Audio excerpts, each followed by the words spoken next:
Playa, mujeres fumando. Mira, tírame blunt y esos nalgas de mentira. Tan brinda, que chimba, colombiana linda. Siempre con los ojos rojos de Cali, con mi amiguita Mari.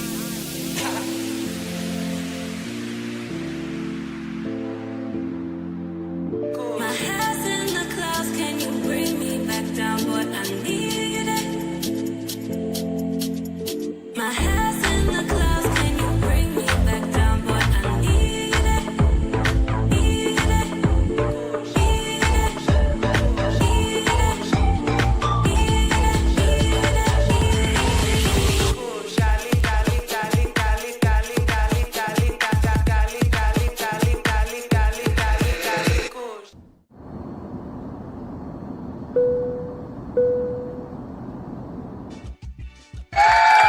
Shout out to all you ladies and gentlemen who are here with Andre and Andre's Love Crossing Borders on a wonderful Friday night. This is Friday night drink in hand. Get yourself something to drink. Forgive me for being late, gentlemen. Forgive me for being late. I went to go grab me some beers real quick. And sometimes you forget how slow the lines are in Colombia. I should have just went ahead and ordered it online. But no, I want to go to the store and grab some beers real quick. And that's what I get. Happy Friday, guys. Happy Friday. We made it. Yes, sir. Let's do the anthem out there. Can't you see I got a passport? I got a passport. Hey, I got a passport. I got a passport. As you can see, we're going to have fun enjoying a reaction video from my brother Corey Holcomb and the Boston Celtics legend Paul Pierce. And they're going to be talking about relationships in the United States, the ups and downs, the ins and outs, the turmoil that a lot of men go through when it comes to dating in the United States. It is what it is. It is what it is. Today I'm rocking my Beat Street t-shirt. Shout out to the old school movie Beat Street. Rocking my Beat Street, the beat of the street. The Ozone and Turbo. Yes, sir. Shout out to Beat Street. But yeah, it's as if, shout out to all 26 in the building. Once again, my bad for being late, gentlemen. That was my bad. Like I said, I should have just ordered my beers online. Let me open one up right now. I should have just ordered my beers online. I got my when we went to DR, shout out to DR with the Presidente beer opener. So I don't know what you guys are drinking tonight, but I'm enjoying some Heineken. I am enjoying some Heineken tonight. It is Friday night drink in hand. Here's to all you guys that are out there, all you truck drivers that are out there. Here's to you. Here's to all you second shifters that are listening in. Here's to all you third shifters that are going in early, making that money. Here's to all you guys that are working on the train lines. All you guys that are working on the railroad, in other words. All you guys that are working on when the boats come in and you unload the freight. Here's to all you guys. Here's to all you guys that are traveling tomorrow, as well as you guys that are landing somewhere tonight. I appreciate and I love every one of you. If all you guys are at home like me, we're going to enjoy Love Crossing Borders. Here's to you guys.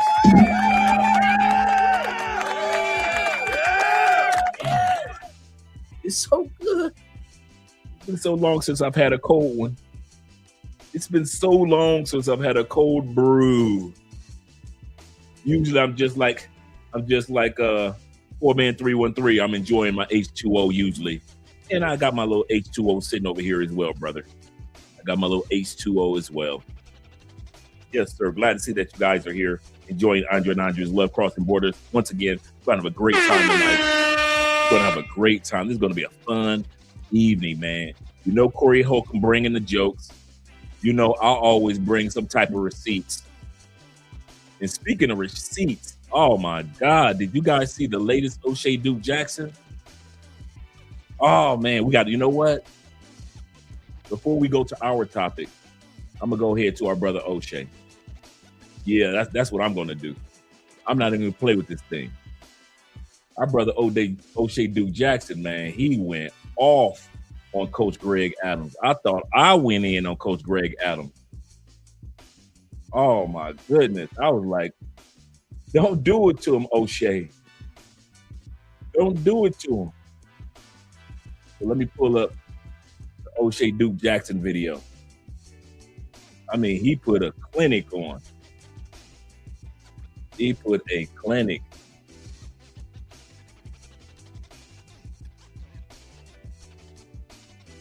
Let's see. Let's see if I got it real quick for us.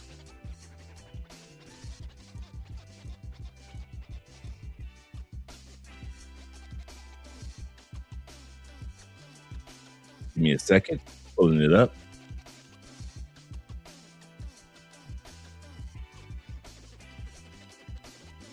I was like, come on, O'Shea. You ain't had to do the coach like that. But he did. So let me bring it up for us over here. Shout out to all you guys that are here. Shout out to all you new members in the building. Let me go to the shout outs first, and then I'll come down the line. Yeah, tonight we're going to be enjoying Corey Holcomb. But we're going to also first, before we do that, I can't let this slide. I ain't going to even lie. I cannot let this one slide. O'Shea Duke Jackson went off on Corey Holcomb. I mean, not Corey Holcomb, but on Coach Greg Adams. I thought I went off on Coach Greg Adams. Boy, wait till y'all hear O'Shea Duke Jackson and what O'Shea had to say. How long, man? He dropped this video earlier today. So shout out to O'Shea. Even though we see mediocre tutorial review in the beginning, it's O'Shea Duke Jackson that we're going to be hearing on this video. And you guys thought I was nice last night compared to how O'Shea talked about Coach Greg Adams. O'Shea I thought I came with receipts. O'Shea Duke Jackson, you know O'Shea been around forever. He came with real receipts. So yeah, we're gonna watch that first before we even go off into our Corey Holcomb video. Shout out to you being in the building, the Ultimate Warrior. Glad to see that you're here, brother. He said, OG, sweet tea in hand. Yes, sir. Enjoy your sweet tea tonight. Do not have me drinking alone, gentlemen. I'm enjoying the Heineken. What, you can have your water. I don't care if you're drinking your smoothie. Just don't have your boy drinking alone. My brother said he enjoying sweet tea in hand. Yes, sir. Yes, sir. Tevin King of the King family. Appreciate you, Tevin. Tevin says, goodness gracious, Tevin. Tevin, you making me feel old, man. I did not know you've been a member for 25 months. Man. Goodness gracious. I did not know that. Hey, man, you making me feel old, man. That's over 2 years. Shout out to you, man. We've been hanging out for a long time, fellas. Sometimes you don't realize when you're doing live streams every day, how many people come your family.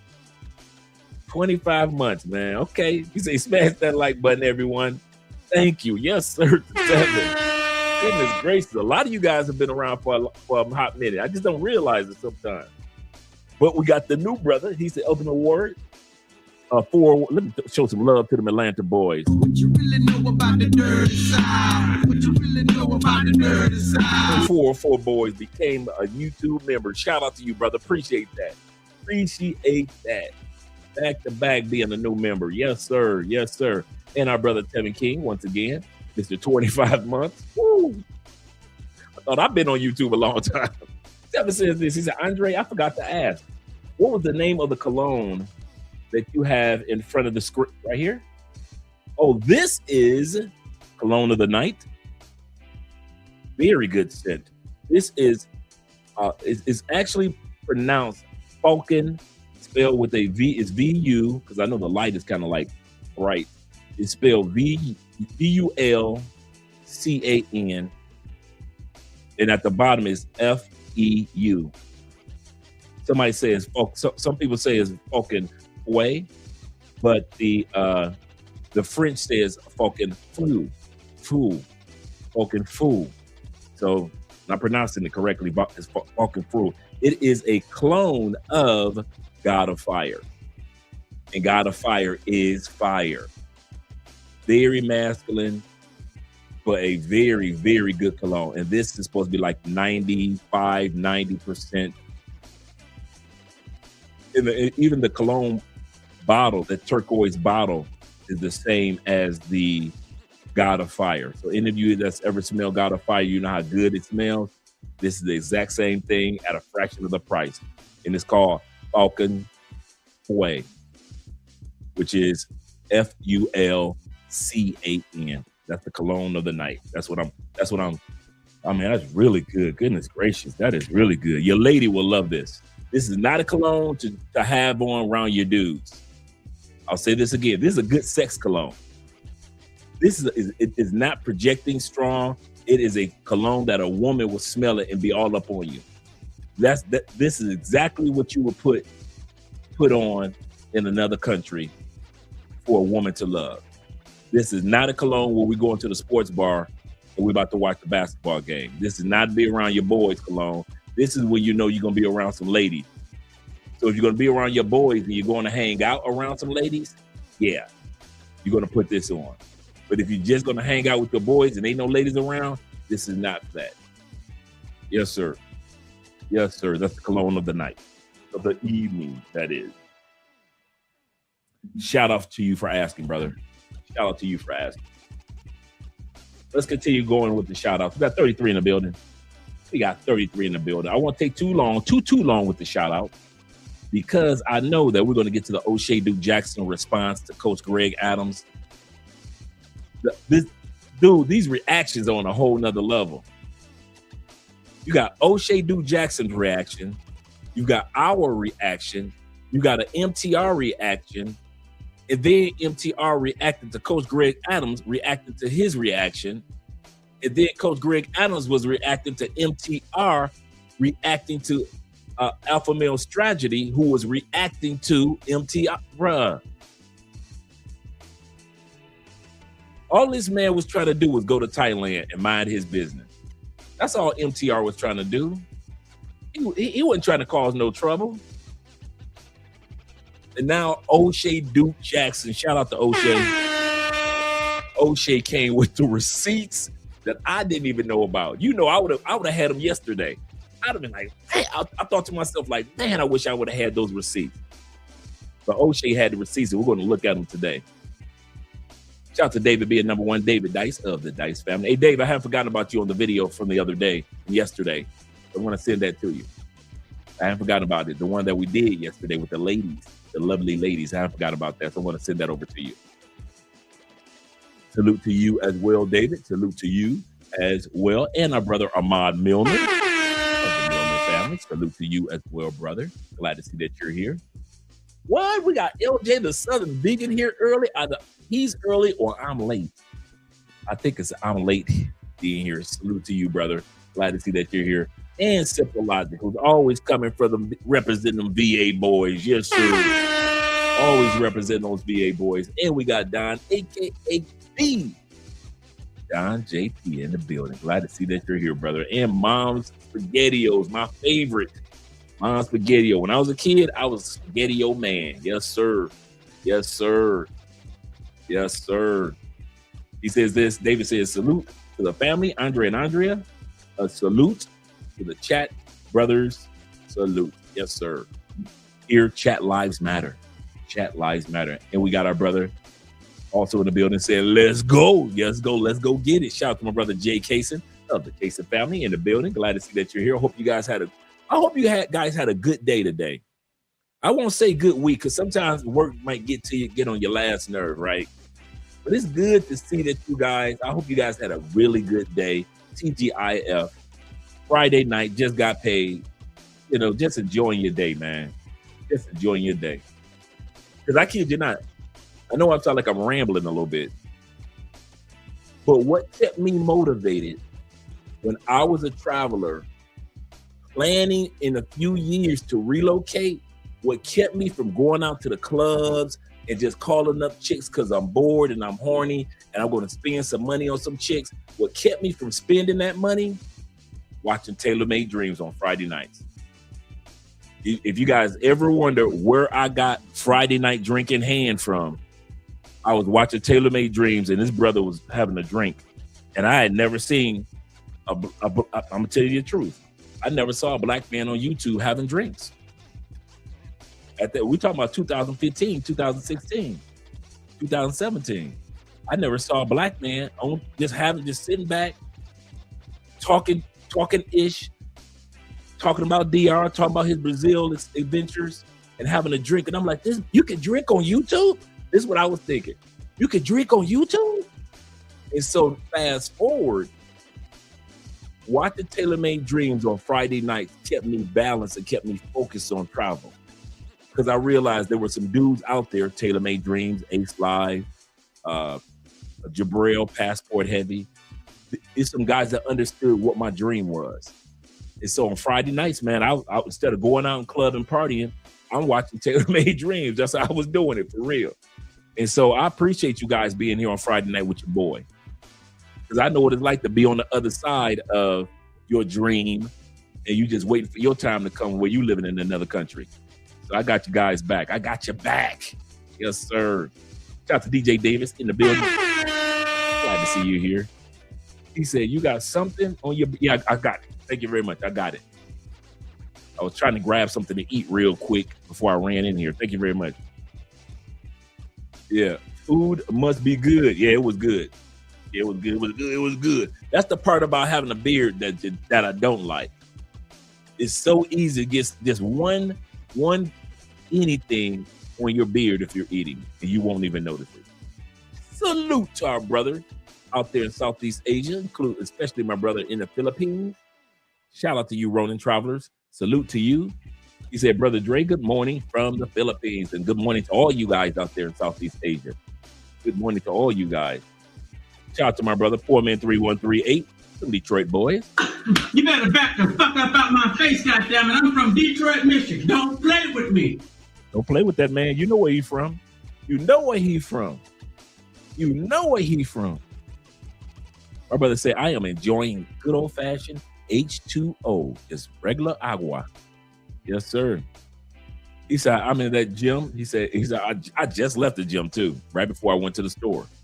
He said, I'm in that gym, about to leave and get my meal. Yes, sir. Yes, sir. And shout out to my brother YLE in the building. He said it. He said it.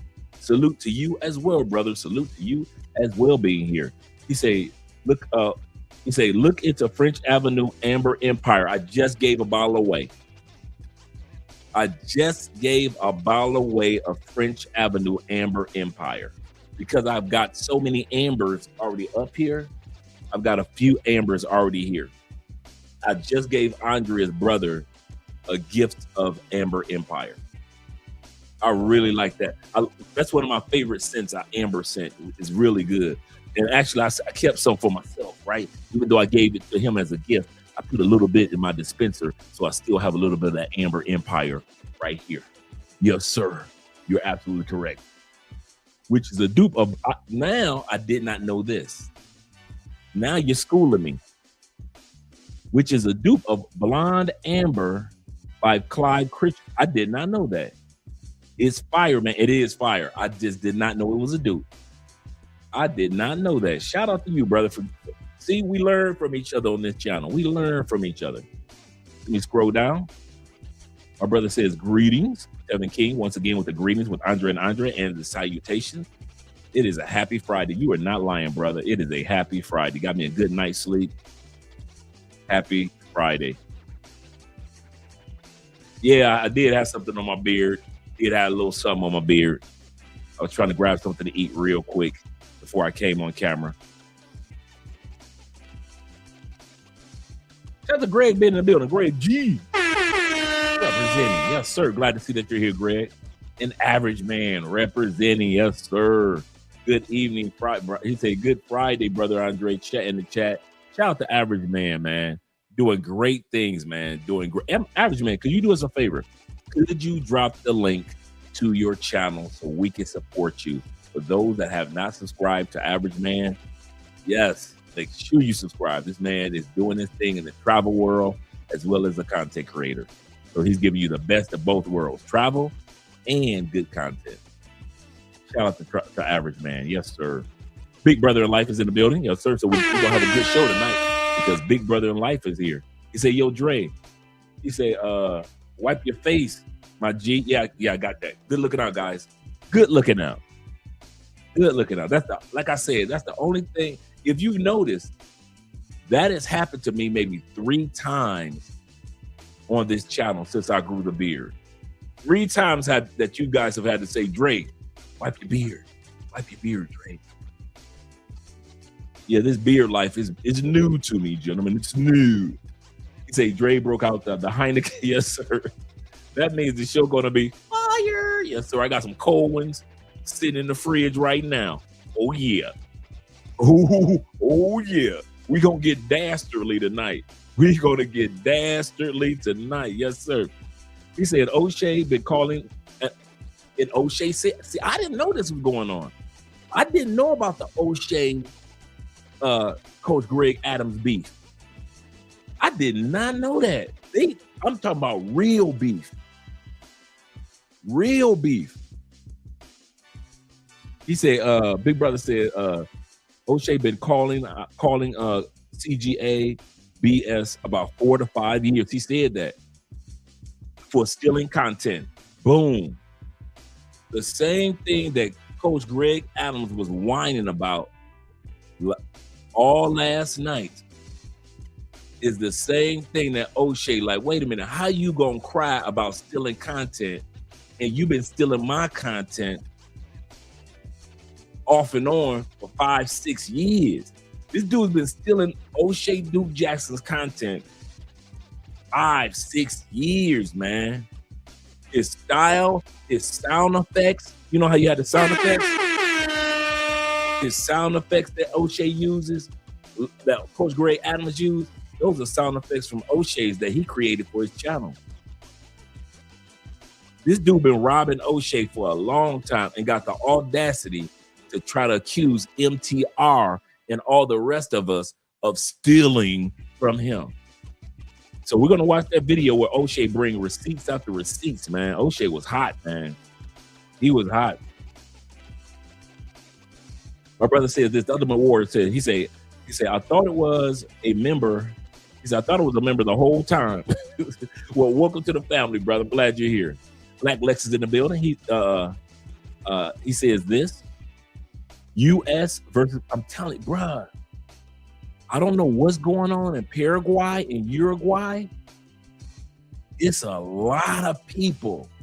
Shout out to you. There's a lot of people down there that are starting to relocate to Uruguay and Paraguay. Man, that's all I've been hearing, just ringing, especially our rich white brothers. If you got money as a white boy, they running to Uruguay and Paraguay. That's one of their spots. I ain't gonna even lie. And now I'm starting to hear a lot of brothers going down there. So shout out to all you guys that are going down there. I kid you not. I don't know what's down there. I haven't been there, but I would love to interview any of you brothers. Do me a favor, and I mean this. I really, really mean this. Any of you brothers that are in the Uruguay, Paraguay area or have been there before, I would love to schedule an interview on the live stream with you guys. I really would. We don't have too much, too much recon coming out of that area. All I'm hearing about is a lot of people going down there and a lot of people relocating there, but nobody's talking about what's down there. Is it laid back? Is it hard to get citizenship or a visa? What is it? Tax breaks? There are a lot of questions that we all have, but nobody's really putting out any really good content or doing any interviews. So if you have been there, or if you are there, do me a favor, shoot me an email. I really would like to have you on the show ASAP. So yeah, definitely. Let's go back to the shout outs, gentlemen. Shout out to Crypto in the building. Crypto Dragon Emperor, that is. He say, excellent, even Andre and excellent Eve. Yes, sir. Andre and all my brothers. Yes, sir. Let me scroll down. He said, I'm enjoying my, that sounds good. My celery, cucumber, green apple, ginger, and you got the whole kit. You got the whole keep you alive for another 50 years kit right there. That's the green apple, check. Lemon juice, check. The ginger, need I say more? The celery and the cucumber cup. Oh man, yes sir. If you guys know anything about those truly holistic fruits, oh man, those are the ones right there. That's a good combo right there. That is a really good combo. IMF is in the building. Had your kids, had your wife. IMF is in the building. He said, peace and blessings to Brother Ronan. Yes, sir. Brother Ronan and beyond. And we got Jay Anderson, the great that is, in the building. Shout out to you, brother. Glad to see that you're here. Let me scroll down a little further, make sure I got everybody. 413 said Inception, like the movie Inception. Yes, sir. And my dude, Mr. TikTok himself. Make sure you guys follow our brother on TikTok. I kid you not, he does some excellent live streams, men's daily advice and encouragement. I'm telling you, the brother always, when he says daily, he means daily. Yes, sir. So make sure you drop the link to your TikTok so we can go ahead and support you. We got 44 in the building. Guys, do us a favor. Make sure you click that like button. We like you. Make sure you really, really like us too. And shout out to all you guys that are watching from Andrea's channel. Appreciate that. I appreciate that. Let me scroll down a little further because we got Andrew Craig in the building. Shout out to Andrew Craig. He say, funny that your story of YouTube watching is actually what I'm doing now. He say that and the U.S. planning now. Yeah, man, that's how I was doing, man. My Friday nights were basically just watching Taylor Made Dreams, having me a little drink. I'll cook me my dinner. Kid you not, I would cook my dinner, and I would make it home just in time. I'll make to cook my meal, grab me something to drink, and I'll sit back and I prop my cell phone up because I wouldn't cut my television on. I cut my TV off. The day of the election of 2016, I cut my television off. I'm done. I understand. And the only time I ever watched anything entertaining was on my cell phone, and I would watch Taylor Made Dreams.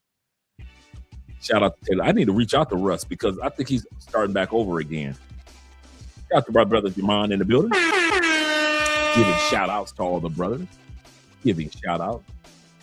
He said, I'm drinking hibiscus tea. There you go. That's what I'm talking about. Cayenne pepper. Yep. That's what I make sure I always have, a cayenne pepper and a little maple syrup for the sweetness. Yes, sir. You're doing it right. You guys are doing it right, man. That's what I like to hear. You guys trying to look good for the ladies when you go to other countries. I know what you're doing. Shout out to my brother Bean in the building. You guys are trying to look good for the ladies in other countries. Yes, sir. Hola, Bean. Como esta? I'm having a great evening, man. My night is going great. Yes, sir. It is. I'm having a great noche. Yeah, great night, man. Shout out to my brother being in the building. Let me make sure I don't miss anybody on the super chats, man. because I always want to hit you guys first. Show you guys some love. Right there we have, my brother says this. He said, I gave my Balkan Foy to my girl after getting a Nulo. Let me write that one down. Wait a minute, do I have that one? That sounds familiar. Anello is next level. In my main, and this is unisex, so you're absolutely correct. He said, my main scent I gatekeep is What you know about them rose scents, man? What you know, man? I rock some rose scents. It take a special type of man to pull off the male rose. And I'm talking about the female rose. When we say rose scents, we're not talking about you smell like a woman. But you do smell like it is a rose scent. Don't get me wrong. It is a masculine scent. What you know about those rose scents, man? I'm a rose scent man, so I'm gonna check this one out. He said you got to check them out, Dre. Okay, deal. I got a couple of. I got a rose oud up here. Let's see. Hold on.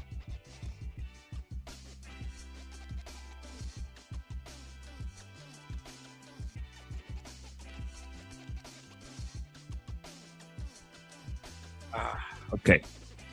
I got two roses. This one is this is French Portrait. French Portrait is a clone of the $1,200. I said it, $1,200 portrait of a lady. It is a male rose scent. If you're not everybody, you got to have personality for this. You can't just pull the average dude, Mr. Tough Guy. Now you can't pull this off. You ain't made for this. You got to be one of those fashion forward type dudes to pull this off. I love rose. I love one of my favorite scents in my top 5 scents. This is French Portrait. And it is a clone. It is a $30 clone of the $1,200 portrait of a lady.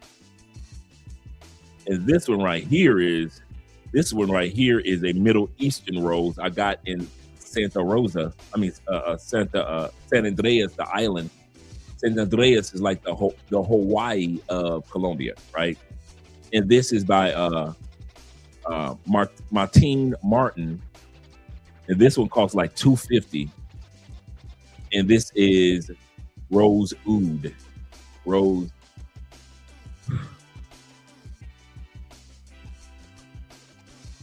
That is so good.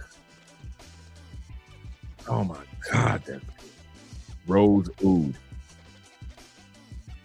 But Martine, Matin Martin. That's Rose Oud. And I kid you, bruh. I love me some good Rose Ouds. You are not lying, brother. You are not lying. Shout out to you. And David Dice says this. He say, Dre, you're still sending that video from last night. Yep. Last night's streams out. Yep, I am. I thought about you when I was working on something earlier. So I haven't forgotten about you, Dave. Yep. Shout out to all you guys that are here. Yes, sir. Let me scroll down a little further. Make sure I didn't miss anybody. Anyone? We got LJ. We got Andrew. I think I got Andrew Craig. Yep. Shout out to Andrew. Mr. Junior himself. He said, O'Shea and El Guapo are my favorite creators with the time and sound effects. I would have to, yeah. Now on that, Kings and Dreams asked me today, we were talking about favorite content creators, and I said, I don't have a favorite. I say, because I get so much from different dudes, whether it be Richie Mac editing, whether it be the sound effects of you know what? Yeah. I got, yeah, the sound effects of El Guapo with the explosions and everything, whether it be, when I had a conversation with O'Shea, and he said, don't just focus on building subscribers, build a community, do something for people, do something of value. Don't just have a YouTube channel, create something that people can benefit from. And I never forgot that. To Angry Man introduced me and talking about the business side of YouTube. So I don't necessarily have a favorite one. To Tailor-Made Dreams showing me how, like I said, I wouldn't have created Friday Night Drink in Hand if it wasn't for watching Tailor-Made Dreams on Friday nights with a drink in his hand. That's how I created it. That's how it came about. I mean, Jabron said, he said, I've been talking about Paraguay and Uruguay in the chat for a few years. Yeah, hit me up, man. Any of you guys, man. I would love to have you guys on the show and talk about it. I really would. He said, those two countries aren't Ninja Sim friendly. That's why I want to talk about them. Because, you know, this channel is for grown folks only. It's not rated E for everyone. It's not rated E for everyone. He said, I would have information on Bolivia. He said, but they have issues right now. I know, right? He said, Austin went to Santa Cruz. But that's it. Yeah, I don't hear too much about Bolivia except for people visit a few areas. But yeah, you're right. You're right. Let me scroll down a little further, make sure I got everybody. Shout out to my man Stanley Joseph in the building. Yes, sir.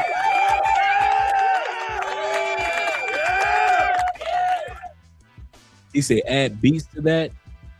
He's a full beast. Okay, who are we talking about? The full beast, Stanley?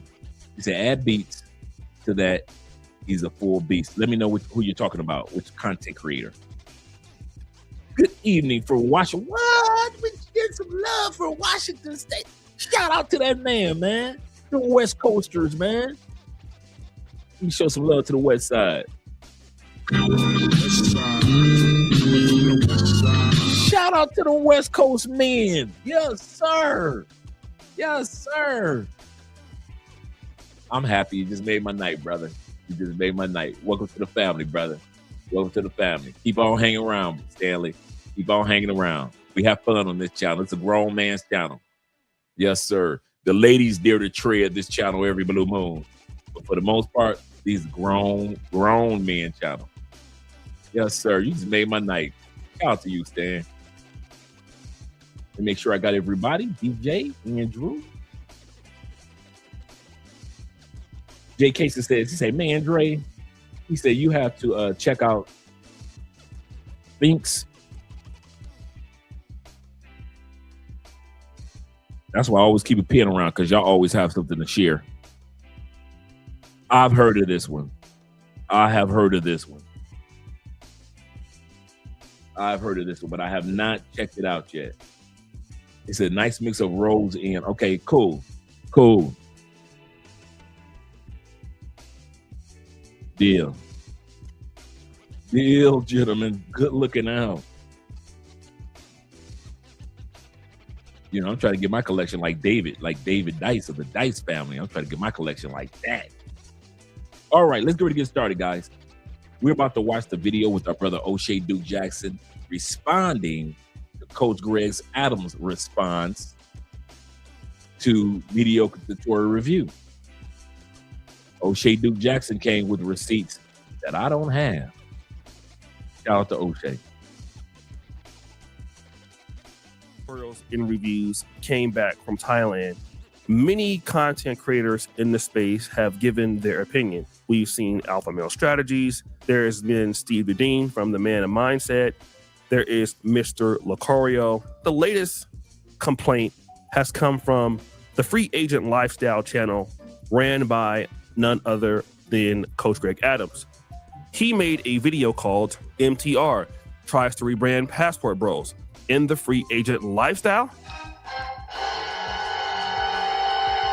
This already existed. In fact, a person like MTR, which I've always had a sense of him not giving my just due for a long time. In fact, I've always believed that it would be odd that I would cover a certain topic on my show and then later that moment or later that afternoon, even before my live stream was off, a segment of my show would be featured on his main topic. Now, let's listen to him. He's laying a foundation that he ain't ready for. He said it's kind of odd that MTR doesn't give him credit. MTR will do a topic, and the next thing you know, Coach Greg Adams is looking at MTR bite his content.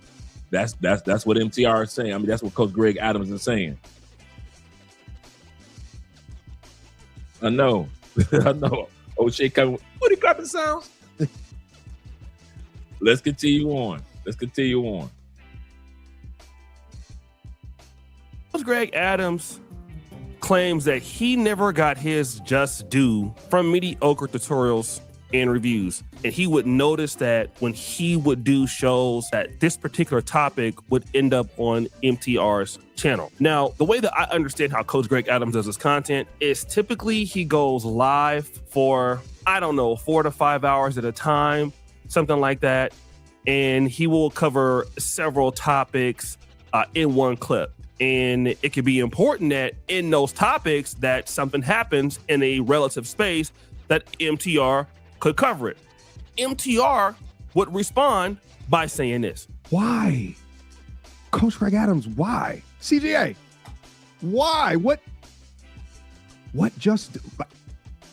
is it that you expect for me to do or expect for me to say? You do content with people, and if it's debates, I will react because I think that those are crazy interesting. When you did the debate with Hafiz, dog, what are you talking about? I'm so confused by this. So MTR is shocked that Coach Greg Adams believes that MTR is stealing ideas from him or stealing concepts. Now, it is true that I've seen MTR react to Coach Greg Adams. I've seen him, for the most part, speak favorably towards him. The idea is that MTR is repackaging the free agent lifestyle or the Passport Bros movement, and it's not original. Now, it's important to know with all of these guys who have made response videos that there is some level of course selling going on with all of these guys. Coach Greg Adams, Alpha Male Strategies has products, Steve Dean has products, and Mr. Lucario has products. Now, so does MTR, and I believe he makes, probably maybe as much as them or more than them in what he's doing. And I noticed that with somebody like myself who doesn't really deal in the product per payment segment, I never really get so much criticism from these guys at all. But I have noticed that because MTR is so popular in this niche and he gets a lot of financial support, even on live streams, that these other people may or may not feel that MTR is cutting into their money, and maybe they share audiences. In other words, MTR got haters.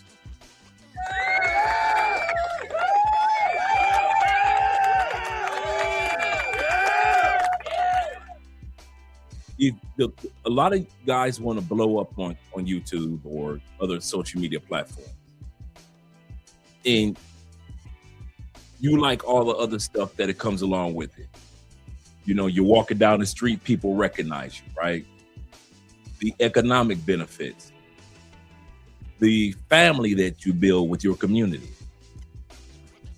But the larger content creator, take it from me, MTR, Taylor Made Dreams, Ace Live, Check and Effect, as well as doing in Thailand, Ricky Mac. You are going to have haters. And the funny part, your haters are normally your peers. I'm not talking about smaller content creators. I'm talking about you will have content creators the size of Coach Greg Adams' channel that will hate on the MTR. The same way Coach Greg Adams and Tommy Sotomayor hated on Kevin Samuel. He's using my talking point. I invented that. Dudes, you know how many people cried about Kevin Samuel quoting something that they said? Because they saw Kevin Samuels were making good proceeds. In other words, making good money off of something that they have said. Even if Kevin gave them credit for it, they will still cry about it. I officially no longer call Coach Greg Adams Coach Greg Adams. I call him Coach Big Adams. Coach Big Adams, because he's begging for attention, begging for notoriety, begging to be as well known, economically blessed, and doors open like MTR. He's begging. Please look at me. Look what I can do. He's not Coach Greg Adams. He's Coach Big Adams. That's exactly what he is. So do realize, guys, you want to be a big YouTuber or big on Instagram? Cool, great. Do realize you will have some haters that'll come out the woodwork. Yep.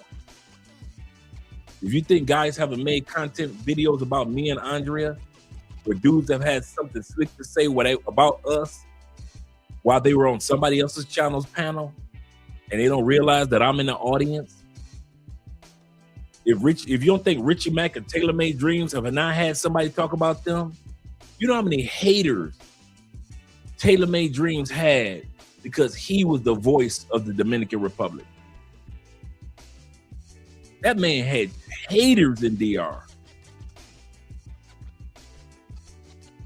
So let's continue on with the video. Shout out to Mediocre Tutorial Review. Yeah, CGA created free agent lifestyle. That's all he's saying. You're wrong. MTR copied a lot from him. Let's put it like this. Not one thing that Coach Greg Adams ever said is a one-off. I've heard Coach Greg Adams say things that I've said, and I know I've said it years before he did.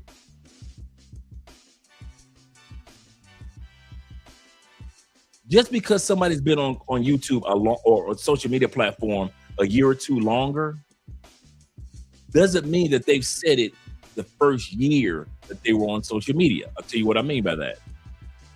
I may have said something in 2020 that Coach Greg Adams didn't think about saying until 2023. It doesn't matter to me. None of us are the originators of any of this stuff. Hey, sexy boo. King Solomon said in the Bible, there is nothing new under the sun. I'll say this again. As a Christian, I believe my Bible, and King Solomon said in the book of Ecclesiastes, there is nothing new under the sun. I don't think everything that's written in my book is any of my books are original writings and nobody's ever talked about how to relocate to another country.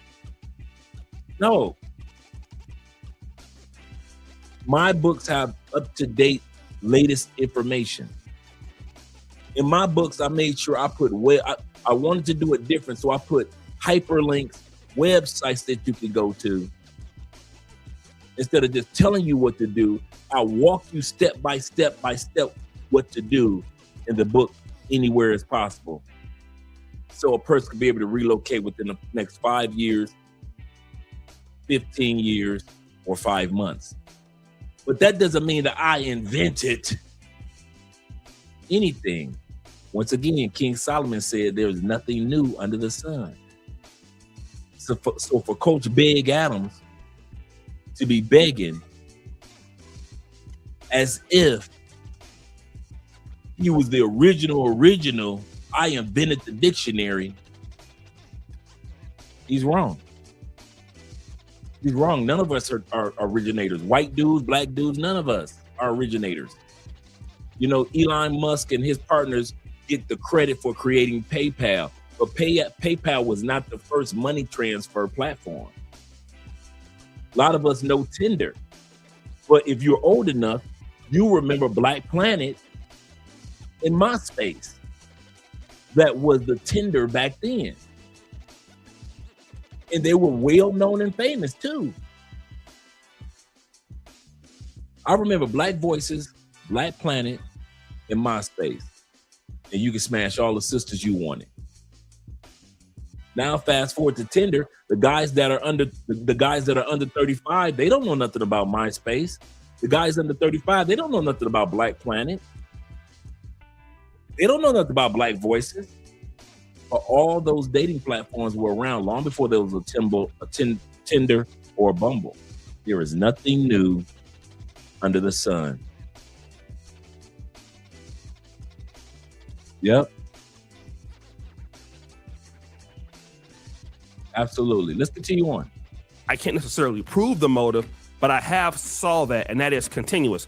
That anybody that I see criticizing MTR also has a sales funnel in which they would like to get clients into. So that's just one thing that I want to point out. I'm not saying it is fact, but I have noticed this. Now, Coach Greg Adams would respond to MTR's response, because MTR made a video called Coach Greg Adams is mad at me. Coach Greg Adams would respond with a video called, "Damn, I told you the manosphere is a rest haven for..." And this video was not just a diss to the real MTR, but also Rolo Tomasi. But there were a few shots at MTR that I thought were pretty interesting. Where Rolo has licking MTR's one. So here we have Coach Greg Adams talking about MTR has one testicle, which that was removed because of his cancer diagnosis. I don't know why this was important for Mr. Coach Greg Adams to bring this up, especially since Coach Greg Adams typically is a person that handles himself in frame and never is really emotional like this. He's absolutely correct. Usually Coach Greg Adams don't act childish like this.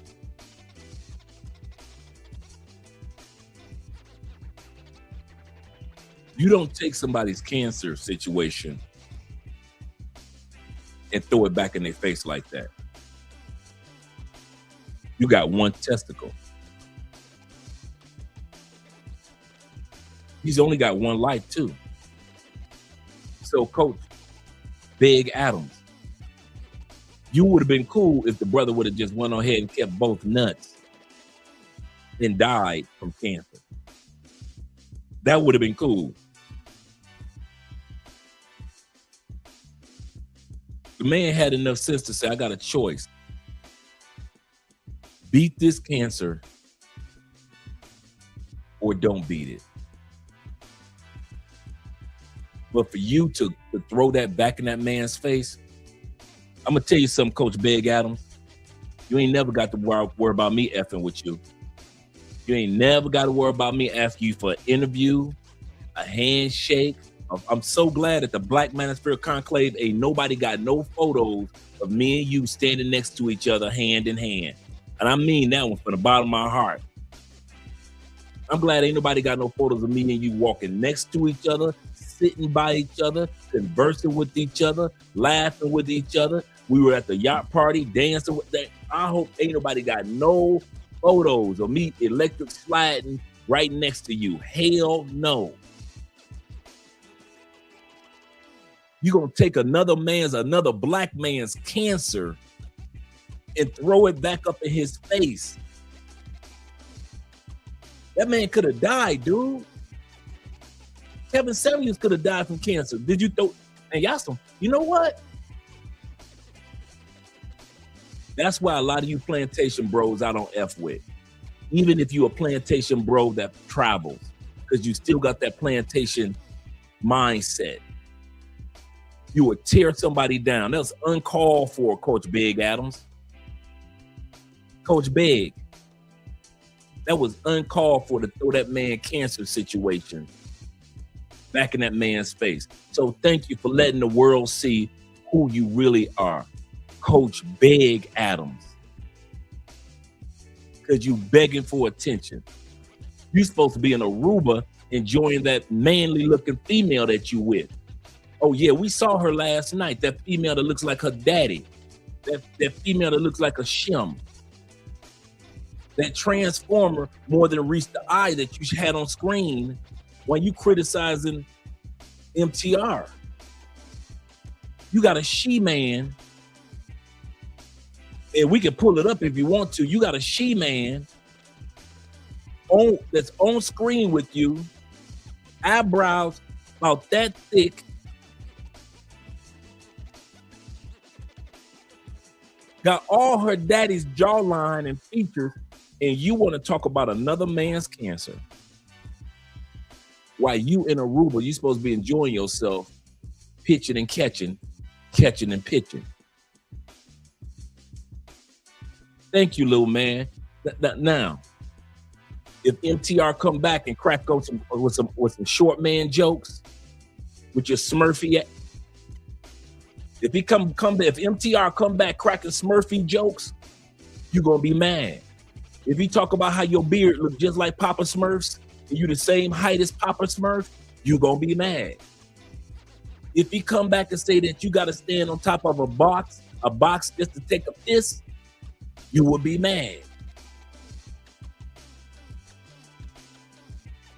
You will be upset if somebody said that you still use a potty training toilet because you still as short as you was when you was 2 years old. You will be mad that you got to use the potty training toilet when you go to the bathroom. But you're going to talk about this man's cancer. As many of us that have family members that have had cancer and have had to battle cancer or lost the cancer, you want to talk about another man's cancer? What's wrong with you, dude? Hey, I'm going to tell y'all something. In real life, once these cameras go off, I ain't got no beef with nobody. But this Negro, this clown here, I don't have beef, but I keep people away from me. That's one thing I do. And this one here, I never would want to meet this clown again. I never want to meet this clown ever again in life. In life. First of all, you surprised me with how Smurfy you is. Don't make me pull up receipts because I still got receipts. That man is Smurfy. He ain't short, he's shrunk. So if I come out with some shrunk jokes, don't be mad. What you gonna talk about my 10 years incarceration? Dude, I got more jokes that I done cracked on this channel about being in prison for 10 years. You ain't got no more jokes than I got. I got jokes and stories. That's uncalled for. Guys, I'm gonna say this before I let O'Shea continue. Don't ever be petty to another man. We already got women coming against us with all the pettiness that we can handle as men. White men got to deal with petty ass Karen. Black men got to deal with petty Keisha. We already got enough pettiness coming against us. The last thing we need as men, especially as men that travel, they're trying to tear us down and tear us apart anyway. The last thing we need is to be petty along with the people that's being petty behind our backs and in our faces. And to talk about that man, oh, he only got one testicle. Yeah, you know that he got one testicle because of cancer. And you want to throw that cancer situation, that cancer surgery back in another man's face? Yeah, you ain't ish, bruh. You ain't ish, bruh. I'm telling you that now. We're going to the super chats, brothers. My brother AMSM in the building. Man supporting men. He said, I'm sorry to say this. He said, but I know someone Coach Greg Adams took content from and didn't give him credit. And now it's happening to him. It's best for everyone. Be quiet. That's all needs to happen. That's all that needs to happen. Tranquility, quiet, tranquilo. Oh yeah, I can't use tranquilo because Coach Greg Adams said he invented tranquilo.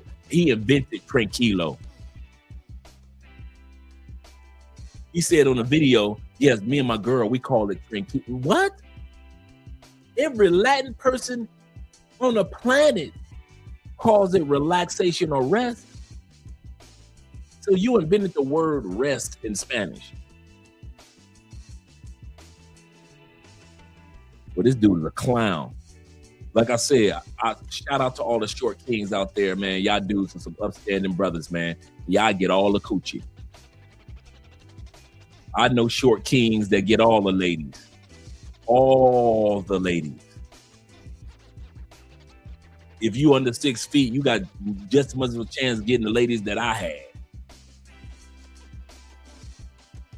Most husbands statistically in the United States are 5'7" to 5'9" in the United States. Most husbands.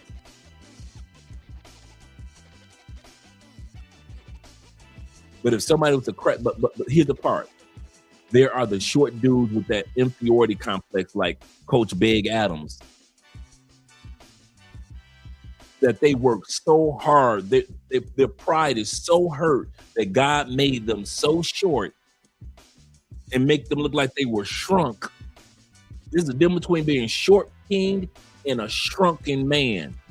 I'll say this again. Some of you guys are short kings, like Richie Mack, DMX, Michael Jackson, Prince, Obsidian, Ali. Shout out to Obsidian.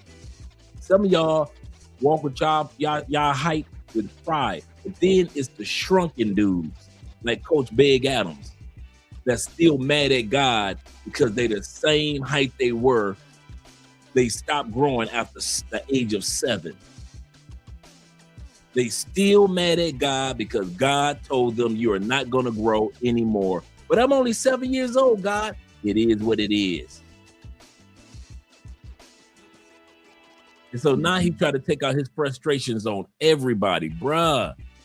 And he ain't got no cut. He just gonna talk about this man cancer diagnosis and cancer surgery. Yeah, that Napoleon complex, bruh. I know plenty. I would say even most short kings do not have the Napoleon complex. But the ones that do, oh my God, they try too hard. That's the number one sign that you know that a dude got the Napoleon complex. They try too hard with everything. With everything. Look what I can do. Look what I can do. Look at me. Look at me. See what I can do? Let's continue on, gentlemen. Let's continue on. But to just throw out an insult like one nut behavior, especially when MTR was really nice in his response, saying, hey, man, if you felt like this, why couldn't we have a powwow? The only thing that he may have said that was disrespectful was like, listen, man, I don't even watch your channel as much or don't watch your channel at all. That's the farthest that I seen MTR even go with it. He didn't call him any names. But then Coach Greg Adams would say this. Take that L. He didn't fall on the sword of the notorious King of Kings. He didn't. He went into his booty bandit Atlanta behavior. He would basically call MTR gay. He called MTR a booty bandit Atlanta behavior. I'll bring that back. I'll bring that back for you. Notorious King of Kings. He didn't. He called himself the notorious King of Kings. I personally only know one King of Kings, but this little shrunken man, this little voodoo doll, bruh, if you built like a voodoo doll, you ain't the King of Kings. I ain't gonna. If you built, dude, if you built like you was created by Hasbro, if you built like you was created by Milton Bradley, if you built like you so short, you could have literally lived on Boardwalk, on a Monopoly board. You could have lived in one of them little ass houses on Boardwalk or Baltic Avenue. You can't be talking about nobody, bruh. You need to sit your Smurfy, Papa Smurfy, tail down somewhere, man. You need to be ducking and making sure Gargamel ain't looking for you. I know you ain't talking, bruh. Anytime you got to get your clothes custom made in the kids section, ain't nothing adult about your wardrobe. Ain't nothing adult size about your shoes, glasses. You got your glasses from the kids section, your chain. Anytime your chains can be worn by an 8-year-old.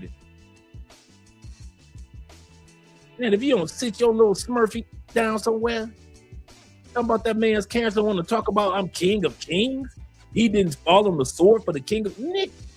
Man, y'all letting this YouTube stuff get to y'all mind. This makes me feel like, and I'm gonna say this in all sincerity. These the dudes that ain't got a real life outside of YouTube. Coach Big Adams. These are the type of dudes that ain't got a real life outside of YouTube. Once their cameras and lights go off, they feel isolated like a mob. Come on, Coach Big Adams. No matter where you fly to, it just don't fill that void, does it, bruh? No matter how many chicks you smash, it don't fill that void, does it?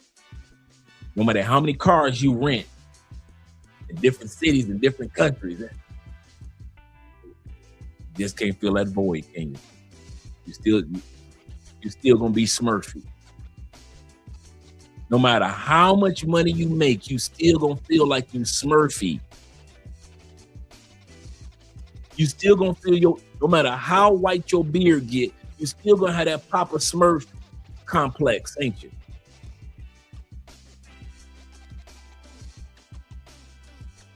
You're gonna always have that complex. You know why? Because money can't fill your void. A bunch of women can't fill your void. Traveling can't fill your void. And now you're starting to realize even YouTube can't fill that empty spot that makes you a jerk to everybody that you come across, bruh. I'm gonna say something since it's already out there and since you'd embarrassed yourself, bruh. I knew you was full of ish the moment I saw you walk into the conclave. Have you ever seen somebody, and I mean this from the bottom of my heart, I'm be honest. Have you ever met somebody, male or female, and that energy was off? Something ain't right about that dude. And then you tell you, or something ain't right about that chick. And you just kind of tell yourself, like, it's just me. Let me keep my mouth, let me be quiet. I ain't gonna, like my mama said, if you ain't got nothing else to say, keep your mouth shut. So you keep your mouth shut. You just kind of sit back. You kind of watch. I wouldn't have had you as a keynote speaker. You didn't even speak at the Black Manosphere Conclave. I'm gonna say that again. For all you dudes that was at the conclave, this clown didn't even speak at the conclave. He got up, grabbed the microphone, and had a question and answer session. He came with no topic, no subject, didn't talk about nothing. He just had a microphone, stood his little Smurfy butt on stage, and then let y'all come to the microphone and ask questions for 30 minutes and got paid for it. No subject, no purpose. It's like he just, well, let me fly in, make this money, let these clowns at the conclave, because that's how he played us. And I was gonna keep this to myself, but right now, since you want to talk about another man's cancer, okay, let's talk. I got receipts.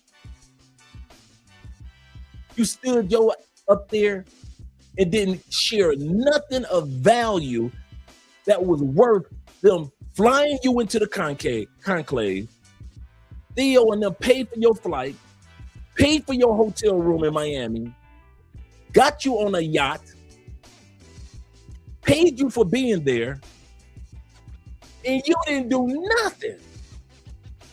You didn't do nothing. You had no slides, no subject matter, no nothing. This Negro got on stage. Well, I could have did it. Dude, you could have got a paper boy from the neighborhood to do what Coach Big Adams did.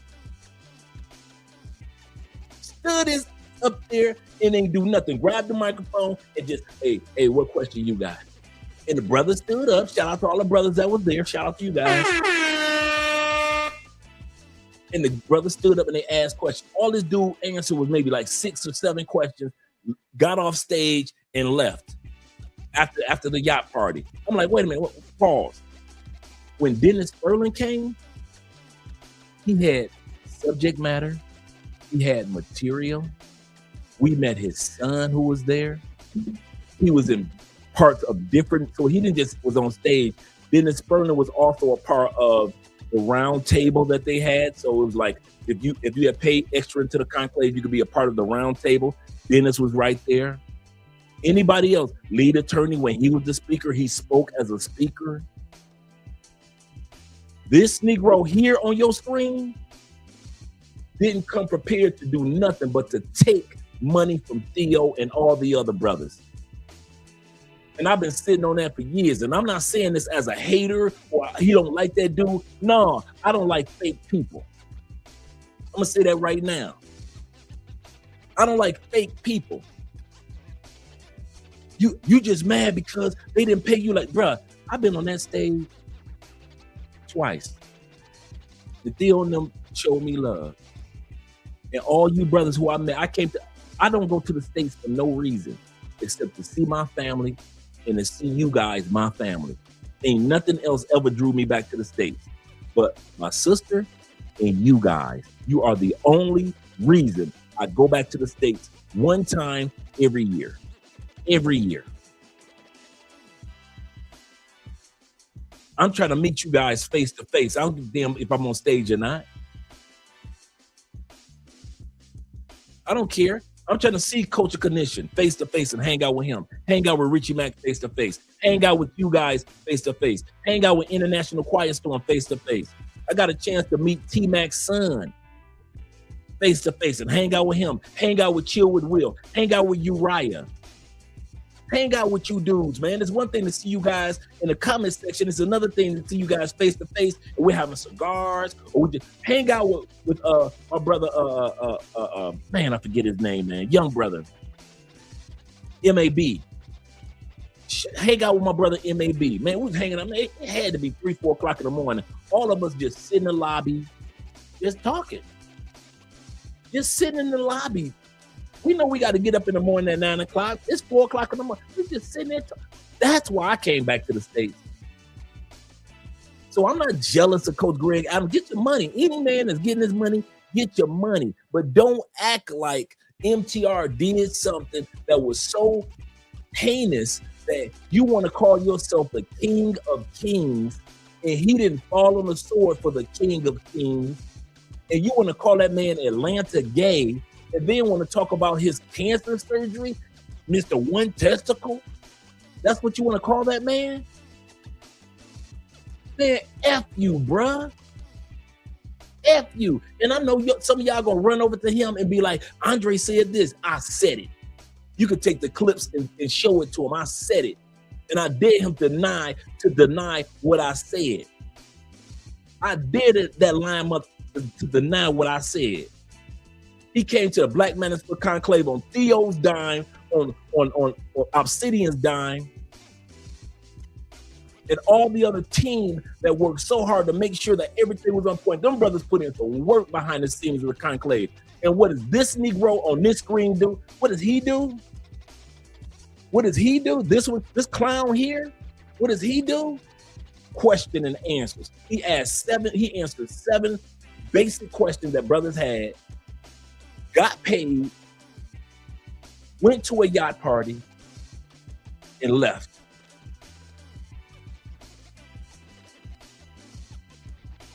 I'm thinking this whole year since the last conclave, no, this mother didn't. You know how your mama sees something, she be like, I know this mother. That's how I felt at the conclave, standing there in the back.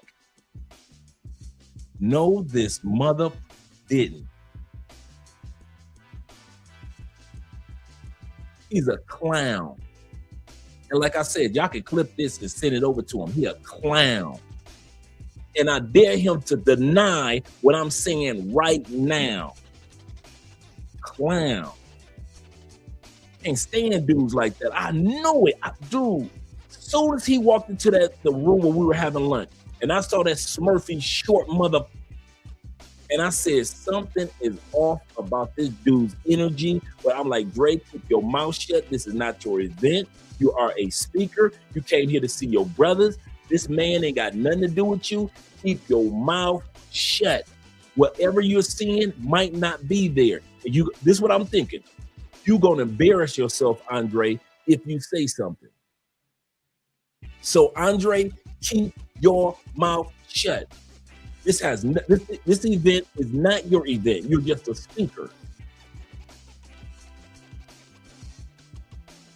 And when he got up on that stage, I was like, I knew I wasn't stupid. And I still kept my mouth shut. And I've seen Coach Greg Adams all over. I've kept my mouth shut this whole time. But for him to go after MTR like that, and it's not about MTR. It's about going after another man who's had cancer surgery. That's the part that just pissed me off over the last 30 minutes. So if you guys wondering if it's an MTR thing or an O'Shea thing or even a Coach Big Adams thing, it's not. It's about the fact that a male has survived cancer surgery that could have killed him years ago. And he survived to tell the tale. And you want to mock him for surviving cancer surgery? And you want to call him Atlanta gay because he didn't fall on the sword for the King of Kings. Your little short. Listen here. Just because you the height of Lord Farquaad in the Shrek movies, that don't make you Lord Farquaad in the Shrek movie. Y'all just two short, angry mother.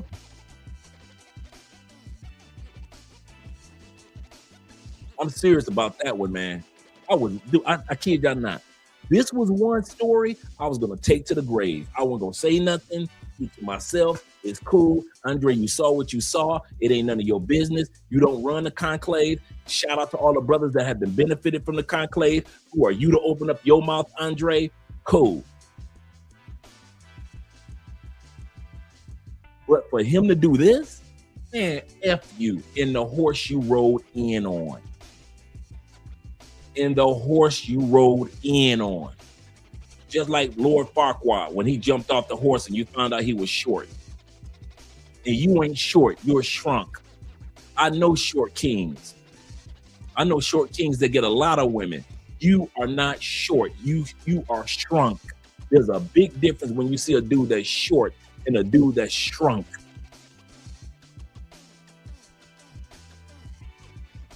Absolutely correct, Jay. Not all skin folk is kinfolk. Dirty mother.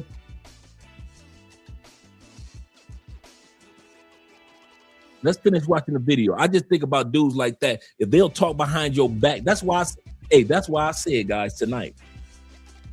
I said, y'all can clip it and send it right to them. I don't give a about none of them dudes. This is off-camera talk. Don't let this YouTube stuff fool y'all. I'm talking like as Andre, as if I ain't never had a channel. F that dude. I'm talking like I'm Eastside Detroit Dre now. F that dude. He's a clown. He's a clown. Ain't nobody jealous of him. Ain't nobody envious of him. Ain't nobody stealing from him. He ain't create nothing new. I ain't create nothing new. MTR ain't create nothing new. O'Shea ain't create nothing new. The Bible says there is nothing new under the sun. Nothing. We just revamp how we do it. We've been gathering information since hieroglyphics. And now we gather information on computers. There is nothing new under the sun. We went from hieroglyphics to books. Actually, we went from storytelling to hieroglyphics to books. And now we're using computers. There is nothing new under the sun. We just do it differently. This dude will call himself King of Kings?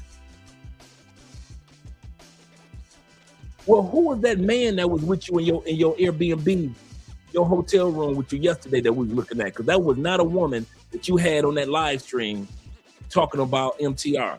That was a man. You think you can fool us? You cannot fool us. That was either a man or a very, very, very ugly woman. You got all this money. You got all these words that you invented. You invented the dictionary. You tell them you can reach in your dictionary and pull out a baddie. You in Aruba. And you with that ugly chick. You on the island of Aruba. And that was the best that you could pull. You might as well have flew a chick in from DR. If it was me, I'd have flew in a chick from because Aruba is right there near Venezuela too. I'd have flew in a chick from Venezuela. I would have flew in a chick from Colombia. I would have flew in a chick from DR. There is no way in hell y'all would have saw me with that zoomorphic, animalistic looking chick on a live stream and you skinning and grinning like you flexing. Man, you so fake, bruh. You so fake. Like I said, you will never see me let this YouTube stuff go to my head. This is not my life. This is not my life. And when I talk to you guys, the reason why you guys resonate and say, Dre, just a regular dude in real life. Because my real life is my real life. How I am on camera is the same way I am off camera. I'm just a down-to-earth dude. I'm just like you guys. I have good days. I have bad days. I have my ups and downs. Just like the rest of us, no matter what country you live in, life gonna keep lifing, brother. Life gonna keep life. You will never hear me acting like I got this big old ego and I'm on YouTube and I make so much money. And if it wasn't for me, you would never see me acting like Tommy Sotomayor. If it wasn't for me, you would never see me acting like Coach Big Adams. You would never see me acting like Alpha Male Strategies. Y'all folks. Y'all can't do what MTR do. You ain't got no money to be no passport, bro. Bruh, you don't know what other men have. You don't know what another man has. Don't tell another man what. See, dudes be sounding like what they repeat what their mama told them. Alpha Male Strategy, I'm talking to you. You ain't doing nothing but repeating what your mama told you when you was young. You tell the passport bros they ain't gonna be ish because your mama told you you ain't gonna be ish. You told the passport bros they can't do something that another man has done because your mama told, your mammy told you that you can't do something. So you ain't doing nothing but repeating what your mammy told you. You don't tear nobody else down. Who the hell are you to tell another man down and tell a man what he can't do because MTR got the money, so that's why y'all can't do it. You don't know what another man has accomplished, and you don't know what God got planned for another man to accomplish. God been telling the Abrahams and the Abrams to leave their families and go to another country since Genesis chapter 12, verse 1, when he told Abram, leave your daddy, I'm going to send you to the promised land.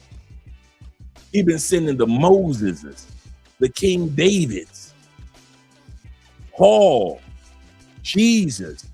God been sending men to go to other locations for the longest. So who the hell are you, MTR? I'm not MTR, but Alpha Male Strategy, ASM, to tell other men you can't afford to do it when we are already out here. That's the funny part. We've already been out here. We've been already traveling. How the hell you gonna try to tell somebody what they can't do because you too scared to do it, even though you got money to do it? Just because you scared. Like we said in prison, if you scared, go to church. If you scared, go to church. But don't sit back and say what God got planned for another man, it ain't gonna work because you ain't got MTR money. Don't you be guys, I'm gonna say this and I mean it. Don't you let these YouTubers discourage you who have never done what God is about to do in your life. Don't you ever, not one of them. Don't let your cousins, your mom who's never traveled, your dad who's never traveled, your uncles who never traveled, you got co-workers that never been nowhere except all of them only been on a couple cruises and maybe because statistics show 50% of all passport holders in the United States only go to Mexico and Canada. So yeah, they done been to a couple of Caribbean islands on a cruise. They done been to Cozumel, Mexico on a cruise. They done been to Toronto one time. They went to the Montreal Jazz Festival and they thought they went around the world. Don't you listen to them people. If God told you when your son grow up, I got a country for you to live in. When your parents pass on, I got a country for you to live in. When you decide to retire, I got a country for you to live in. You keep listening to God. Don't be listening to these people, bro. Don't you listen to them. I'm telling you now. If I'd have listened to all these YouTubers and content creators, I'd have still been in the States. Yes, I would have been making great money, but I would have been miserable. I would have been just like Coach Big Adams. I got all the money, I got all the women, but I got a hole in my life somewhere that it can't be filled. I'd have been just like Coach Big Adams. All the money, all the women, because I'm living in Florida and I'm smashing through them. Got my house in the suburbs. But I still would have still had that empty spot in my life because I wasn't doing what God told me to do, and that was to relocate to another country. Because I'd have been listening to Coach Big Adams, and I'd have been listening to the ASM and all the rest of them clowns and co-workers and family members. Now I got family members that want to reach out to me. Hey, how'd you do it? Now my friends who didn't believe in me on the last year, all of a sudden I'm getting calls from all my friends. Hey, Dre, we're thinking about coming down there. We're thinking about doing this. When none of them believed in me. They didn't believe in you. None of them. My coworkers laughed at me so bad. Dude, when I first started telling dudes, my coworkers, that I'm dating Andrea, man, you know how many people laughed at me and thought I was crazy? When I told them I'm moving to Colombia, all they thought about was drug dealing and cartels. If I'd have said I'm moving to Brazil, all they would have thought about was the movie City of God in the favelas. That's all they would have thought about. Don't be listening to other people other than God, bro. I'm telling you now. That's why I stayed on Friday nights watching Tailor Made Dreams. Because as soon as I stopped watching Tailor Made Dreams, everybody around me was telling me, you can't do it, you can't do it, that's crazy, that's stupid. Think about it. This was before Passport Bro movement. We're talking about 2016. When nobody talking like this? The only dude that was traveling like that was you military dudes. Let's be real. You military dudes, y'all all, even after your service is over with the country, y'all always been traveling. Then you had the white brothers. White dudes have always been expats, digital nomads. They've always been making money outside of the United States. That's when I came on board. I read an article, true story. I read an article, I think it was in Time Magazine, or I forget, or Newsweek, or Wall Street Journal. They did an article on this movement that was going on in 2011, 2012 called the Digital Nomads, where people were getting jobs and starting businesses on the internet in order to live in other countries. Bali was one of the top countries at that time period. And that's what turned me on to, I can do that.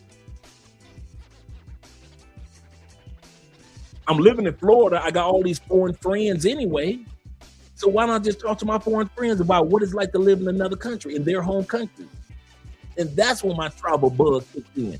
But if I waited for black people in the United States, or regular white people in the United States, or waiting for any regular citizen of the United States, y'all laughed at me. You laughed at Tailor Made Dreams. You laughed at Ace Live when he first came to Colombia. You laughed at Check in Effect. You laughed at I Am Marwa. Now all these men have purchased homes with that money that they made off of content creating, believing what God told them to do. God told them dudes, hey, I got something out here. Wait, I'm waiting for you. Come on out here. Don't y'all listen to them people, man. I'm telling y'all, man.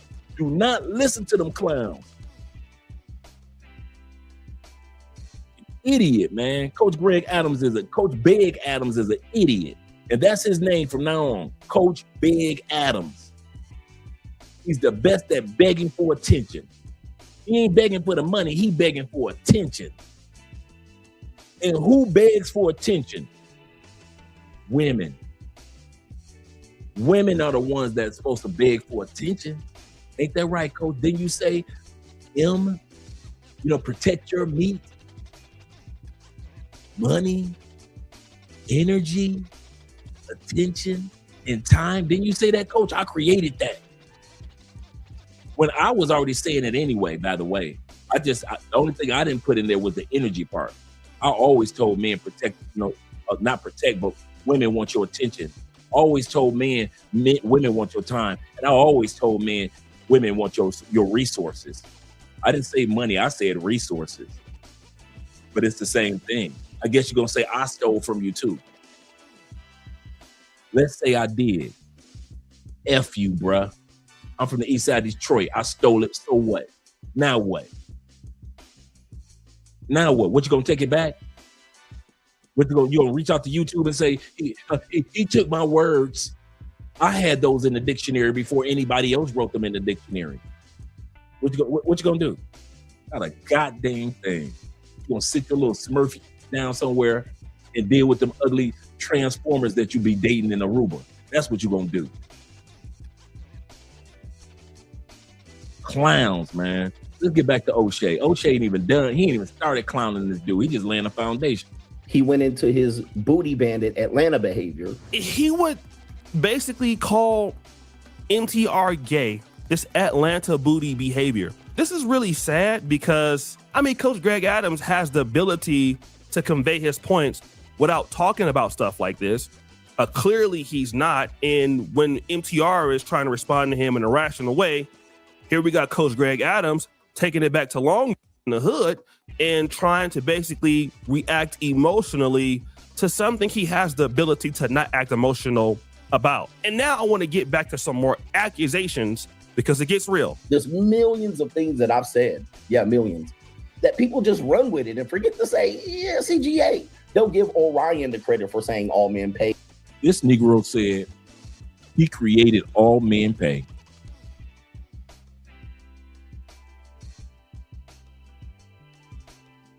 He said he created all men pay.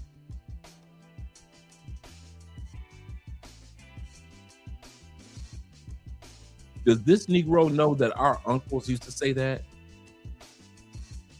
Does he know that granddads used to say that? This Negro said that people have taken millions of his saying. He re-emphasized, yes, millions. I guess you're going to take mine too. Yeah, I'm taking it. Yeah, all men pay. I'm taking that too. I'm jacking you like Ice Cube was jacking for them beats. I'm jacking you from all men's pay. Now what? Because I say all men pay, and I break it down why. See, you never told why. I say all men pay. Single men pay luxury costs because you're single, it's a luxury to have these ladies around you. Married men or men that are steady boyfriend or not boyfriend, but that's your woman. You pay out of responsibility. So I pay as a married man because that's my responsibility. Some of you dudes that are in solidified relationships, you pay because that's your responsibility. But you single brothers, you pay because it's a luxury. You can afford it, the dates. You can afford the club. You can afford the movie. You can afford the trips. It's a luxury. Hey, girl, come on, let's go. I'm going to fly you out. That's a luxury. But we all are going to pay. So you're going to say I stole that, huh, coach? Responsibility and luxury. You're going to say I stole that, huh? If I hear another content creator saying we all pay, some of us pay luxury, some of us pay by responsibility, I am not going to be like, I said that first. I said that. They stealing my beats. They jacking me for my beats. They biting. He's perpetrating the fraud. I am not going to look. I'm going to look at it like it's a compliment because I'm going to look like, oh, like I said, the other day I said I created Cali Curve.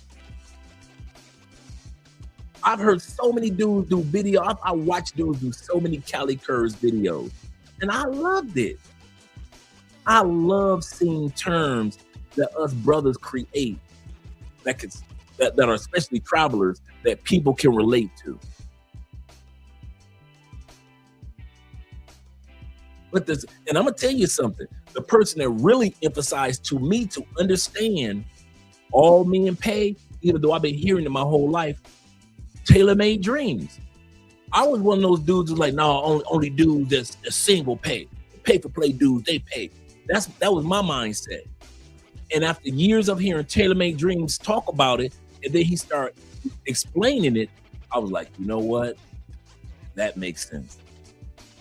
I get it now. All men do pay, even though I've been hearing it my whole life, long before Coach Big Adams said it. I really got it from watching, or understood it from watching Taylor Made Dream.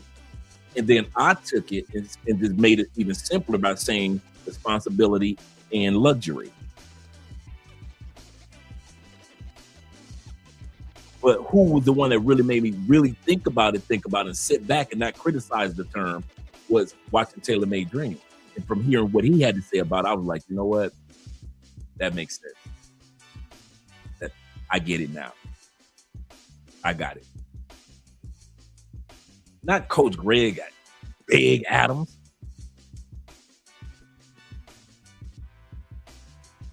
Kofi says this. Shout out to Kofi in the building. He says it's rare you meet anyone at any stage of life that actually created something. Absolutely correct. Nothing's new under the sun. In the book of Ecclesiastes. Chapter 3. There is nothing new under the sun. I don't know why guys try to pretend like they invented something. Kofi also says this with the $5 love. He's observed what is useful, discard what is not. I mean, absorb what is useful, discard what is not, and add what is uniquely your own. That's exactly how you do it. That's exactly how you do it. Bruce Lee said this. Again, none of us created anything. It's just our own. It's just our style of what that is. Absolutely correct. It's just our style. You hit the nail right on the head, brother. Right on the head. The man was demonetized. He got to make his money somehow. And I agree with that. Don't get me wrong. I'm with him. Hey, everybody knows we don't have full access to our channel either. We lost 5 channels in one day. This was 2 years ago. I get it. I understand. We're down to I think we have 3 or 4 channels now. Yeah, we had a lot of YouTube channels. So I get what Coach Greg Adams or Coach Big Adams trying to do. But that has nothing to do with talking about a man's cancer and calling a man gay, Atlanta gay, and then saying that a man should fall on the sword in front of him, Coach Big Adams, the King of Kings. That's an off-camera type of insult. That ain't even a YouTube insult. That's an off-camera insult, brother. That man had to deal with real cancer off-camera in real life. Any of us that have family members that battled cancer, you know what the battle of chemotherapy and all the meds and all that stuff is. You know that cancer is not a joke. And for this dude to just use that as a man, let me not keep harping on that. Let me let O'Shea talk. Let me shut my mouth. Let our brother O'Shea talk. Shout out to my Uncle Jeffrey in the building.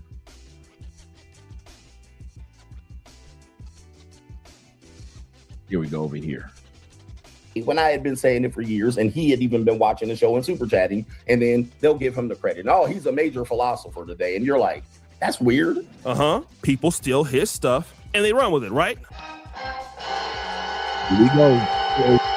And I do get this feeling that there is a certain group of people that treat me as an outsider. You know what I mean? Like, I'm still an outsider when it comes to this. And people will just take my and rebrand it and remix it. And just like, what? People treat him like an outsider. I thought all of this was funny because Coach Greg Adams don't want nobody taking his stuff, right? On May 17th, 2020, I was here in Uganda stuck in COVID. And for about 6 months to that time, I had been getting a lot of information that Coach Greg Adams was stealing my ideas. And so I still have that stream, even though I had privated the stream. But what I did is I wanted to prove to you that the same thing that Coach Greg Adams is saying about MTR that I'm saying about him. Let's So go. earlier, I was getting messages, and they was talking about that this suck ass named Coach Greg Adams was stealing from your boy. Feel me? They was like, yo, man, Coach Greg Adams was stealing from your topics or whatever. So, you know, I'm like, all right, well, I'm on the same topic. They was like, well, it's about the same topic you talked about, right? So I'm giving the benefit of the doubt. I'm subscribed to the channel, whatever. You feel me? He got some good shit, you know, from Cali, you know. So, you know, Coach Greg Adams, you know, I'm like, you know, he got a little, you know, he got a white boy audience. And, you know, he like similar to Donovan. I would say Stephon Clean Scales. They got a multicultural audience. So, you know, I want to see the win. So when somebody hit me with the shit like, yo, man, nigga stealing your shit, I was like, nah, man, Coach Greg Adams, he ain't stealing my shit, man. He ain't stealing my shit. And they're like, nah, Shay, this stealing your mother shit. So I wasn't ignoring it. I was even getting, man, I was like, yo, stop hating on this. He just talking about the same shit I'm talking about. He not stealing my shit. At first, I'm like, nah, man, he's not doing that. But then he sent me a video. Now, y'all know me, right? On my Celebrity Junks, I created the little dating music. You feel me? Where I use the female voices and all that stuff. I'm the one, y'all know. When I create some black YouTube, I do this where if you know it's mine, don't nobody do it but me. Like, there are certain that if I do it, you know it's my the Sunday Rumble type of hangout. I don't do my nobody else do it. You know, the Thirst Box, the Hit the Wall series. Nobody does it like me. So I go listen to this video. This bum ass is doing my dating music, playing the same similar music to what Dima play, stealing the female, and he had no talent. Like Coach Greg Adams, man. Let's just be honest, bro. You Oreo. Like, let's just keep it real, man. You got good shit, but you a white boy, okay? You a white motherfucker in a body. So I actually saw him. Y'all know I got the dating music from Dima and how I do my stuff. I mean, you know, not to be mean to Coach Greg Adams, but he's not a trend-setting content creator. He doesn't have great production. He doesn't have elite stuff. So when I saw him stealing my stuff, I was like, wow. And guess what? He didn't give me any credit for it. Now, let me tell you exactly what happened before I continue going on with this stream. A whole bunch of you dudes were saying I was hating on the coach. I was doing this and that, you know, and then what I did was I changed his name from Coach Greg Adams to Poach Greg Adams. They got these MGTOW or dating channels and shit like that. What you motherfuckers do is you bring your mother ass to the black sectors. You get all the game from the black sectors. You steal all the from because you motherfuckers really ain't got no game. Then you go over there and repackage that shit to the white boy. Now, the reality is Coach Greg Adams has always had an international fan base, not just black, multiple people, okay? I said he was coming over to the black sector. He see what we would do and then repackage it to the white guys because he knew that they would never be over in our algorithm. Now, let me just tell you what happened with this whole beef with Coach Greg Adams. It was mostly one-sided. It was me roasting him, saying that he was a no talent. He was a thief, which when it came to me, he was, but it's all good. Like, I'm not even tripping. Now he's over here having like a midlife crisis on his Instagram thing. And I mean, it's kudos and all of that. Like, he's over here showing all these young chicks that he's dealing with and everything. I mean, it just looks, for me, it just looks terrible. But I went over there one day. I'm not a hater. I went over there and I commented on his Instagram. Damn, bruh. Even I can't hate on this. This wasn't really like a sneak diss or whatever, but like, man, you're having a midlife crisis on the internet trying to show everybody that you still got everything. But that's cool. I mean, anybody can go overseas and have all these checks and post it and act like, you know, you're a boss dude. But I was doing that because everybody was like, look, man, you should just give Coach Greg Adams a pass. You know what I'm saying? You know, y'all should collaborate. I went over there and showed bro some love. I went over there and showed him some love. Now he's over here acting like somebody stealing from him, and don't nobody steal like Coach Greg Adams steals. Before O'Shea goes any further, I'm gonna show you how upstanding O'Shea is, a good dude O'Shea is. I'm gonna tell y'all the true story. Some of you guys have heard it, some of you guys have never heard this. 2015, this is when O'Shea and the Manosphere, because remember, the creators of the Black Manosphere was, O'Shea Duke Jackson, Angry Man, Obsidian Ali are the founders of the Black Manosphere. You had the regular Manosphere, the white brothers, but the ones that put the red pill and all that in motion in the Black community, O'Shea Duke Jackson, Angry Man, when they were like really close, really cool with each other. They had the website and everything. Obsidian Ali. The one that's still running with it is, of course, our brother Obsidian. Shout out to old man. I was on one of I was in the audience in the comment section of O'Shea's channel. Now O'Shea and them, they were just wilding back then. They used to cuss out their audience all the time. I mean, they was wilding back then, right? And I remember he had a guest on, and it was a woman from Colombia who had a growing up blue YouTube channel, and she was a Colombian, and she was really like the first English-speaking Colombian, other than Andrea, that spoke to American men. My wife is the second, but the first true one. And then you got Maya and all those other ladies that have come along, you know, Afro Wahia have come along since then. However, the lady was speaking, and I was excited. I'm in the audience, and I'm like, yeah, because I just got back. It's like 2015, 2016. Just got back from Medellin, my first trip. So I'm excited, right? And I'm like, yeah, she's right, and da-da-da-da. And I was like, I'm leaving in 2016, blah, blah, blah, blah, right? And they come to find out, you know, I was just excited.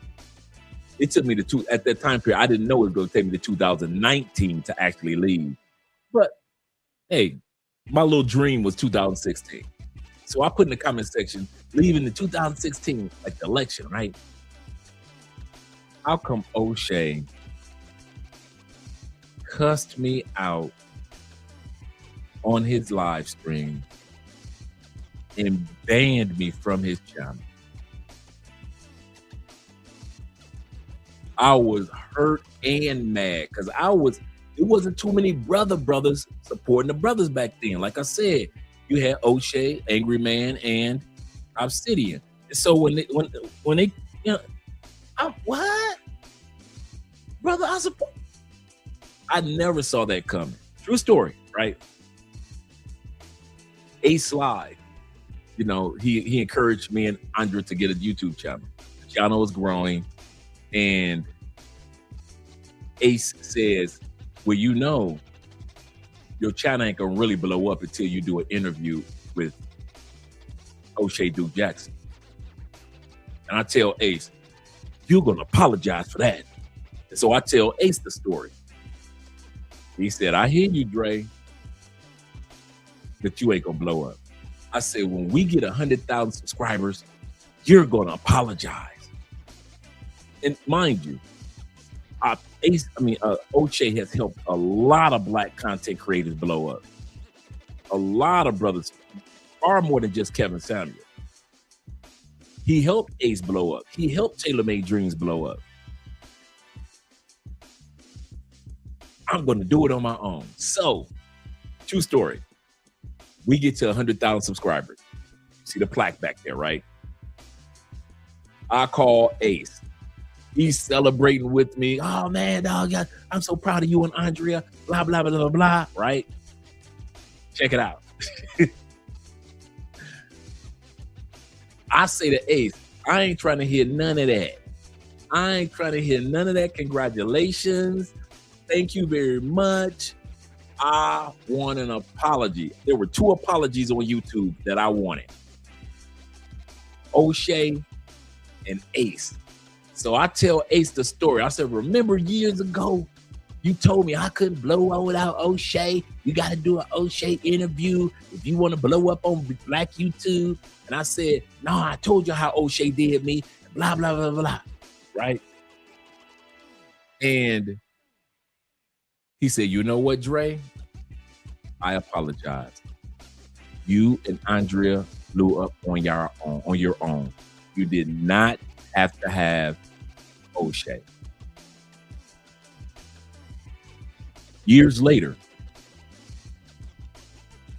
I'm watching O'Shea like the rest of you do. I leave a comment. Hey, bro, I've been trying to catch you with you, man. Hit me up, blah, blah, blah, on Facebook, and then we can exchange information. I'm like, is this really O'Shea or somebody just punking me in O'Shea's comments? I forget, it was either an O'Shea video or a celebrity junk video. I forget which one it was. And then on another video, a couple days later, I put a comment in. He was like, no, Dre, I'm serious, man. Hit me up, man. So, true story. So O'Shea, we meet up on Facebook. We exchange numbers. We're talking on the phone. It was me, O'Shea, and Wody Maya. And anybody know who Wody Maya is? That's the little short African brother. I don't know why I say short, but the African brother that interviews all across Africa. He's got 5 million subscribers. I mean, this dude is doing his thing, right? I talked to him last year. He's supposed to come down for the Petronio Alvarez Festival last year. You know what? I'm going to send him a message on WhatsApp if he wants to come down this year. So me and Wody Maya, we on the phone talking. He's like, when you coming to Africa? I said, that's all he wanted. When you coming to Africa, bro? I ain't trying to talk about nothing else. So me and Wody Maya talking. Because O'Shea gave the phone to him. So I talked to Wody for a second. Then O'Shea came back on the phone. He said, Dre, I want to set up an interview. I said, bro, we got to talk. So I tell O'Shea the story. Now at this stage, I'm not mad anymore. I'm joking. But I'm still serious because I want those two apologies. I already got one from Ace. So I tell O'Shea the story. He started laughing. I started laughing. Oh, and this was like maybe 3 years ago. O'Shea, he said, Dre, man, I apologize, bro. He said, you know how wild we were back then, man. We were new on YouTube. We just was talking reckless. He said, I had just got to Poland, going to school for medical school. He said, man, we was all brand new to YouTube, man. We were just talking crazy. He said, you notice I wasn't just talking crazy to you. I talk crazy to everybody. I said, I know, man, but you banned me from the channel, man. I want an apology. He said, Dre, I apologize, brother. I apologize. He said, man, you held that in your heart a long time. Yes, I did. I said, and I told him the story with Ace. Ace was like, he told me you can't blow up without O'Shea Duke Jackson. And mind you, shout out to O'Shea for all that he's done for Black content creators. Because a lot of YouTube channels, not just the ones I've mentioned, it's a lot of content creators that blew up after an interview with O'Shea. So O'Shea was like, man, I want to do an interview. And so we did. I said, well, when you want to do it? He said, I want to do it tonight. What you doing right now? I said, I was going to do a show, but we could do an interview. And that's when I got the first interview with O'Shea. And I've had a couple more since then. He's been on our show. I interviewed him. But my point is, that's how much of a stand-up dude O'Shea is. That's what type of dude he is. He acknowledged, hey, man, back in the day, man, we were wilding, Dre. You know how it was. And he was right. I did know how it was. That goes to show how upstanding I was, because I could have been all angry and everything, and I would have missed my blessing of being interviewed and having O'Shea on the show to interview him. Coach Big Adams don't realize this behavior can block a lot of your blessings, bruh. You never know what God got down the turnpike. When this happened with O'Shea, I wasn't even living in Colombia. I didn't know Andrea. I didn't know you guys. I didn't know Ace Live. I didn't know that we would be doing content. I didn't know about no YouTube as far as the business side of it. I knew nothing.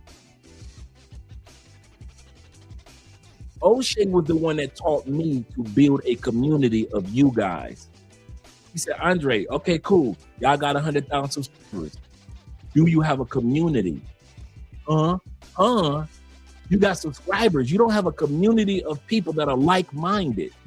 You got to build a community, Dre. And since then, that's all I focused on was building a community of like-minded men and women that take relocation seriously. But what if I had acted like, the reason why I said this, telling this story, guys, what if I had acted like Coach Greg Adams and I had treated O'Shea like Greg Adams is treating MTR? I wouldn't have got an interview with O'Shea. He wouldn't have interviewed me. Where's my phone? I wouldn't have Wody Maya in my phone. I'm talking about the biggest YouTuber in Africa.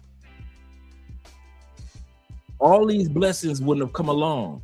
I wouldn't have knew about the side of building a community. I would have been so focused on subscribers. All the lessons that God used O'Shea to teach me wouldn't have happened if I would have been acting like Coach Big Adams, the way he treats MTR.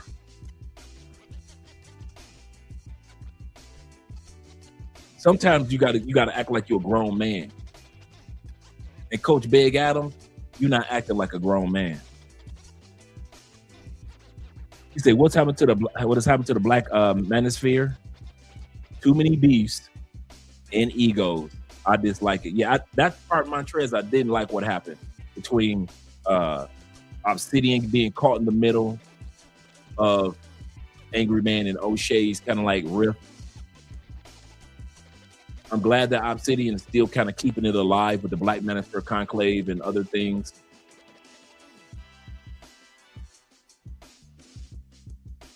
But I kid you not, man.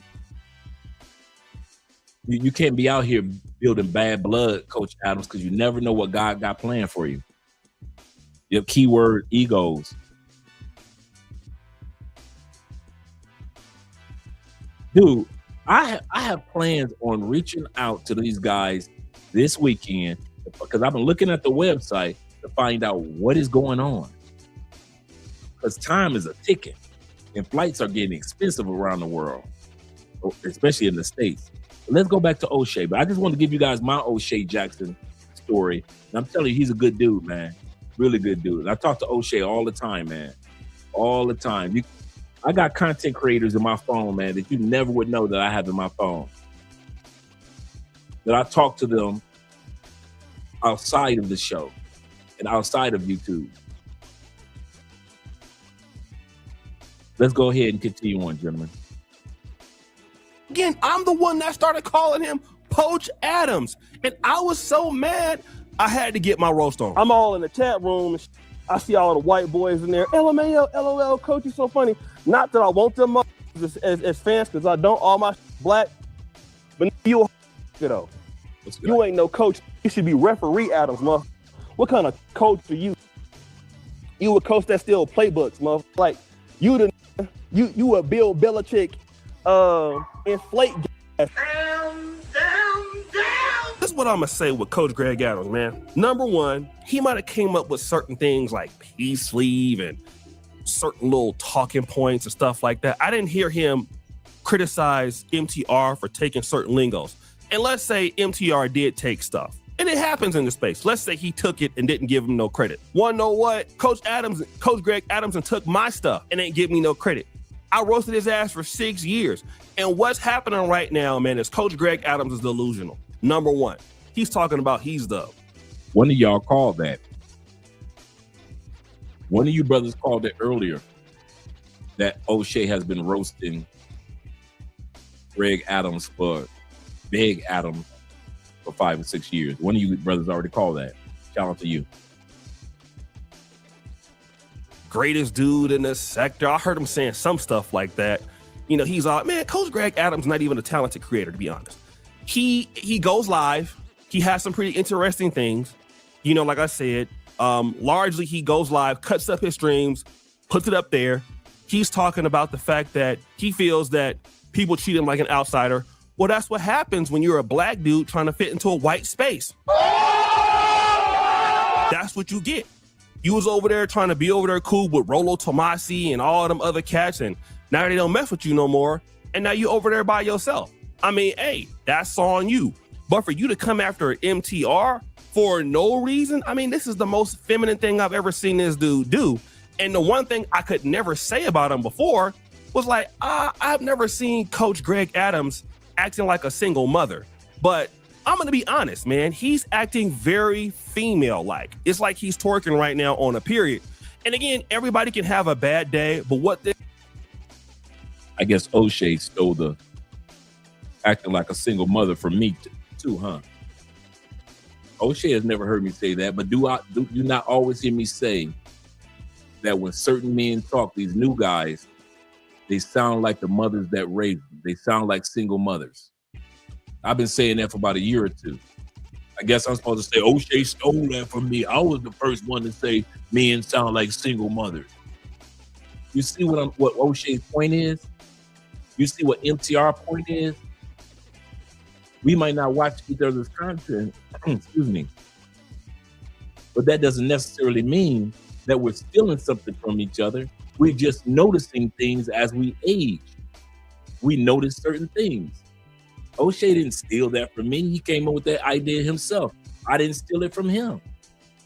Saying that men, a lot of modern men, sound like the mothers that raised them. You sound like single mothers. Literally, I hear men, for example, Alpha Male Strategy, when he was going off on MTR, he sounded just like the same type of stuff your mama would tell you if she didn't believe in what you were trying to do. You can't do it. Ain't nobody in our family ever did that. You ain't got enough money for it. What is on your mind? He sounded just like a single mother. Just like a single mother. But that don't mean I invented that. That's what our point is. Coach Big Adams, you ain't invented nothing, brother. Get that off your mind. this screams to me is here's a younger guy that follows the rules on YouTube, doesn't get demonetized. You got Coach Greg Adams, who's never really upgraded his stuff. He's been somewhere in a corner on the stream 5-6 hours a day, pressing little certain things on the soundboard. Never paid anybody in the business. Content never really got better. So people just leave and they go elsewhere. And then when they go to somebody like MTR, then a lot of the guys out there get upset. All the content creators that have a problem, for the most part, I would say outside of AMS, none of those guys ever really stepped up their stuff. And it's not his fault that you're not good on the platform. I mean, largely it's your fault. Because again, you have a personal problem because all of y'all are fishing for these same people and y'all all trying to sell them courses and, you know, trying to compete for this male audience. And that's on you if you're not lit. I mean, and especially if you steal, nobody steals like Coach Adams. I'm sorry, bro. Even the other day, I did a video called Strippers' Worst Nightmares Just Came True. In that video, I credited Coach Greg Adams for some of the thinking in that video. I actually believe somebody sent me the video. I got the video idea from him, and I credited him inside of the video. When Coach Greg Adams steal from people, he don't ever do that. He don't ever do that. Like, so the thing is, bro, this is jealousy. You, number one, you're a hypocrite. Number two, largely you suck. I'm just gonna be real as a content creator. You're not that good anymore, okay? That's just those are facts. You're terrible. Number three, O'Shea is repeating the same thing I said about Coach Big Adams when he came to the conclave. He was not worth the price of admissions.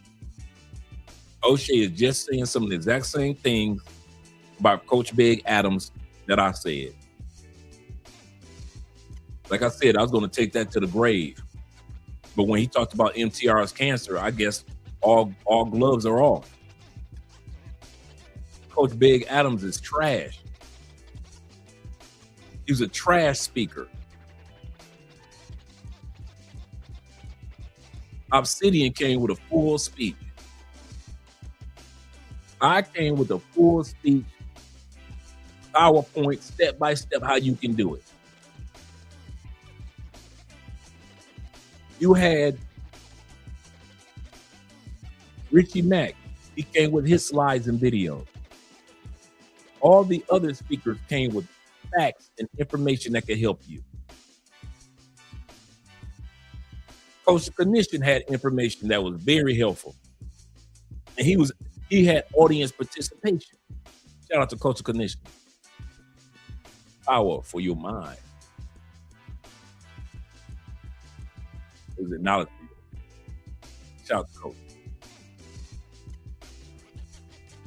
So yeah, Coach Knishin, everybody. Here come Greg Adams, Coach Big Adams. He ain't do nothing but stand up, answer 7 questions, and left the stage.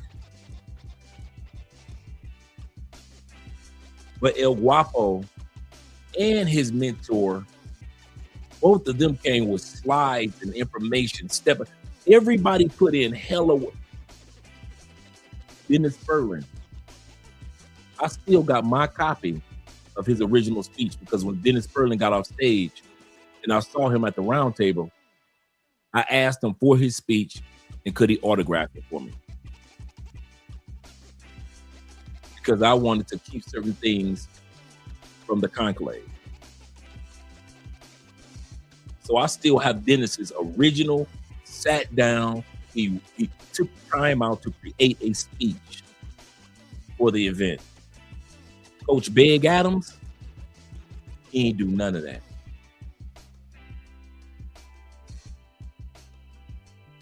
None of that. And everything I'm saying, O'Shea is confirming. Coach Big Adams is trash. Having a midlife crisis on Instagram, trying to prove that you still got it with all of these international thoughts, like you a player or something. That's lame, bruh. Like, come on, man. That's something a 30-year-old dude would do, a 20-year-old dude would do. Not somebody over there with the snow white beard, looking like Methuselah in the Bible, acting like you still got it. What are you trying to sell? It's like these dudes are so pressed for the cash, they trying to do anything to bubble. And he just looked like a mark. I'm sorry, man. Like, I don't have no problem with him. He looks like a buster, flat out. I mean, we both from Cali. What he's doing right now is some sucker stuff. He's being a buster. He's acting like a loser. It's very female. It's very female friendly. And I don't have no personal issues with the dude, but he's a mark right now. And maybe he can get himself together, stop acting all sassy, and understand, man, you got to stop twerking on here, bruh. Like, real talk. I got over you stealing my stuff. Get over this. If you say he did it, he said he didn't do it. So I'm going to leave it alone. But I know for a fact you stole from me. So guys, what do you think? It's your boy, O'Shea Jackson. Back at it again with another episode of The Celebrity Junk. Appreciate you for all that you do. Subscribe to the bell. We're out.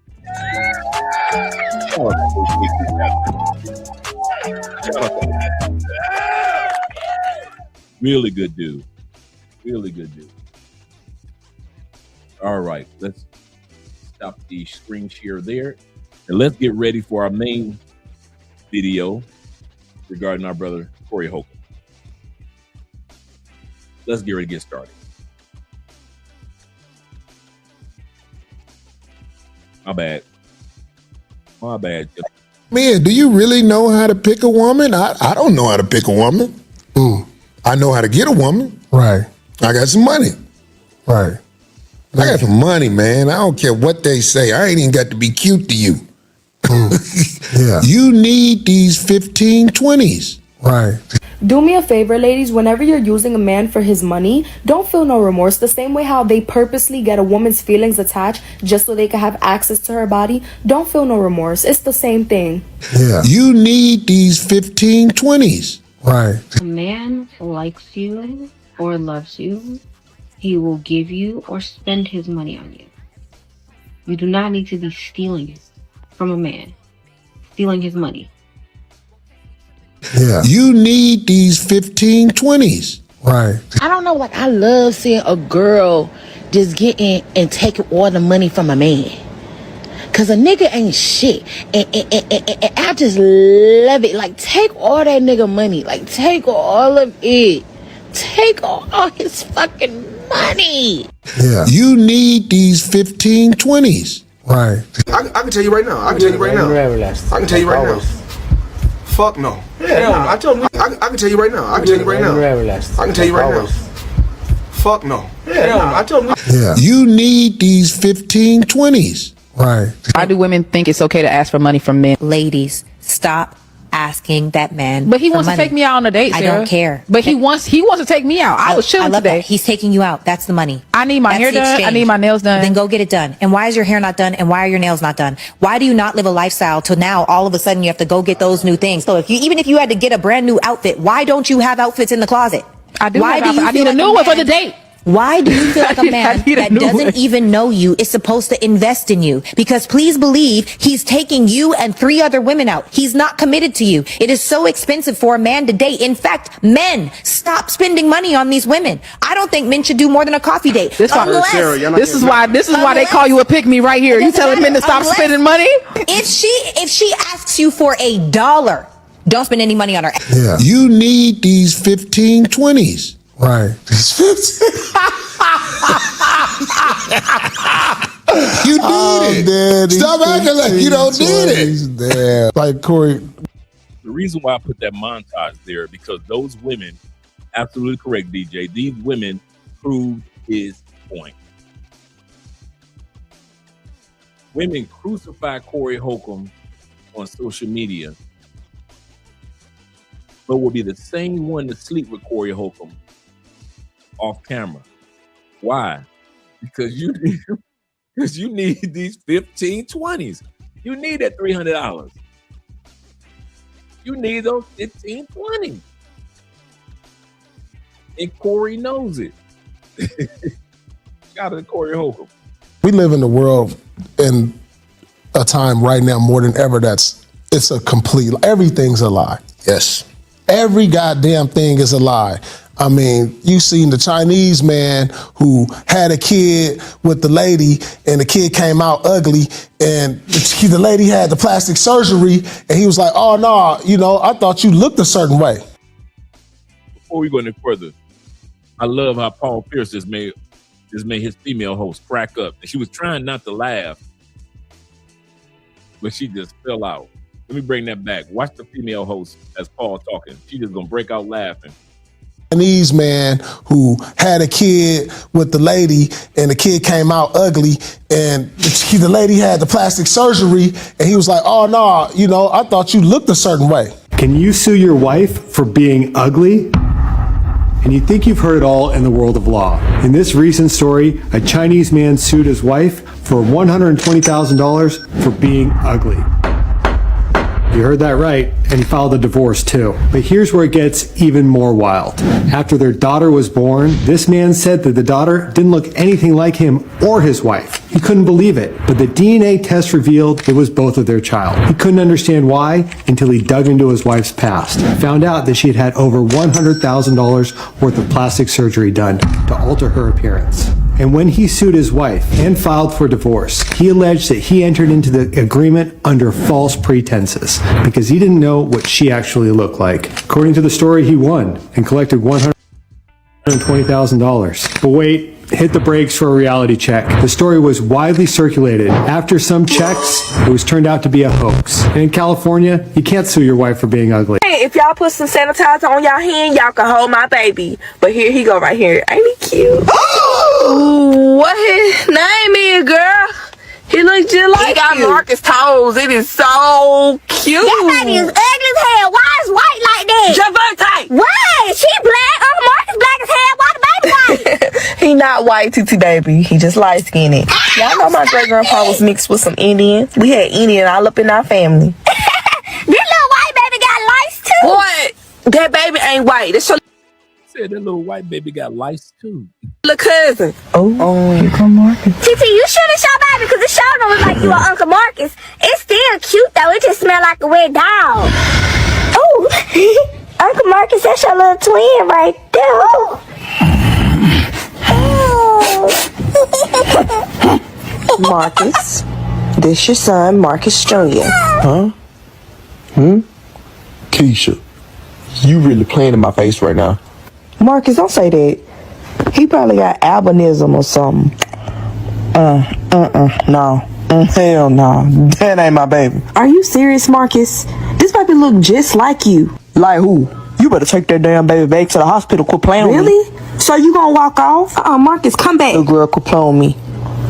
Cause you really playing with your life right now. And I ain't finna sit up here and play with you. This is your baby now. Put you on child support.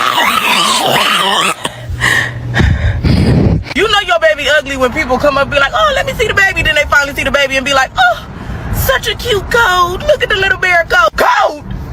Bitch, you don't see that human inside of it? And I could call my babies ugly. I done told y'all. All my babies, Moomies and Minks, looked like frogs and dogs when they was born. They gotta grow until they look. She said her kids look like frogs and dogs when they were born. I wasn't expecting baby to look like Chris. I didn't know he was gonna look like that. I didn't know. A Chinese man has won a court fight against his wife after suing her for being ugly. Jian Feng filed a lawsuit after his wife gave She don't look nothing like she did before. birth to what he says was an ugly baby, saying their daughter did not look like either one of them. When Jian Feng said his wife gave birth to that ugly baby, he knew she was cheating. In fact, he said he was appalled by the baby's appearance. And at that point, that's when his wife came forward and admitted that she had spent $100,000 on intense plastic surgeries to drastically change her appearance before she met him. This is the before and after. Come on now. Come on now. Damn shame. These women out here these days. Pictures. That's when he filed for divorce, saying she deceived him and convinced him to marry her under false pretenses. Jian Feng claimed that his wife set him up by not telling her about that plastic surgery, saying that he met his wife out of love.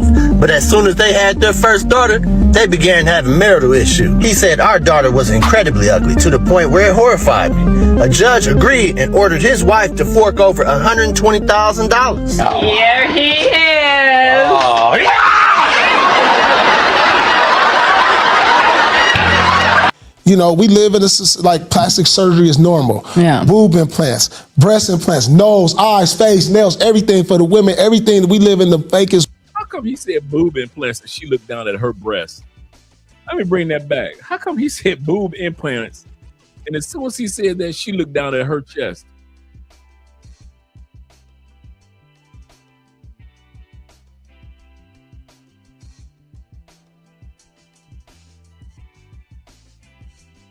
Come on now. Don't freeze up on me now. He said what makeup is witchcraft. By not telling her about that plastic surgery, saying that he met his wife out of love. But as soon as they had their first daughter, they began having marital issues. He said our daughter was incredibly ugly to the point where it horrified me. A judge agreed and ordered his wife to fork over $120,000. Here he is. Oh, yeah.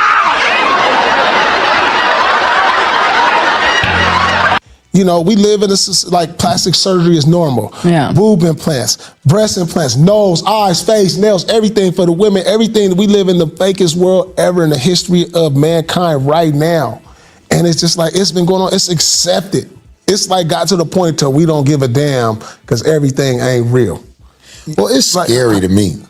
I mean, like, I'm a loner. I'm by myself most of the time.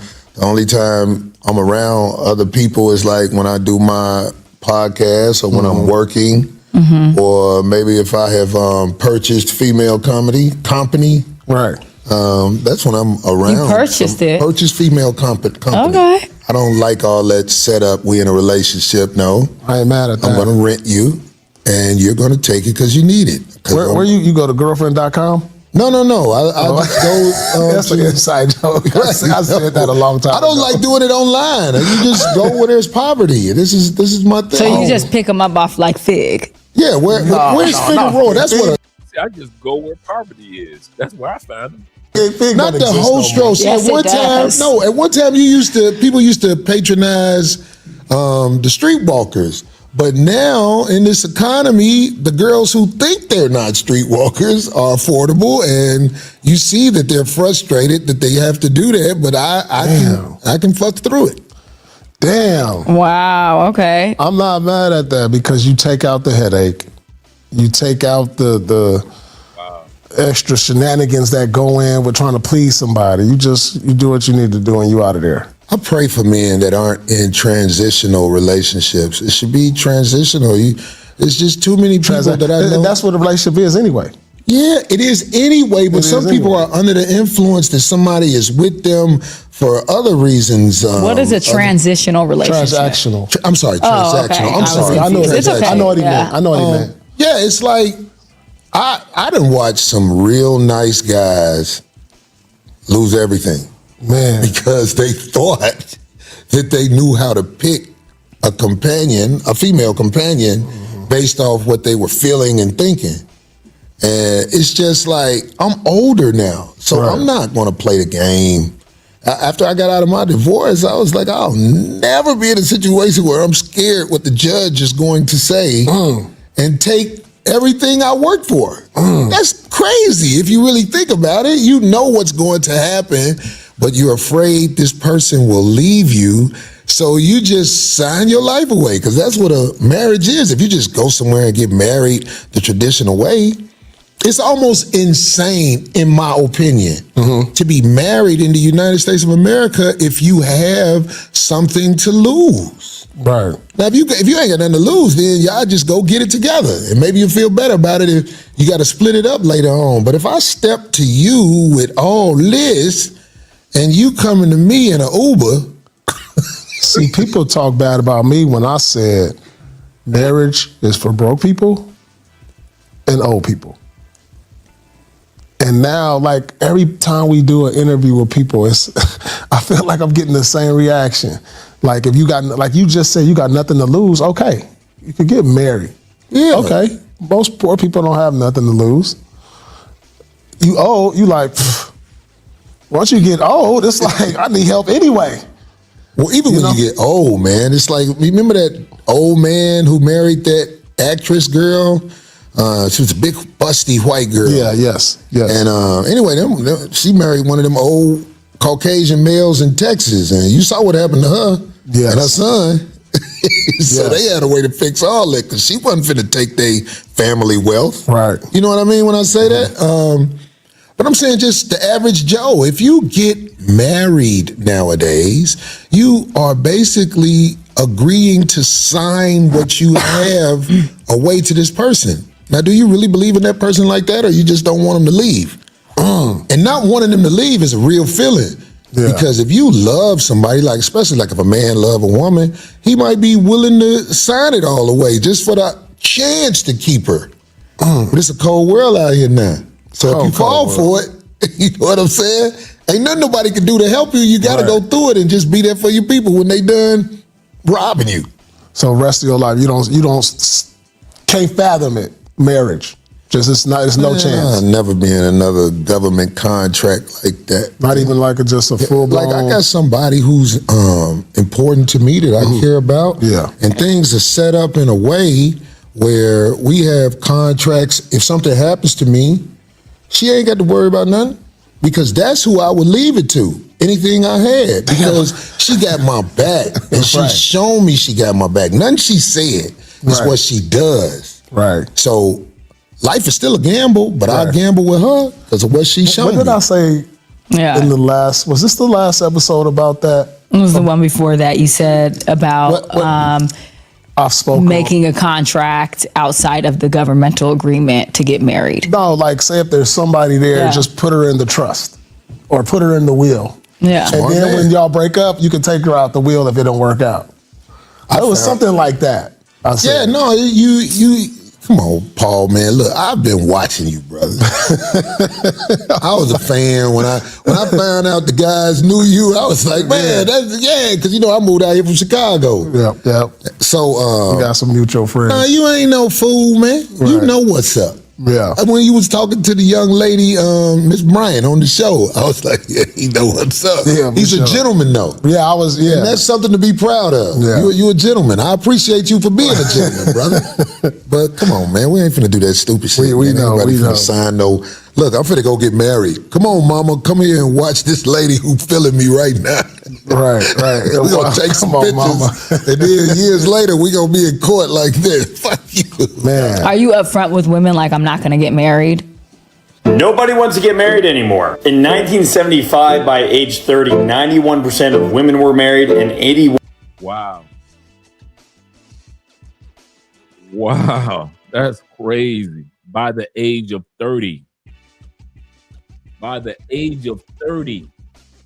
1975 was not that long ago.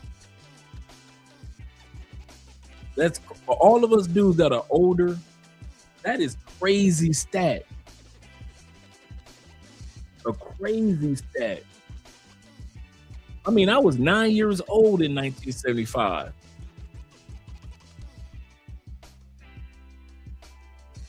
Actually, I was 8 years old in 75.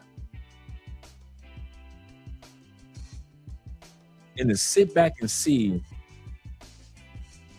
that 90% of women under the age of 30, there were no thoughts back then.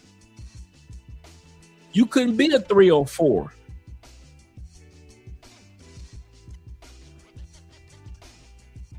Goodness gracious. Now you look at now, looks like it said 2020 behind his head. 25%. Goodness gracious, man.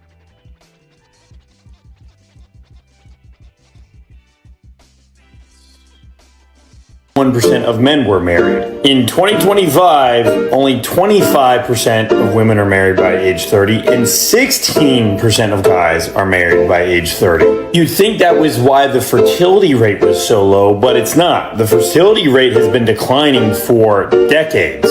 So even when everybody was married, people still were having less children. And it's not so much that marriage is on the decline, but more so that marriage kind of peaked in the 1970s, which goes to show that there's a lot more to these statistics than meets the eye. Let me tell you another reason why most women aren't getting cuffed. The extreme emphasis on monetary value. For my woman in the back that didn't hear me, a lot of y'all aren't getting cuffed because of the extreme emphasis on monetary value. A lot of y'all will talk to a guy that you like and you know is good for you, and then you will fuck it up by asking him this question a month in.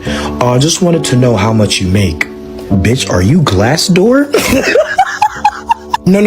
Are you not seeing the disconnect? 3 to 4 months in, when things should be in the honeymoon phase, you said, nah, let me fuck up what we got going on. I'm gonna take a screenshot of Tory Burch, Van Cleef, a Rolly, Louis bags, and say, want, with hella T's. Bitch, let me tell you something. You should have just said this. Hey, Dad, this is what I want. Is this nigga your dad?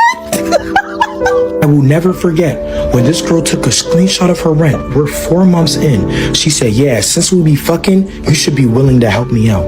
You know what I did? I took a screenshot of the Indeed jobs. I filtered up to 80,000 and I said, you should do some research. I told her the issue is you're not filtering up. So when you go on LinkedIn and Indeed, filter for 80,000 plus. This is why you're in this predicament. Let me tell you another thing I will never forget. I will never forget when one of the girls I was talking to for about 2 to 3 months, she sent me a Chanel bag and she said, please, if you love me. I screen recorded her Instagram. All of her Instagrams had Telfar bags. I said, stop trying to step out of your tax bracket. I need you to step back in where you belong. Bro, I need you to get another laugh. You need to find a different laugh, bro, because that laugh. Come on, bro. Okay, so this message is just for the men. And if you're not a man, you can keep scrolling. All right, now that I have your attention, I just wanted to ask, what's happening? What's going on? Because I created this matchmaking service a week ago. I have 40 signups to date. And can you guess, of that 40, how many were men? I'll tell you, 3. Out of 40 people, 3 of them were men.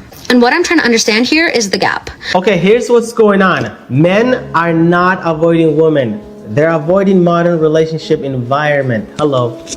Men were raised with the old script. Be the provider, lead, earn, be established, and then marry. It's that simple. You know, men provide, women support. And this right here was also reinforced through religion. This is the old system.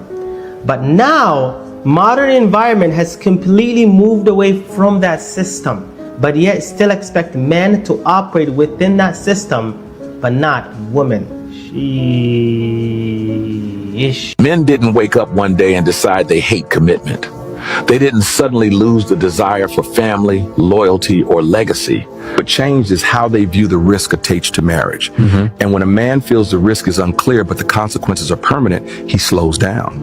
For many men, marriage no longer looks like a guaranteed partnership. It looks like a high-stakes decision with uneven outcomes. They've watched divorces tear families apart. They've seen friends lose assets, lose access to their children, and lose years rebuilding financially and emotionally. Whether every story is balanced or not doesn't matter. Stories shape perception, and perception shapes behavior.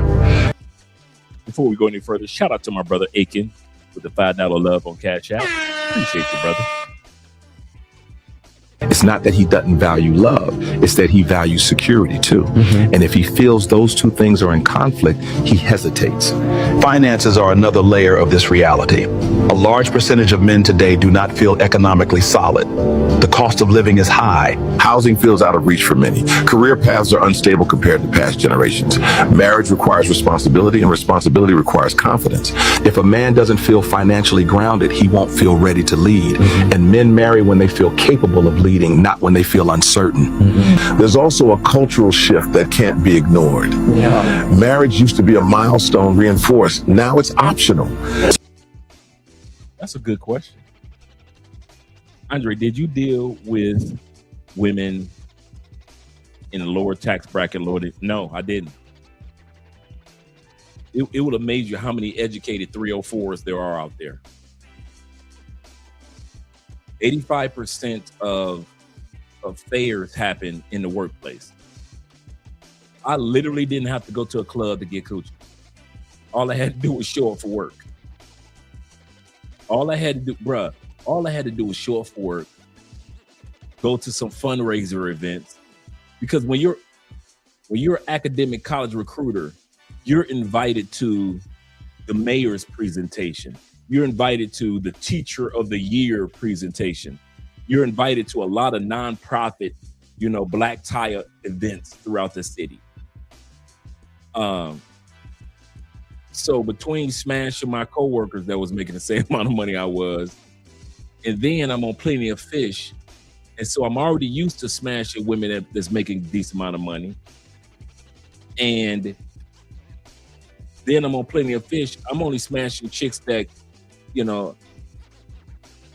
I've got this degree or that degree, and I work for this firm, or I'm up to, like my last person I was dating was up to be a partner for Frontier, not a partner, sorry, to be one of the CEOs of training for Frontier Communication. That was the chick that was flying me to different parts of the country, right? She was flying me out. I was getting flown out, right?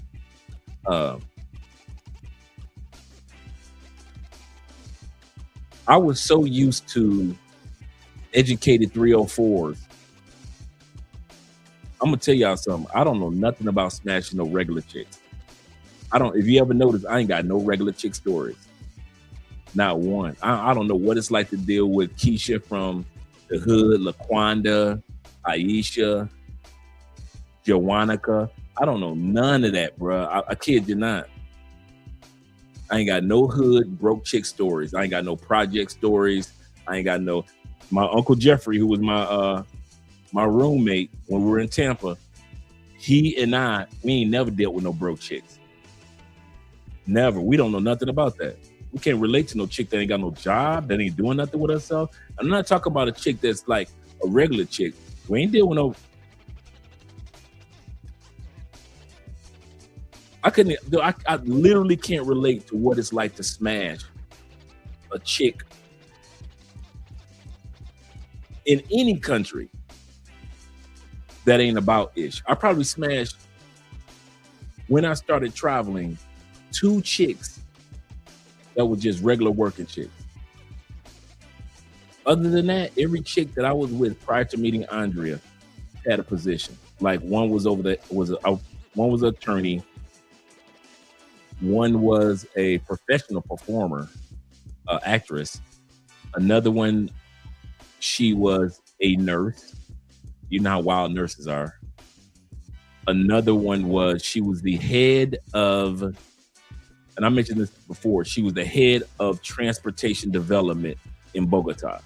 So she was in politics. And then I met another one that was in politics as well. She worked for the mayor's office.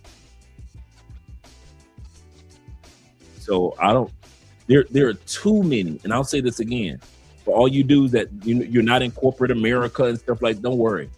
Dude, it will amaze you how many women that are 304s that drive G-Wagons. They are no different than Keisha down the street. Don't y'all ever think that women with all these degrees and they walking around in they little outfits and they go to the gym and they're taking Pilates, that they're different. They are not, bruh. I was smashing them in the broom closet, in the ladies' rooms, and in their offices too. They'll close the office door, and I'll smash them on lunch break. And I ain't the only one. A lot of you dudes that deal with corporate women, you know exactly what I'm talking about. They ain't nothing but fancy looking 304s. They're a 304 in the hood, got all type of long fingernails. The 304s that we were smashing got French tips. Ain't no different. Don't ever let y'all be fooled into thinking because you only smashing females with the Wolverine claws that the females that's professional with the French tips, that they're different. They ain't. They are no different. They just put on that facade of, I got money, I'm a diva in public. But in that bedroom, bruh, 304s. I'm smashing her, the other dude smashing her, and she's still in love with her ex-husband. That's how those corporate 304s are. They ain't no better, bruh. None. No better. They cheat on their husbands faster. They cheat on their husbands faster than Keisha would. Keisha be like, I got my man and our kids, and I wish another helper would. At least Keisha, she believes in this. This is really her man. You might be cheating, but Keisha don't care because you really her man. Bethany, the sister named Bethany, she gonna cheat. The sister named Amber, she gonna cheat. Yeah, she graduated. She got her doctorate. Yes, the Black Ambers, she gonna cheat. I don't know one faithful Black Amber.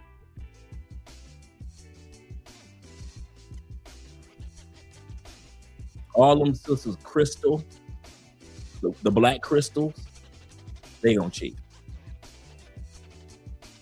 Yeah. Yeah.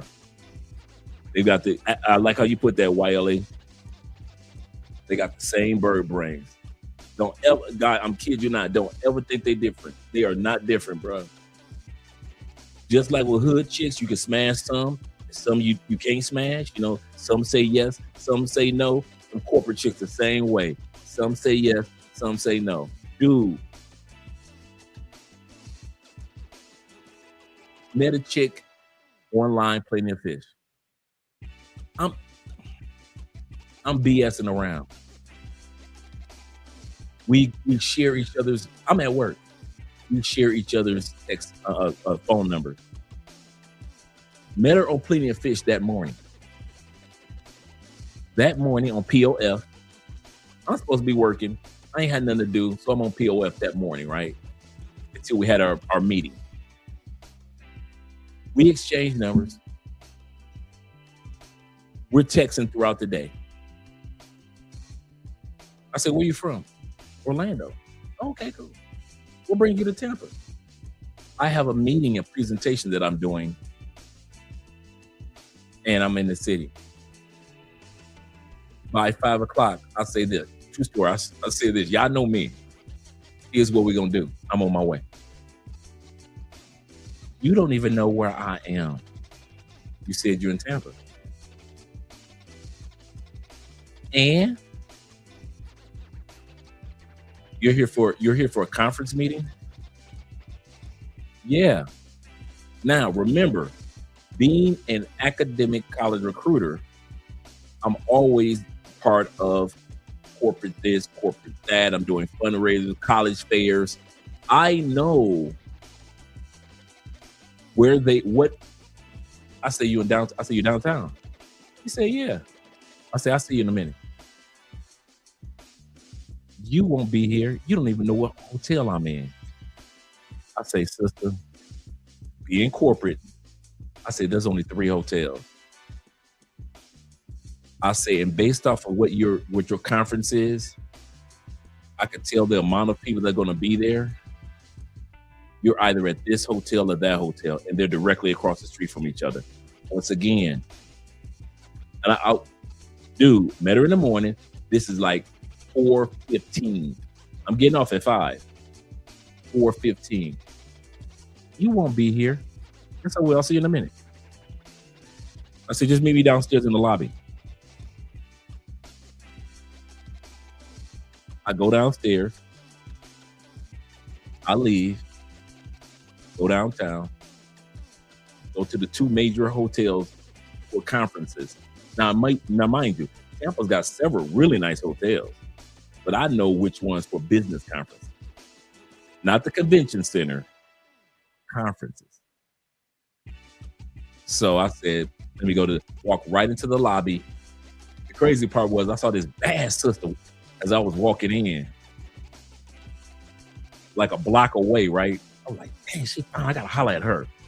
While I'm on my way to go see another chick, right? And so I got shot down by the other sister that was walking past. She was like, no, I got a man. I'm sorry. You have a good day. I was like, I believe you got a man. I kept pushing. Went to see the other sister. Met her in the lobby. We chopped it up. Had some drinks at the bar. Back up to her room. Come to find out she hadn't had sex in 3 years since her divorce. She said, I just got on plenty of fish for the first time. This is my first go round. And I beat the coochie up. And she had 9, I kid you not, true story, 9 orgasms that night. And I smashed it for about a year.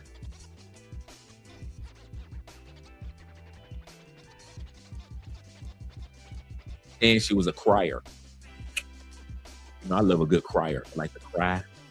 Oh my God, it's so good, it's so good, it's so good. I love a good crier, right? When you see a pretty woman crying because the sex so good, you be walking around on your knuckles like you're a silverback gorilla. You be walking on your knuckles when you got a crier, right? What's my point? Don't y'all ever think that these corporate chicks are not 304s like everybody else. Don't you ever think that these corporate chicks are not 304s. They are. She didn't know if I had money or I didn't have money. Most of them don't. They don't care. They do not care. Dude, I have smashed Olympic trainers. One sister, she helped train the female Olympic track team. That was her job. Don't y'all let these females fool y'all into thinking that, oh, she's so dude, I'm always driving to the suburbs to smash some chicks, some big luxurious house, smashing some chick in her crib, man. Chicks, man. Yeah, she was married back like 3 years prior to. I said, you ain't had nobody in 3 years. I said, you know I don't believe that. He said, I'm serious. He said, I just focused on my kids. He said, I've had opportunities. He said, I'm not saying that. I said, I can see you had opportunities. She said, I just wasn't I wasn't there yet. She said, you know, divorce is hard. She said, so I wasn't mentally there yet. I said, okay, I can understand that. And then when we did what we did, that energy that she came with, I was like, okay, she wasn't lying because she is feasting on your boy. Feasting. He said, I forgot to say, she was, the chick that you're talking about, let's see, here we go. He said, Dre is right. He said, back in the day, he said, I was smashing a top boss chick, owned her own business for over 4 years. Yeah. And God said she was married. Didn't know till months later. Plenty of them, bruh. Especially wives. Corporate wives or women that own business that are wives, they cheat. They cheat, bruh. You say these women suck at being celibate. So, yeah. Oh, yeah. 80% of the women in the U.S. in every position of jobs are sleeping around. There are 3 or 4, definitely. I've had 3 airline stewardess. I know I got airline stewardess stories. They on dating sites. Airline stewardesses are the worst, bro. You think nurses are bad? You think nurses are... Airline stewardess, they're bad. Shout out to Blade Runner with the $5 love as well over on Cash App. Shout out to all you guys supporting by way of Cash App, PayPal, and Super Chats. Let's continue on. He say chocolate women with them thick thighs. Oh yeah. Oh yeah.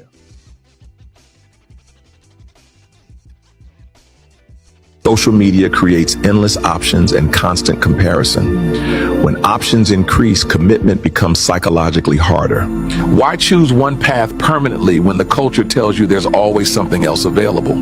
But there's a deeper issue beneath the surface. Many men question alignment. They ask themselves whether they are loved for who they are or for what they can provide. They want loyalty, peace, and cooperation, but they also hear narratives that reduce them to financial utility. When a man feels like a stepping stone instead of a partner, he will not volunteer permanence. Right. At the same time, we have to be honest about something uncomfortable. Not all hesitation is wisdom. Some of it is immaturity. Marriage demands discipline. It demands emotional regulation. Some men aren't avoiding marriage because they've calculated the risk. Some are avoiding it because they don't want the weight.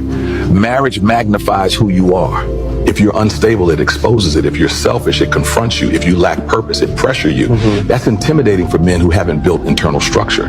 So what's really happening? We're watching a generation of men evaluate cost more than tradition.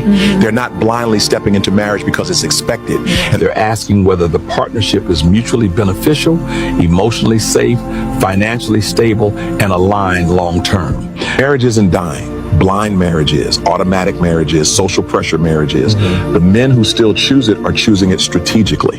They're vetting longer, observing patterns, measuring temperament, looking for peace instead of excitement. And here's the final truth. A strong man will commit when he sees alignment, respect, and shared vision. Commitment for a disciplined man is not emotional impulse. It's calculated permanence. Most men are not afraid of love. They're afraid of making a permanent mistake in a temporary emotional state. And until they feel clarity instead of pressure, they will continue to wait. And because a wise man doesn't gamble with his future, he moves when the foundation is solid. And if the foundation isn't solid, he keeps building himself until it is. Yo, it's your favorite AI uncle here. And if you want to learn how to create and monetize an AI influencer just like this, damn. He said it's your favorite AI uncle. I ain't mad at him. I am not mad at Pop. Pop gonna make me create an AI. Pop gonna make me create an AI. He is serious about his.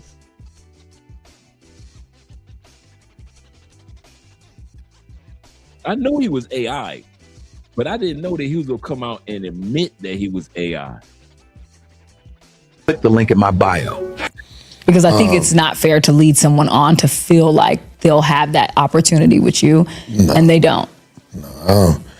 I have a lot of women who are frustrated with me because they agree to deal with me because I am a kind individual. I do things for people, but women who I deal with know that I ain't dealing with one woman. That would be insane at my age. I mean, because everything I get, I look at it as blessings from God. I believe I would lose everything I had if I was lying to women and letting them know or saying, yo, it's you. Nah, every woman I know knows that it's other women I deal with.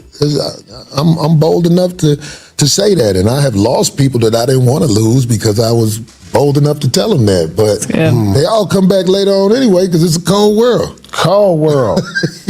Ain't nothing out there like, look, this might make a woman mad just by me saying this, but it's real out here. Most people can't make it off working a job and coming home with that one check and live the way they want to live, the way this fake internet life shows the life out here. So put the mic up a little bit. Yeah, when you hook up with a guy who can do some things. Yeah. Guys who can do some things, you're in a power position in America because it's a lot of poverty going on out here. It's just nobody says that. You only mess with poor females. So you can control them? So you can control them? I'm going to tell you what these men doing. They're using money to prey on women that are struggling. Single mothers that working 2 or 3 jobs, trying to make ends meet. They tired, working all day, got to deal with the kids. That man will come along. He wants somebody to control to do what he wants so he can be comfortable in his own situation, in his own life. So he pretend to be a good man at first. I take care of your kids. I take care of your bills. But when he can't control her no more, he take away that money, leave her struggling because she depend on him because she believe everything he say. And he starts showing her everything. And I caught that too, brother. I caught that too. She looked like when she was between Corey and Paul Pierce, the hostess, she spent most of the live stream either looking down into her cell phone, or you could see that her whole demeanor, she was pissed at the honesty between Corey and Paul. So they were talking as if she wasn't even in the room. And then when she did say something, had something to say, you guys are going to notice that she has something slick to say every time she opens her mouth. You're going to see it. she believe in him, and she don't want to lose that connection. And women use their body every day to get money. A lot of these girls ain't working, man. They working their body. Their body is their job. But they forget they got to get old. They got to get old one day, and that body ain't going to look the same. It ain't going to look the same. And no men ain't going to be attracted to you no more. So you can't use that forever. And men, you can't use that money forever. Because once you get sick and start struggling and something wrong with you, ain't no woman going to be there unless you got some money. And that's facts. The truth hurt, don't it? Once a woman gives up financial independence to a mate, it's over. You have to be prepared, because if you're not prepared, then you're stuck. And more women have to accept lifestyles that are unpleasant because they are financially stuck. So if you're smart, you teach your daughters, teach your granddaughters. Everybody has to have something that they're good at where they can. Don't ever let somebody control you with money. Somebody says, I'll take care of it, and I'll take care of you, and I'll take care of this. That person could leave. That person can hurt you. You always keep your job. Your job is your life insurance. My mom used to always say that to me. I love this post because this goes back to something I've been trying to preach for the longest. And most men wanting to pay all the bills is more about control than it is about servitude or leadership. A man or a woman paying all the bills is completely fine if that person is not going to throw it in your face. Most people aren't mature enough to do that though. Money is power. And so the best way to control somebody is to have the money. So women, while y'all asking for this, y'all better consider what comes with this type of man. There are definitely men that can do it maturely, but most men won't. Well, it's a lot easier to control somebody who can't control they way of going to the gas. There's a lot of girls who just don't have the money to do what they want to do. So I don't understand why you wouldn't hook up with a sugar daddy or whoever you want to, whatever you want to call the guy. Somebody who talks to you transparently is what I would dream my daughter to be around. Yeah. You need to talk. You need to deal with somebody who telling you what's up. And if you deal with him, don't be coming to me talking about, oh, he did that. I was like, wait. Did he lie to you?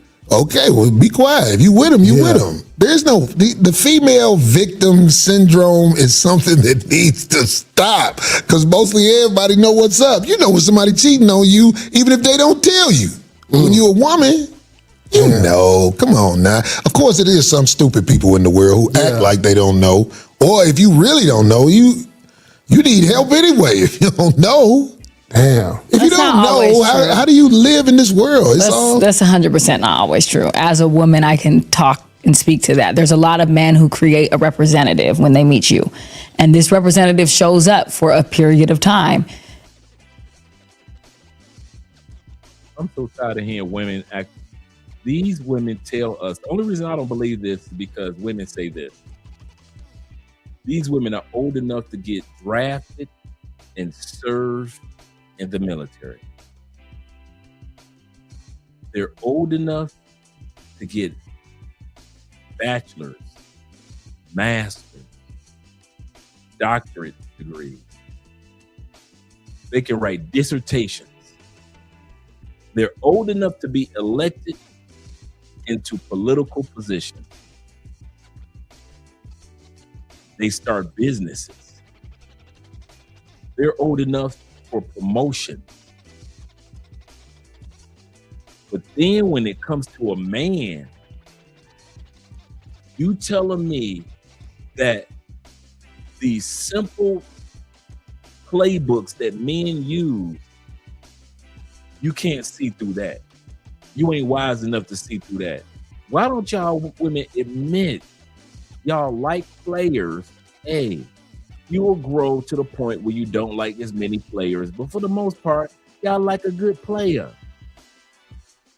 Y'all like a man that either he's a player or, you know, if you mess up, he got the potential to be a player. Let's be real with it. Let's not sit back and pretend like all y'all getting food. Maybe one or two, maybe a couple of y'all ladies get food, but y'all trying to sell it as if we don't realize that y'all know that he ain't ish. I have never lied to one woman to pretend like I wasn't ish. You knew I wasn't ish. You knew when you said hello to me, I wasn't ish. I wasn't right. I looked like I wasn't ish. Even though I had the suit on and everything, looking corporate, smelling good, you knew I was going to tear your life up. I didn't have to say it. I didn't have to bring a representative. You knew from rumors, from how I approached you, from how I don't call you or text you that much, how I only call you when I need you to come over to smash and I take you out my place as soon as I get done. You know I don't take you out to no dinners. I've been smashing you for 6 months. I ain't took you out to no dinners. We ain't been in no church together. We haven't been to the movies together. You ain't here. You have not even sat next to me while I was on the phone with my mama. At least long talk to my mama and meet my mama. You ain't never been next to me when I was on the phone with my brother or sister. And I fooled you. I fooled you. Miss Corporate America. Miss CEO. I fooled you. When I showed you straight up, you were not that important to me. I don't know what made you think if you come over to have sex with me for 6 weeks, that on week 7, I'm going to officially ask you to be my woman. I don't know why you think when week 22 happened, that on week 23, you would officially become my woman. No. I gave you every single red flag there was. You thought because I was freaky in bed. You thought because I gave you the tall, attractive brother look that you can brag to your friends about. Look what I got. That you were mine and I was your. Come on, little sis. Come on now. You are not that naive. I don't like when women sit back and try to sell us. I didn't know. He changed. He showed his Most men, we're so set in our ways, even in our 20s. You can tell when we cheat. Because we don't care. Me and Andre were talking about this the other day. Why do men cheat? Or why do men get caught cheating? Because we don't care to get caught. You ain't going nowhere. You know if you leave, you're going to be replaced. You know it's going to hurt, but you're going to still be replaced.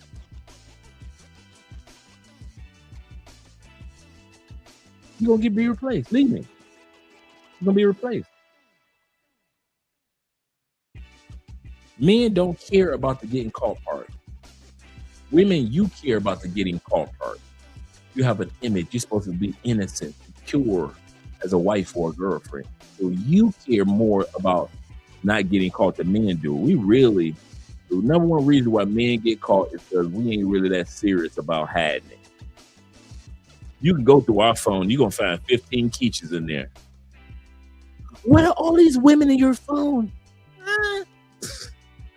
You caught me. Oh, girl, you tripping. I'm leaving you. Don't go. Yes, I am. Okay. Men are so nonchalant about getting caught. We ain't that swear. If we were really, take it from me, I've had wives that I smashed for a year. Those women are strategic when it comes to cheating. Strategic. You will not know your woman is cheating. Men,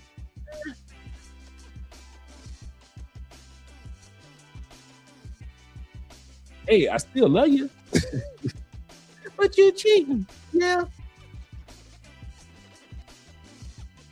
You saw all my red flags. Come on, girl. Stop it. I thought you changed. Not really. Not really. He said, exactly. They old enough until something happens with a man. Now she's too young. I was young. That stupid argument. They see the red flags just waving in the air like a Russian flag. They see that red flag like it's a flag from China. They see that red flag just waving. And they will still sit there and claim as if, girl, I did not see this coming. Yes, you did. Yes, you did. No, I didn't. If I did, then I would have never got with him. You did, and you still got with him. That's come I know that you knew, and you lied to yourself about what you knew, just so you can get with it. Women will lie to themselves about who we are just to get with you, bruh. They will. That's why you might as well be honest with them. Honesty got me more coochie than anything else. Just straight up, no, we're not exclusive. We're just having fun.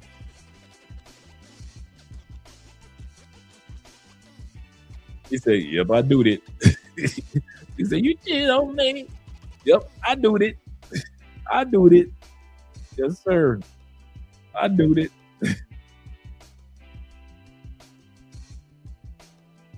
You're going to find out if I tell you. You're going to find out on your own, and we're going to argue about it. My brother Derek says this off topic. He said, but crazy how Fab Mythos have been blocked by the U.S. government for being too proper. I don't know who that is, but let me write it down so I can check out who it is.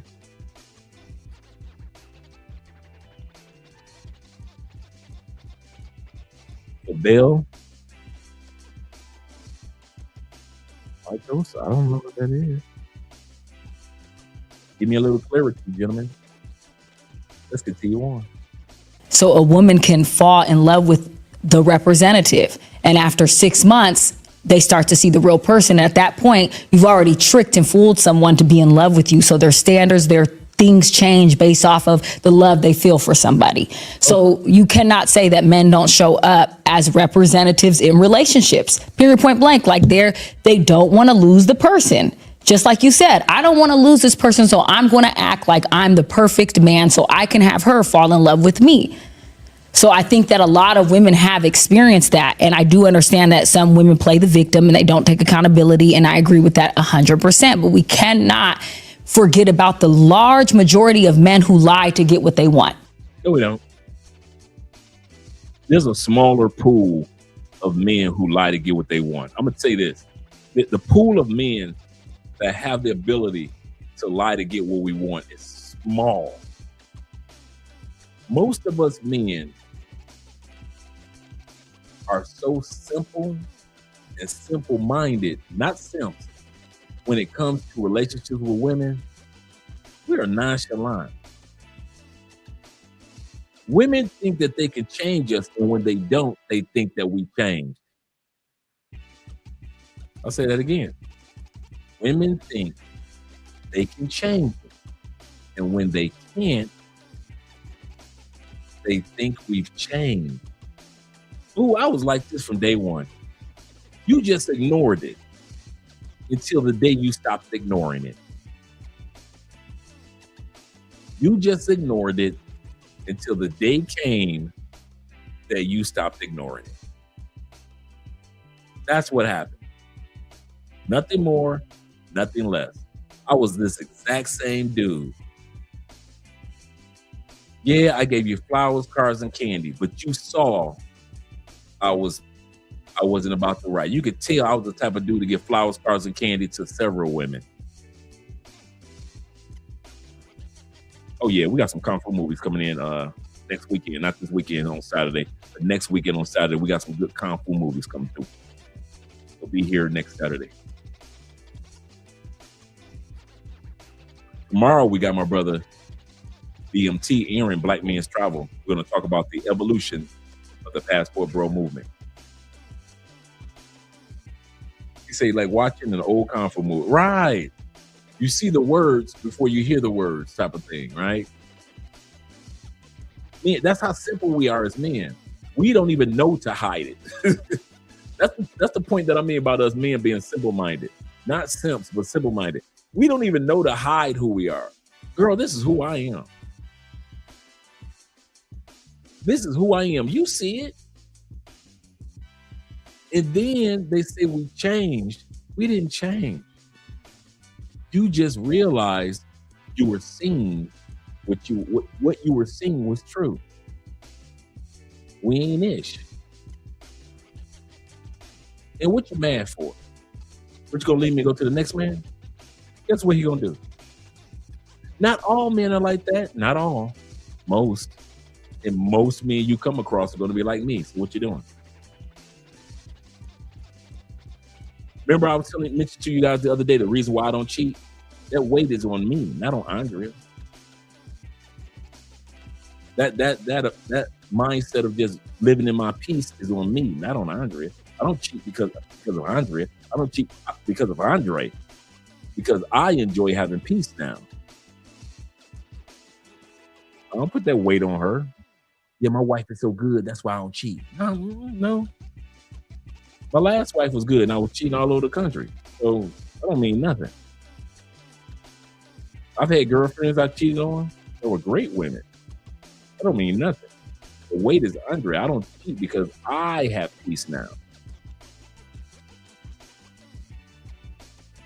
But women think that, you've changed. No, I'm still the same dude. I still go out there and tear the city up. Don't get it twisted.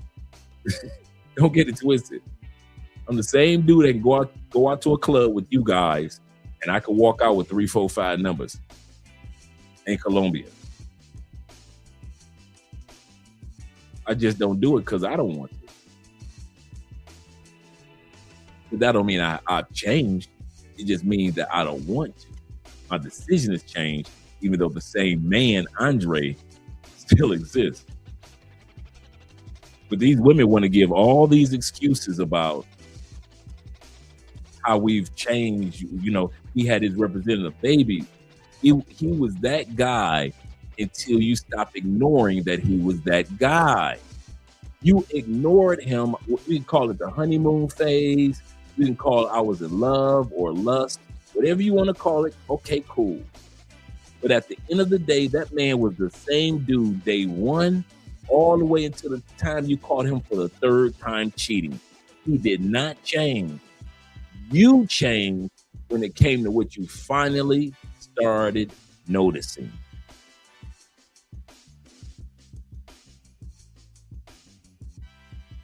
Okay. There's a game that I used to play with myself.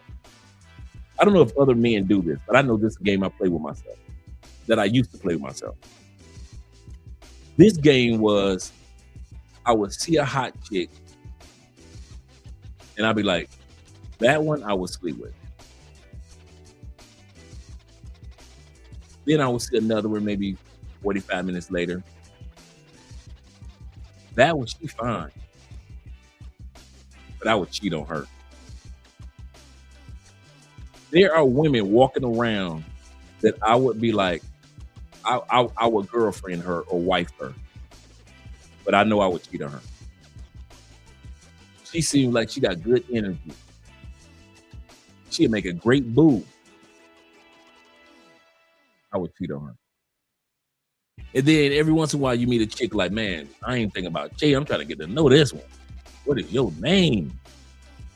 So some you see from a glance. When you get old enough, your mind thinks real fast. Smash, cheat on her, but she nice. This is gonna be my girlfriend or wifey. You see them every blue moon. But you'll run across more chicks that you're gonna smash and more chicks that you be like, yeah, she just seemed like the type that if I was with her, I'd cheat on her. Like I said, I don't know if I'm the only man that has that mental game that I used to play with myself. Like, man, she fine, but once I nut, I'm cheating on her. I'm cheating on her. I can tell I'm gonna want somebody else real soon. I wouldn't even boo her up because I know I'm a cheat. I just, some chicks, I was just a boy toy because I knew if I pushed it any further, I'm cheating. It was chicks, I knew I was gonna get bored of that coochie. I knew I was gonna get bored of that coochie just from a glance. Yeah, I would get bored of that coochie. Yeah. That one, I want to get to know. That one is a jump off. This one right here, some cool people, nice shape. Yeah, I can see myself cheating on her. And I think what it is that I've cheated so much that I can recognize the type that I would cheat on. I think that's what it is. I can recognize the type of woman that I would cheat on. Like her, I wouldn't even have her be my woman. Her over here, yeah, I would be serious with her. This one right here, yeah, I probably cheat on her. I probably cheat on her. So, shout out to Brooklyn in the building. Yes, sir. Shout out. I'm glad to see you here, Brooklyn. He said, men tell the truth about their intentions, true, and would agree with the lie women tell themselves. Absolutely. I kid you not, a lot of times, man, a woman gonna lie to herself before you do. You ain't told her one lie and she starts lying to herself about you. Ooh, girl, I met me a keeper. And you be thinking like, I am not a keeper. But oh well, let's see where this goes. Well, he says this. He said, if you keep their legs closed, if they keep their legs closed enough, they'll be able to weed out most of the men that show their representatives. That's absolutely correct. They say we show up with a representative, but then they got their ankles in the air. You cannot have both ways, ladies. You cannot have your ankles up in the air as fast as y'all do. And I know a lot of you ladies are going to say, not me, not me. Yes, you. Yes, you. Do not act like there has not been a time where some dude got your ankles up in the air faster than most men that you've met. For example, ladies, if you had a man that had your legs up in the air, it maybe took him 3 weeks, maybe took him a month or 2 months to get your legs up in the air, right? Okay. That's not every dude that you've ever been with. It's been those 1, 2, or 3 dudes that was able to get your legs up in the air within a week, within 3 days. So stop acting like every dude got your legs up in the air after 2 months when you gave them some. No, it was those couple dudes that had your ankles up in the air either that same night. You know, ladies, do you know how much unexpected coochie us men get from you ladies? Ladies, do you know? You ladies don't talk about this. Men do. Ladies, I want to say thank you. I owe you a drink and a Christmas card. All you ladies that have ever given me unexpected coochie. I did not expect to get the coochie that night. If you knew how many times y'all gave me the coochie, in my mind, I'm like, I'm just meeting her for the first time. We just gonna hang out, talk, maybe watch, like chill in Netflix. We ain't Netflixing and chilling yet. We just gonna chill in Netflix. It's the first night I'm meeting her. I don't know if she crazy or not. I don't know if she got a man or a pit bull. So let me just get to know this chick. I'm gonna go over there. We're gonna chill in Netflix, and then maybe a day or two later, I can go ahead and get that Netflix and chill in. Ladies, do you know how many of you ladies surprised me with ankles in the air? Okay, put a 1 in the comment section. I'm gonna do this. Put a 1 in the comment section if you ever got something. I've asked you before. You got unexpected coochie. Like you knew on that particular day within that 24-hour window, nothing in your mind, nothing on your day, nothing on your agenda was you was gonna get some coochie that day. And somehow, some way, from out of nowhere, the universe said, there you go, son. Just some unexpected coochie came from out of nowhere. Like, you know what? Here you go. It's Friday night. Let me go give you some coochie. We got 68, almost 70 people in here. Do not act like me and Zeta are the only ones that have ever got some unexpected coochie. So y'all telling me every female that y'all slept with was premeditated and you knew you'd go get that coochie that particular night, that particular day, from that particular chick. Man, y'all holding back and lying. It is not just me and Zeta. Shout out to Zeta for being honest, man. Thank you, Zeta. These dudes trying to act like these dudes trying to act like they are pure and made of gold. Andre, I've never had unexpected coochie. I always knew that I was going to get the coochie that night from that fair maiden. Man, please. I done went over a chick house, man, dude. Went over a chick house. I told y'all a couple times. Went over a chick house, dude. We literally in Tampa, a Latina. We literally did not speak until after we were done having sex. Met her on Plenty of Fish. We talked on the phone for a day or two. She didn't stay too far from me and my Uncle Jeffrey. Went over to her crib. She was a cute little shorty. She opened up the door. We looked at each other. Bruh, I had her ankles up in the, we didn't even close the damn front door. She literally had just told me, we ain't having sex. I don't see why you coming over tonight. I say, listen, girl, it is Saturday night. I ain't got nothing to do anyway, and you ain't got nothing to do. So here's what we gonna do. I am on my way. I'll see you in a minute. We still ain't having sex. Okay, nobody say anything about sex. I don't know why you keep talking about sex. I'm just trying to meet for the first time since we ain't got nothing to do tonight anyway. Bruh, she opened up that door. True story. I've had that happen maybe one other time. True story. Opened the door. I saw how cute she was. I'm like, that. I'm thinking I'll probably get the coochie next week. This is Andre thoughts. Like, oh man, she a little baddie. Okay, cool. I'm gonna go and smash this next week. Her photos on Plenty of Fish wasn't a lie. She is cute like that. She is curvy and she is Latin. Okay, cool. So I'm gonna go work my way in, get this coochie next week. Bruh. We didn't say one word.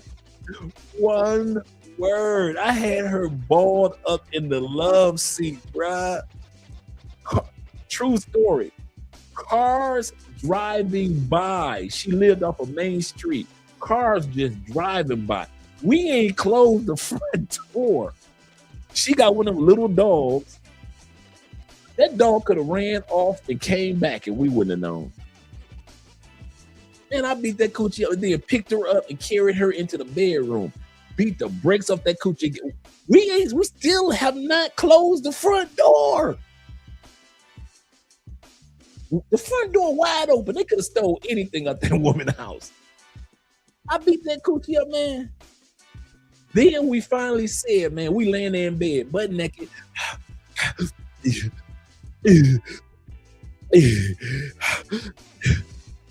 How you doing? That's the first time we spoke to each other. Do not tell me you do not get unexpected coochie. And there's 68 of us in here right now. And y'all trying to make it feel like I'm the only one that's ever gotten some unexpected coochie. Another chick did me like that. I just went over to her house, met her on Plenty of Fish, shout out to Plenty of Fish. Went over to the chocolate chick. Went over to her crib. She had a daughter. So I know this is going to be recreation. Bruh, she was an actress. And a very well-known actress too. And dude, we chilling, laughing, having a good time, conversing. I kid you not, I do not know how we ended up. So I can't even lie about this. My mind was so far. I just want to meet this, I'll tell you the truth. I just want to meet this pretty chocolate sister. I didn't know she was an actress at that time. She was this flawless chocolate beauty.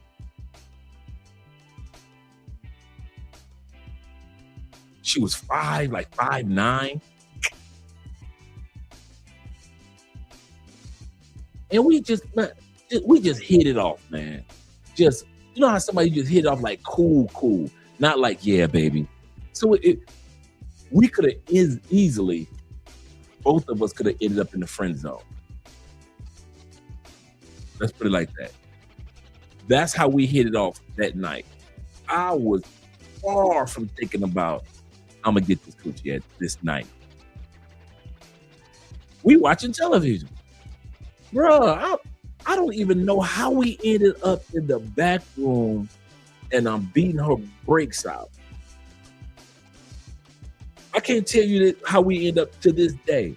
We were in the living room watching television. Her daughter was there. Her daughter got tired. We put her daughter to bed. At that time, her daughter was like 2.5, 3. Put her daughter to bed. We're still watching TV there. I went up to her crib. It was like 5 o'clock, so the sun was still up. And somehow, some way, we ended up in the bedroom. And I'm beating her. I mean, dude, them long legs, I got them pushed back on purpose, right? On purpose, with a purpose. I didn't, dude, you couldn't have paid me to think I was going to ever get that coochie. Chick from Chicago. Back in the day, the phone booth days, wasn't even cell phones back then. I'm 18 in Cleveland. Shout out to Cleveland. Down the phone booth, and I see this cutie walk by. And she was walking with, I think I told y'all the story. She was walking with my boy's little sister. So little sister waved and I waved, but the cutie thought I was waving at her. So she waved and gave a little blush look, little innocent look, and kept on walking, right?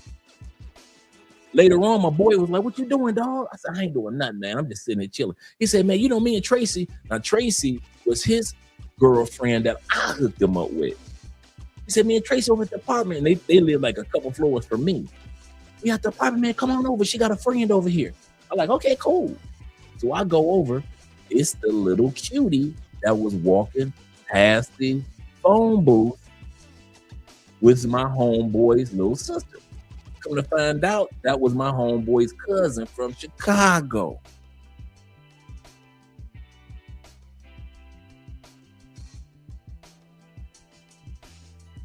In this case, we said hello, and that was just about it. My boy, his girl. Shout out to my dog. My dog Mike and his girl went back to the bedroom. We'll talk to y'all later. All right. Y'all keep talking.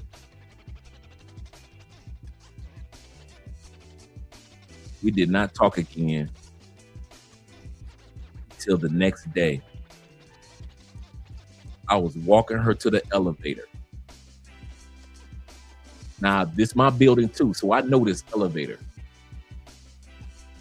I just finished smashing her. Get up the next morning. We're walking to the elevator talking. And this is the first time shout out to Chi-Town. I just realized this is the first time I ever had some Chi-Town coochie. And you say Chi City. Chi City. Chi City. I'm coming home again. So this is the first time I had some Chi-Town coochie, right? And I know my elevator. As soon as we get in the elevator, it start going down, I'll hit that button. Boom. Elevator just stopped. Because I done smashed a few chicks in that elevator. So a lot of times the elevator, the alarm goes off when you stop. This one, it just stops. You know, because it'll stop for people that's moving furniture and stuff like that. Like if you're moving in and out of the apartment, you can stop the elevator, right? Without the alarm going off. Boom. I hit that coochie again in the elevator. When we were done, pulled it back out. Then the elevator went on back down. I barely talked to her. I would, talk to her to get the coochie. Dude, there are plenty of times that many of us, you get unexpected. I did not know this was about to happen. Coochie. So for all you dudes that didn't put a 1 in the comment, please don't act like every time you got some coochie, you knew that you go get it that night. Y'all funny, man. Don't be trying to make me feel like I'm the only one. Shout out to Zeta, big Cannon. Let me know. Shout out to Cannon. Shout out to Jeffrey. Shout out to YLE. Yes, sir. I know me and Zeta wasn't the only ones. Come on, man. Shout out to Ray. Roy said this. He said every blue moon. Right. It's not that it happens all the time. It's like every blue moon. You be like, what? What is going on here? I'm not gonna stop her. But hey. Hey. Let me scroll down to where you guys are.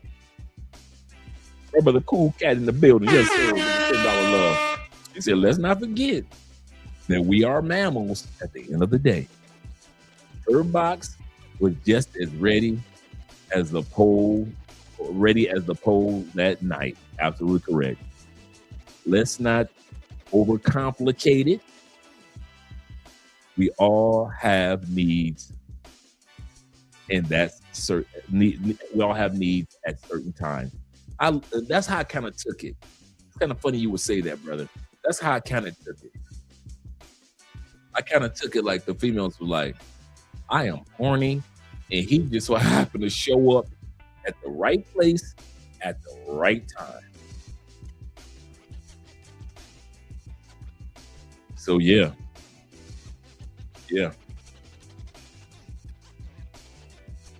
Let's continue on. So for her to give all these excuses and women don't know and you guys have your representative, she lying to herself. She ain't lying to us, she lying to herself. You with them. There's no, the female victim syndrome is something that needs to stop because mostly everybody know what's up. You know when somebody cheating on you, even if they don't tell you. When you a woman, you know. Come on now. Of course it is some stupid people in the world who act like they don't know. Or if you really don't know, you need help anyway if you don't know. Damn. If you don't know, how do you live in this world? That's 100% not always true. As a woman, I can talk and speak to that. There's a lot of men who create a representative when they meet. Hey, happened to me on Carnival Cruise. This woman was a mail woman, sister. She delivered mail.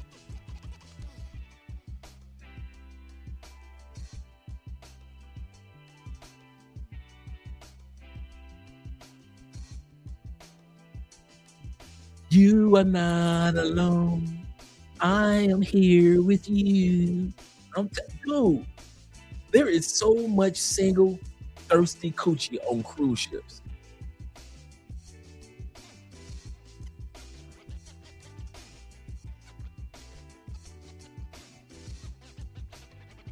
On cruise ships.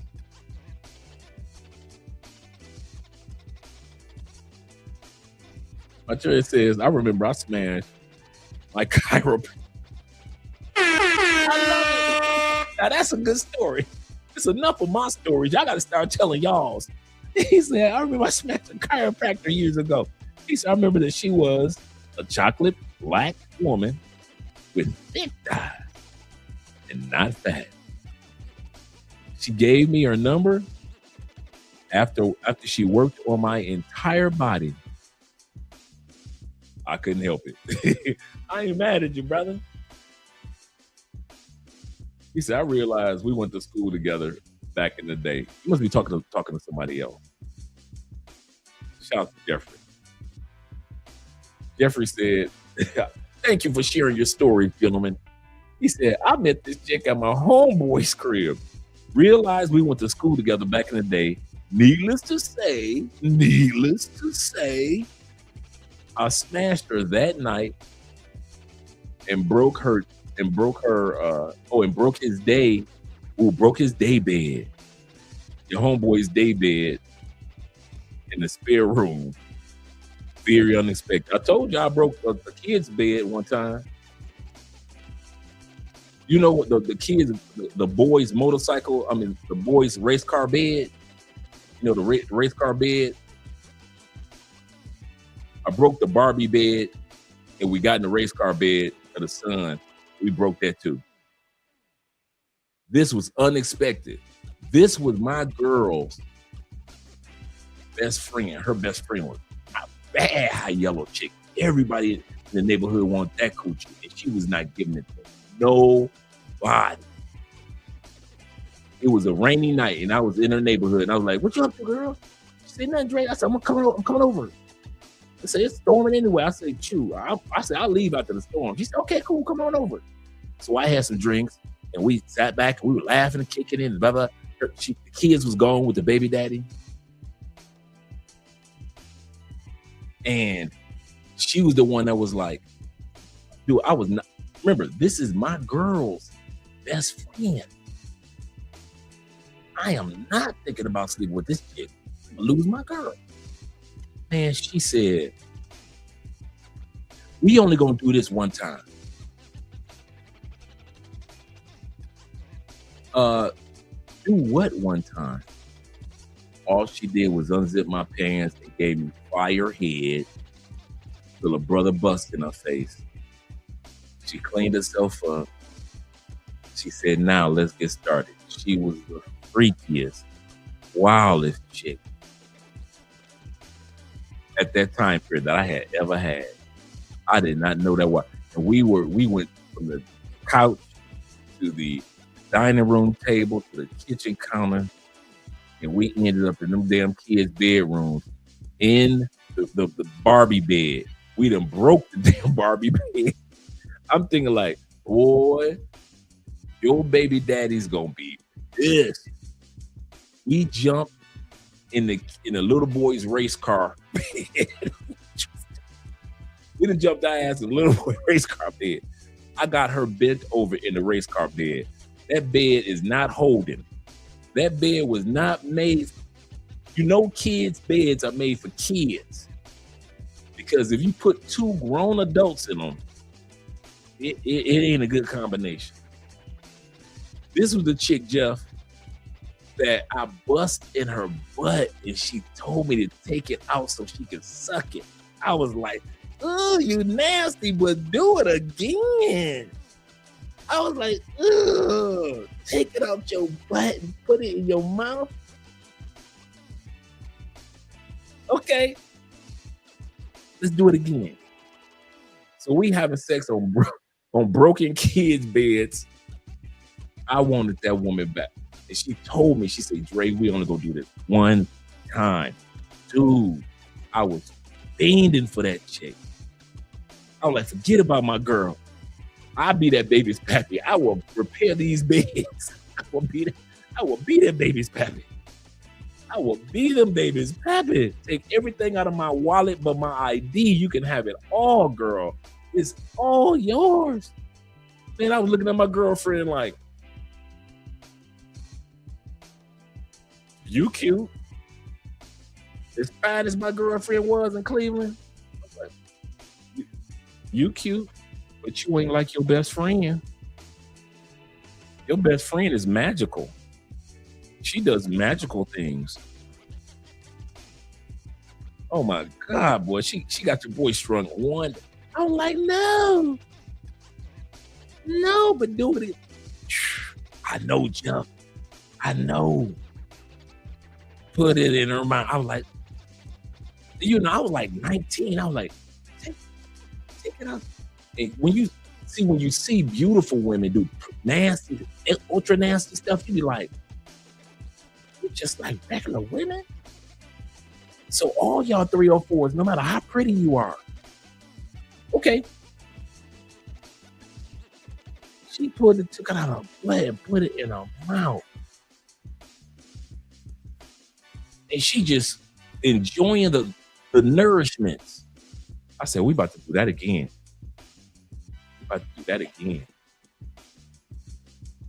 I say, and then their other friend came knocking on my door a week later. True story. I thought the other friend was gay. That's the crazy part. That's why I never hit on her, right?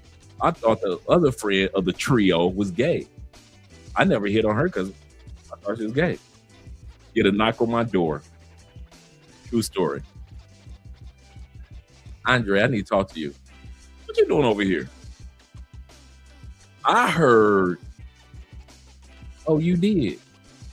Come on in. Come on in the room. Come on in the room. Come on in the room, girl. Come on in my house. Come on, girl. Come on. I know you heard rumors.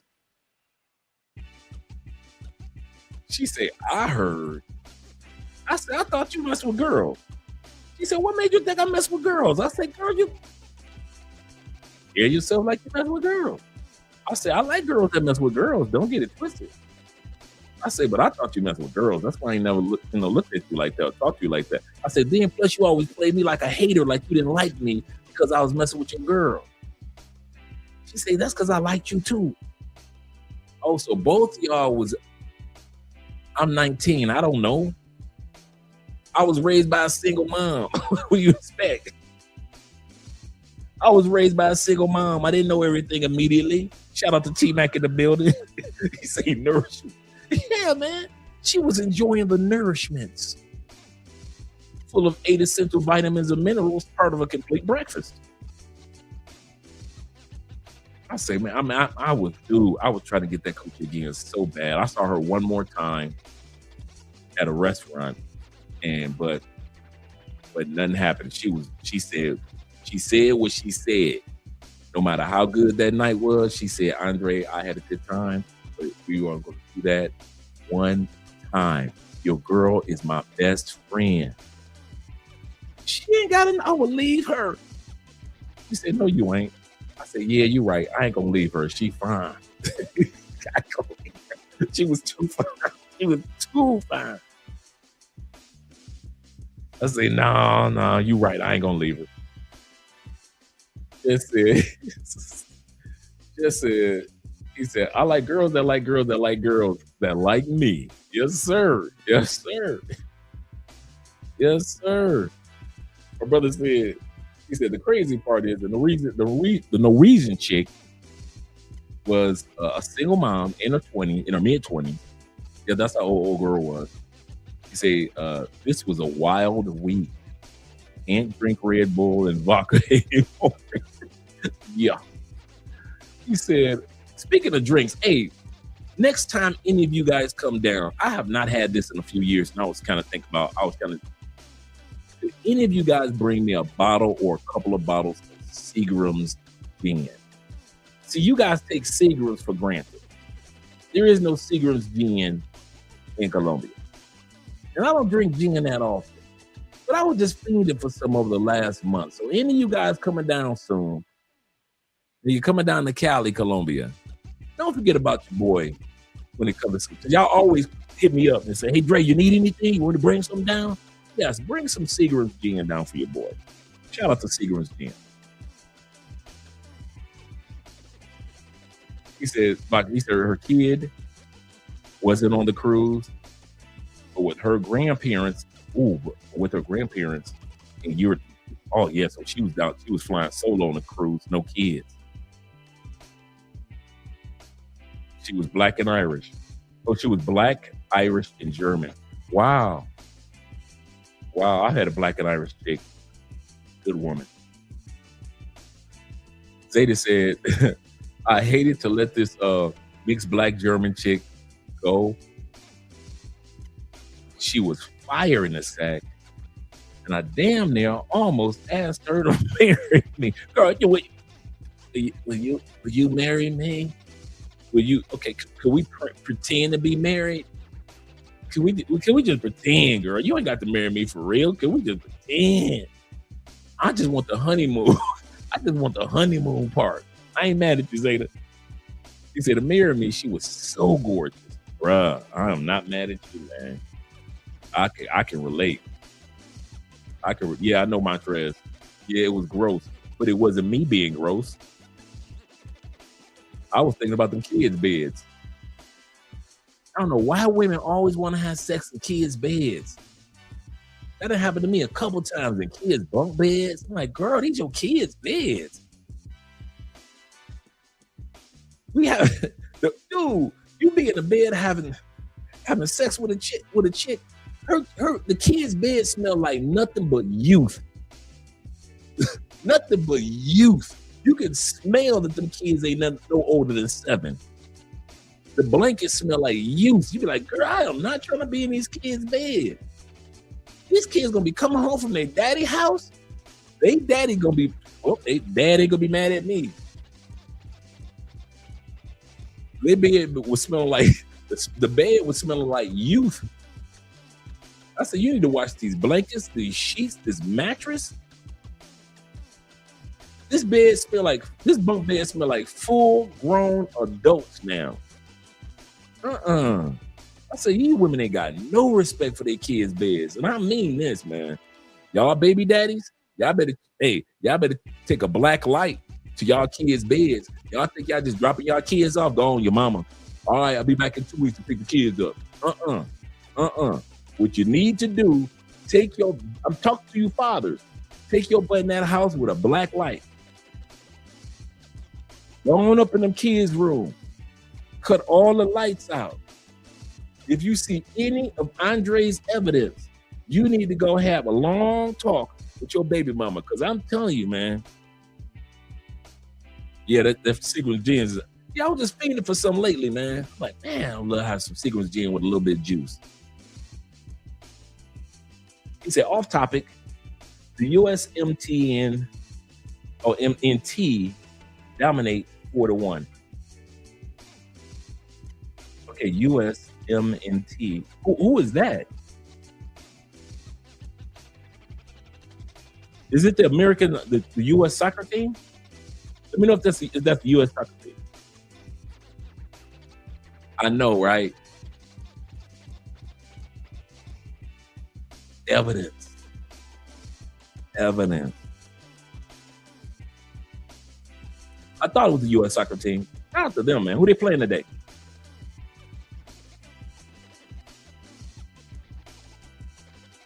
Let me know who they're playing today. Who they're destroying today. He said, if you ever been in a black bike club, Black Week, Myrtle Beach, yes sir. Shout out to the Carolinas. Memorial Day weekend, you know I know. You will see most fat chicks with shorts on. Yeah, big chicks do ride bikes. But every blue moon, there'll be a bike club full of baddies. Them the ones you want to get. I see, this is how I used to do. I used to like smashing pedestrians. Pedestrians are the chicks that like dudes that ride bikes. So I never had to worry about dealing with the big bike chicks. I ain't never did that. I'm smashing pedestrians. The craziest story that I ever had, this is the craziest story out of all my stories. There was a time when most bike clubs, they had an online presence. A lot of us had a website. So I was the almost like one of the guys that coordinated the bike events that we went to. So I was the one that got the hotel rooms. I made sure we had this, make sure we had that. That was my position in the bike club, right? Shout out to Dirty Dozen out of Chicago. And so no matter where we went to bike events, we always were, everything was already set up. We were good, you know, trailers for the bikes, all that stuff. And we didn't want to ride the bikes there. We took the trailers, all that, right? So I'm on this website and I see this gorgeous sister in Indianapolis. And I'm going through Indy's photos. And I'm like, who is that? And I'm looking and I'm like, God dang, we about to go to Nap. And we're about to go to Cleveland. So we're going to a Nap event in Indianapolis, and then we're going to Cleveland for a bike event there a couple weeks later. And I'm looking like, man, this is probably one of the most beautiful women I had ever seen at that time period. I was like, man, she is gorgeous. So we get to the Indy bike event, dude, every day, every second. I'm like Charlie Brown looking for the little redhead girl.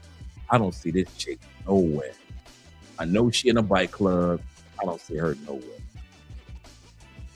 So I go to Cleveland event and having fun. And I meet this one little shorty. Oh, she is just too cute, too pretty. Just pretty on pretty. Nice body. Everything was good. We start kicking. We messing around for a year. A year. And once again, I say I only mess with pedestrians. Women that don't ride bikes. So I'm like, okay, cool, blah, blah. We kicking it, like kicking it. And a year later, Indianapolis is throwing another bike event. I tell her, I say, I don't know if you're gonna stay in Cleveland this weekend or you're going with me to Nap. And she said, I'm going down to Nap anyway. She's already planned on going down to Nap anyway. I said, okay, cool. I'll meet you down there. And so my boy with his girl down there, then I'm with old girl that I'm kicking it with in the bike world. Because you got the real world chick, and you got the bike world chick. You may have a real world wife, but then you got a bike world girlfriend or wife, right? And so she gets the Nap. She's sitting across from me. We're at Dave and Buster's. My man, he and I are talking. She's talking to his girlfriend. And all of a sudden, I sit up.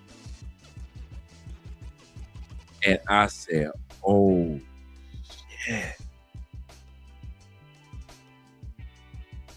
I turned to my boy. I say, dude, you know the chick that I've been asking you about on y'all website that was in y'all bike club that I've been trying to get at? He said, yeah.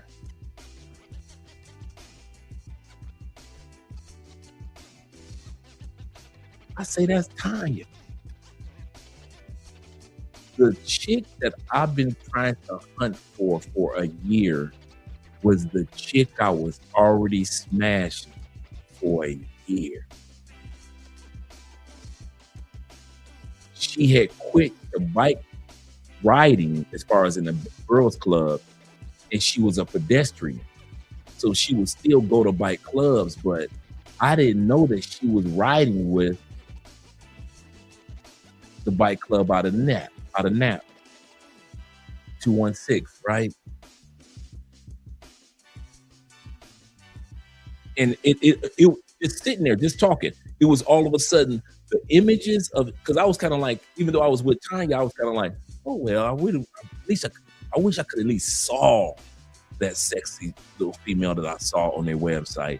Okay, and the thought came across while we were in Dave and Buster's, and it was like Tanya's image, and then the image on the website just went like this in my eyes, and I was like, oh shit.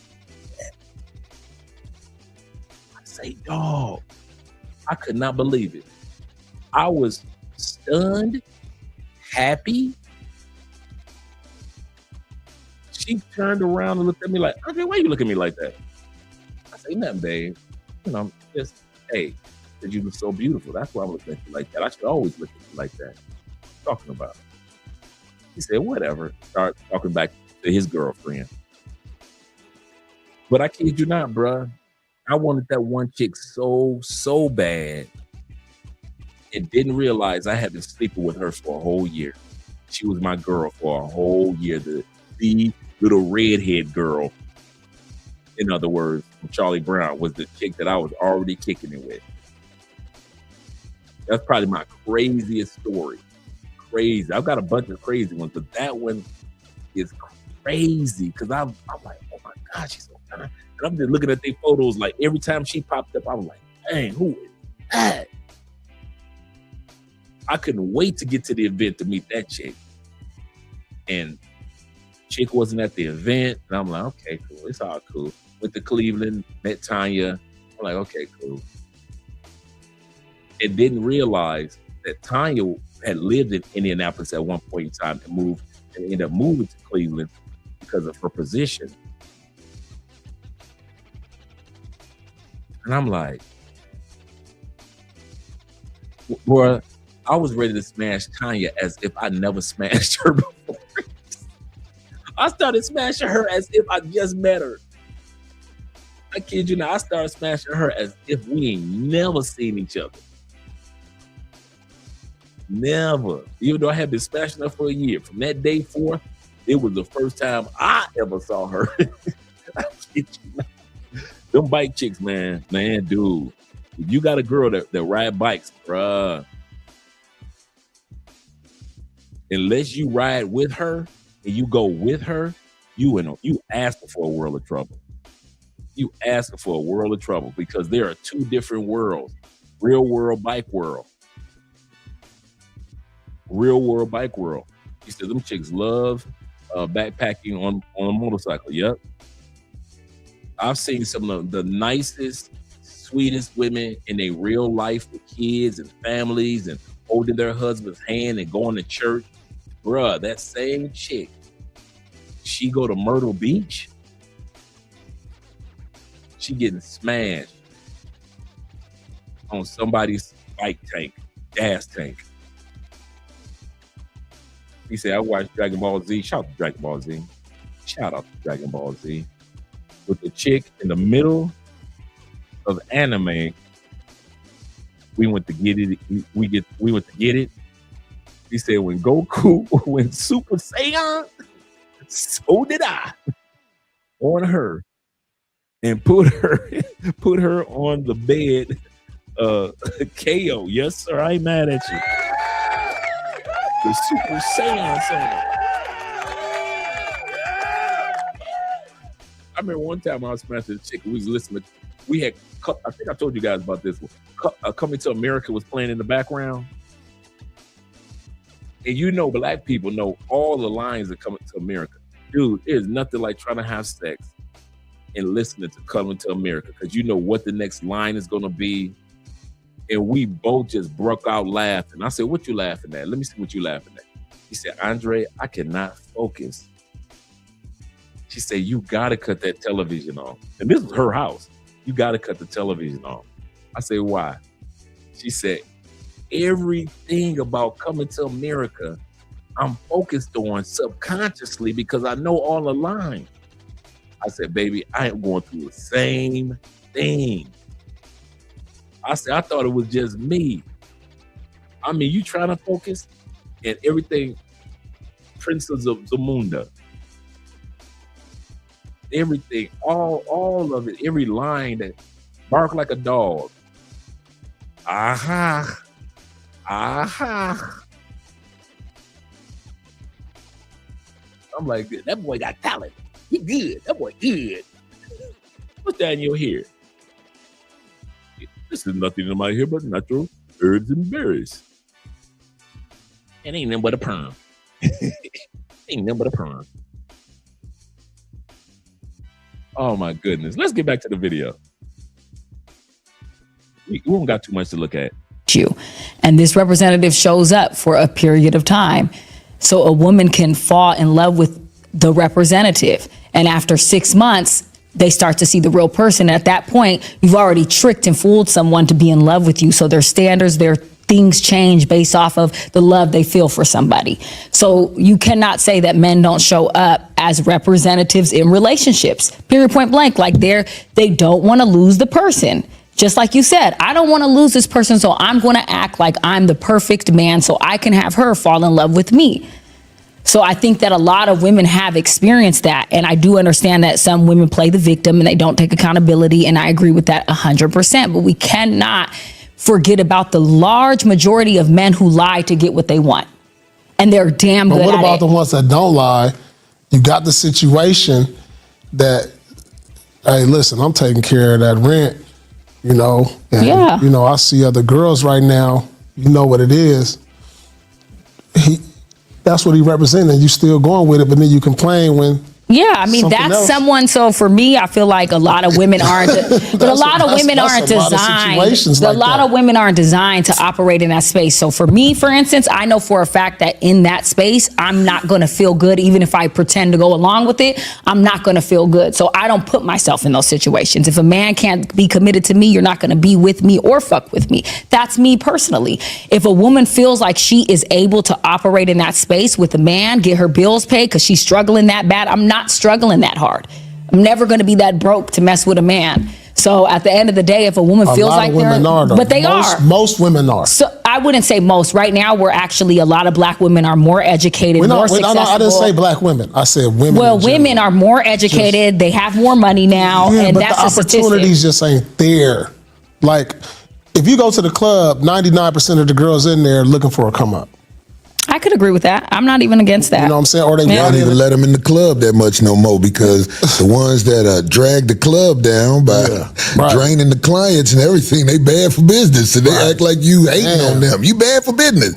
But I want to say this in response to what she said. If somebody shows you that they are a liar or no good, and you're only 6 months in, that's a blessing. Yeah, I can once you figure it out, and it ain't been but 6 months, because I know people who have been married for years and they didn't realize what it was till years into the commitment. Yeah, I agree with that. 6 months is good. But I think 6 months is good. As far as I go with women, though, I can only speak for myself. Most of the women I know all lied to my face. Yeah, me too. I'm saying, like, I'm not talking about hookers. The hookers. You're crazy, T-Mac. That's a good one. Were honest with me. But most of the women that I know all lied about who they were and everything. They always do it at the beginning, too. I'm serious. Like right out the gate. Like for what? That's the perfect time to be honest. But like, you know. Well, you lie a lot of times when you present yourself like take me for example. I got my beard black. It's dyed. So that's a lie. If you be honest about things, people lie about things in society like you were saying. People come to you with a body that's been altered. That's a lie as well. But certain things you can be like, okay, well that's what come with it. But I'm trying to think of most of the women I've ever met dealing with, as far as it go with relationship, almost everyone lied to me and act like they didn't. I think the most unpopular women with other women are the women that tell the most truth.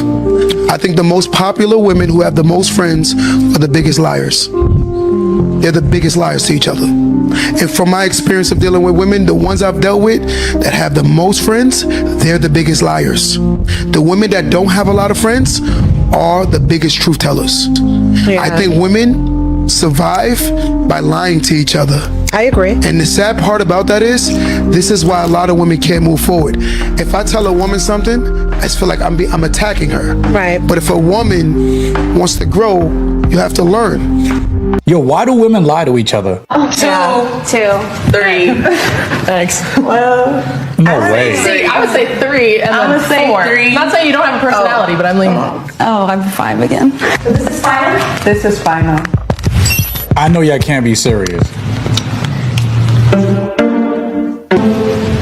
Oh. I have a personality, but I'm leaning. Oh, I'm 5 again. This is final. This is final. Come on, man.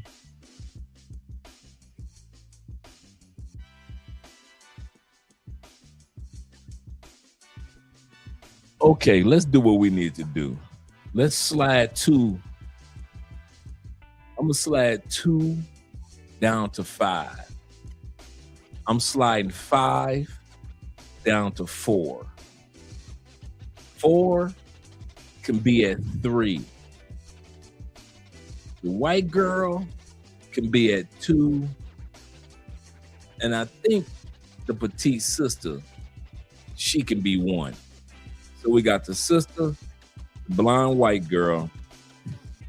Then number 3, black leather jacket. Now, black leather jacket might have a body under there. If she does, she might be able to slide up to 2 or 1. But definitely, number 4 or 5 are the one in the jacket and the one in the dress. And I don't know why women like to lie to each other, man. Why? Why? If you don't get your down there to number 4 and 5 and become friends, I would have put the sister at 1. And the only reason I would put the sister at 1 because the way the white girl look like she built, don't look like she got no butt. And if you ain't got no behind as a white girl, you cannot be number 1. You cannot be number 1. So I'm gonna go and give it to the number 1, give it to the petite sister. Let's see. Let's see what the other men say. Now that the women have done it, let's put the men up there. Women know they lying to each other. I know y'all can't be serious. Oh, we know what's about to happen.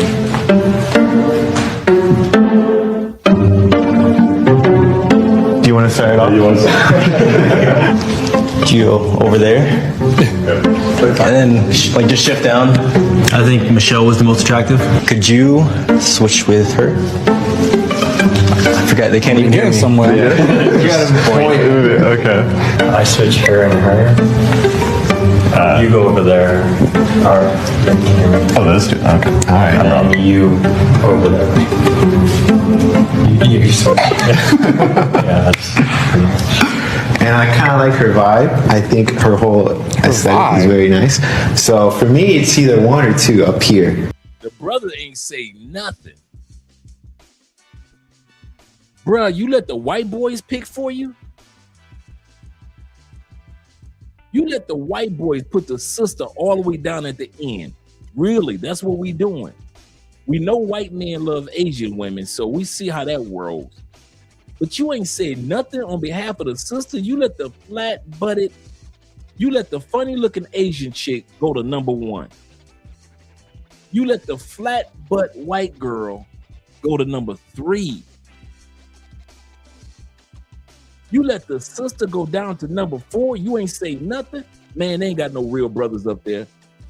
They ain't got no real brothers up there. They always try to get these lame representatives to represent black men with the skull cap on. Man, I'd have been like, hell no. Pancake lives matter. I guess they do.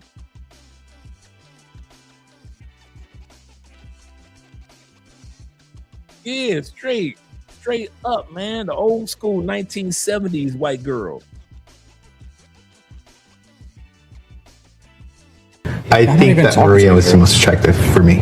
Are we content with 5 being 5? I'm not. Where do you currently want 5? I want her at least 3. So 5 goes up. She should be a 4 because it's like meeting in the middle. I think 4 is fine. But we're gonna get ripped a new one. I don't want to get a pointer here. Guys are not afraid to be more blunt. They were straight up, hey, you're attractive, you're not. Bullshit.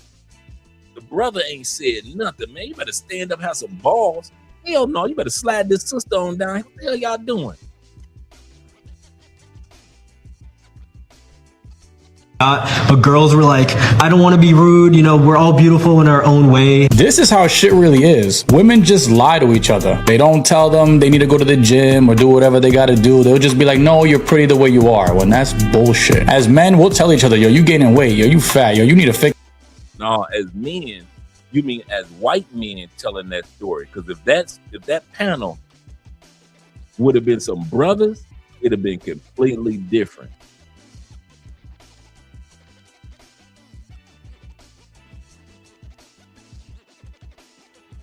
Bruh. That's what I'm saying. That more times than not, the guy's gonna be like, yo, you right, dog, I gotta do this, I gotta do that. And in this one, it just makes perfect sense. They're just not being truthful. They got the biggest girl there thinking that she's the second hottest, and it's just not true. And when the men come out, they're brutally honest, like, nah, this is what attractiveness to us looks like in the real world, where women will just let their friend be fat, sloppy, smoke cigarettes like crazy, do all types of shit that harm their body and not help them be better. They'll just tell them you're fine the way you are. And not for nothing, in the real world, that's just bullshit. This ain't a Disney movie, and I like that the men came out and said shit straight. I wonder how the women took it after, but we probably know they were in their feelings and didn't agree. But welcome to the real world, ladies. It's not the way you think it is. Most women will be like, I want guys that don't have girls. I don't want. Liar. What's the hottest thing a guy can do? I'm not really into nice guys because I like boys, so I can't really think of anything nice that they can do. My lucky day. Hell yeah. I'm just joking. All right. And what's the worst thing a guy can do? I guess be nice. Be nice. Because sometimes if you're too nice, it gives it's like the ick. Really? Because it's like, why are you so nice? You like when guys degrade you type shit? Is that what you like? Not degrade me, but because I feel like if a guy is nice, that means he gets no girls, and that's like a turn off. You know what I mean? It's not that she doesn't want to be treated well, but she wants to be treated well by a guy who she has respect for. And she doesn't respect you if you don't have options. She doesn't respect you if you don't have your finances in order. She doesn't respect you if you don't have a commanding presence. She doesn't respect you if you don't hold frame. She doesn't respect you if you don't respectfully put her in her place when she's out of line. I'm telling you, don't believe what they say, watch what they do. Almost everyone. I got divorced and I was laughing because I used to feel so bad because I was never a man who been with one woman. I've never been that guy. And I used to lie to my wife in the beginning before I got to where I am now mentally. Yeah. I used to lie about where I been and everything. So I used to feel terrible. Really, I felt bad about being a man who, damn, this is my wife. I be lying to her about all this. Yeah. But in the divorce, I found out she had property that I didn't know about. Oh, damn. She was in an accident with a police guy who was getting ready to retire. He ran into the back of the car and she got some money from that. And all this was a blessing because when the judge found all this, he said, look, you guys are even, you go your own separate way. I couldn't do nothing but laugh. I was like, wow, I beat the game. Because you know out here, marriage means you owe somebody if you got some money. Right. Mine, all because of a lie. Clean break.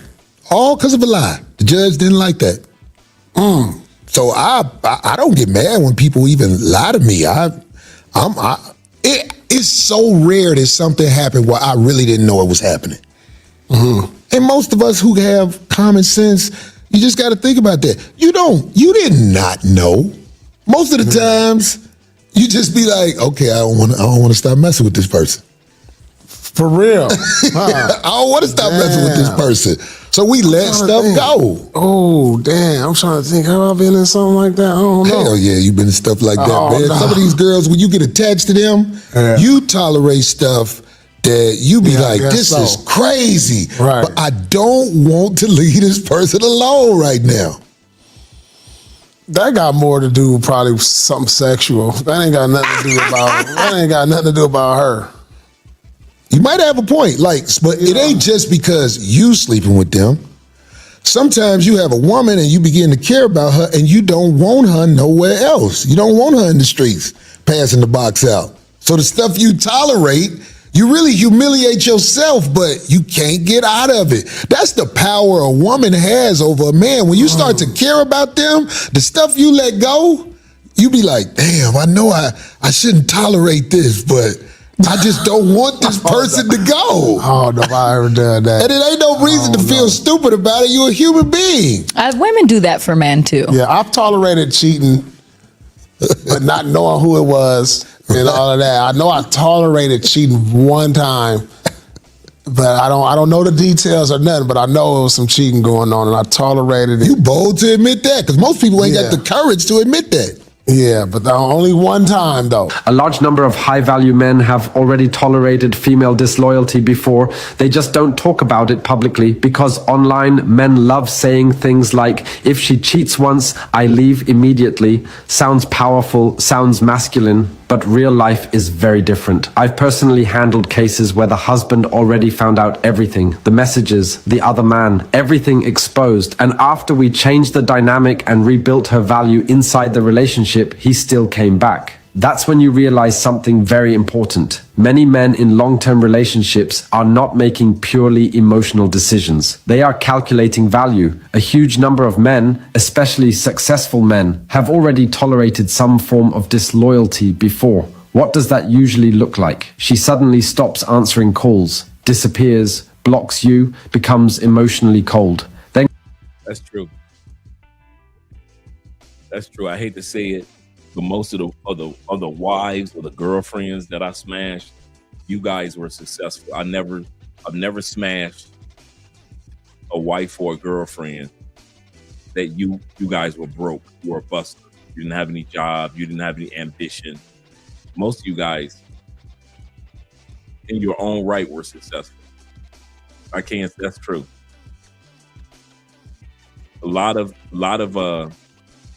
married dudes or dudes in relationships won't leave after they find out that I was smashing a girl. They do not leave. They do not leave. They don't know that it was me that was doing it, of course, but they're not leaving. They'll argue, cuss, and fuss. Men don't leave as much as you think they do. Men don't leave as much as you think they do. I kid you not. Successful men don't leave. You would think, I got the money, I got the ability, I can fly anywhere. I could be with any woman I want. But I think with some men, I could be with any woman I want, but I would rather be with the one that doesn't want me.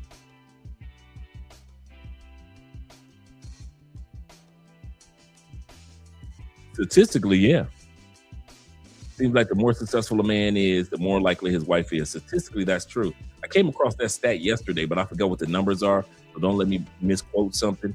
But I did know that the more successful the man or the woman is in the relationship, or both of them, the more likely the woman is to cheat as much as the man as the man is. Successful women cheat at a rate far higher than women that are not successful, that just got regular jobs. That's true. That's true. And I experienced that so much. It will amaze you how many successful women or women with successful men for no reason. Why you out here? Dude, I had one chick, man, I was like the third boy toy. I was boy toy number 3. She had been cheating so much. I said, what happened to boy toy number 1, number 2? They fell in love. And they wanted me, she said, they wanted me to leave my husband. And I am not leaving my husband and my kids. I said, dang. I said, well, you ain't got to worry about Dre the Ripper. Dre the Ripper don't fall in love like that. I say, I am the ultimate boy toy. I walk past you in church. I say, you ain't never got to worry about me acknowledge you in public. Never. Ain't no hi, how you doing? I say, I won't bump into your husband's shoulder. Nothing. I say, if I see y'all on that side of church, I'm walking on this side on purpose. I say, never. I say, I played my position like a champ. Sergeant Boy Toy. Calling for duty. Yes, sir. Females were like, give me 50 laps in this coochie. Yes, ma'am. 50 laps in that coochie. He said all the co-workers who tried to cheat on their husbands with me had high earning. Yeah, bruh.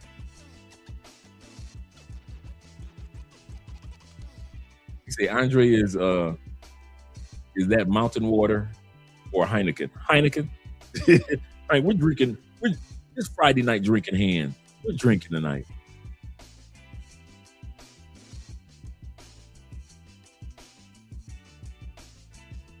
Yeah, man. Wish I could put it another way, but the more upper echelon woman, they will cheat with the pool boy. They will cheat with the mailman. They will cheat with the UPS dude. And most men won't go anywhere. And I'm going to say this. He said the 6-man award. And happy about it. Shout out to YouTube and his habit. I'm going to say this. I think a lot of successful men allow the cheating to take place because they are already cheating or have cheated on somebody and think that it's karma coming back. So they're like, hey, I'm going to go ahead and pay this karma. And then the other thing is they have already built a public persona or image among their peers, and they're not willing to let that go. They're not willing to get on camera and say, hey guys, you know, me and so-and-so used to be together on camera a lot. We're not together anymore, but I want to keep the channel or business going. A lot of guys don't have that gumption to do that, so they'll keep the wife just to keep the facade or image up. But the wife has been cheating. He's still going to cheat. He might have been cheating or not cheating, but a lot of times it's for the business of the family, not for the love. I'm in love or she in love. This family is a business. And I think a lot of you guys who are single don't really. One thing that keeps Andre and I going is that we realize this is an emotional relationship, but this is a business. Marriage is a business, and we treat it as such. Yes, we have a closeness and love and all the romantic and flowers, you know, the butterflies part. But Andre and I know this is a business in which we're in as well. And it does impact how people see us.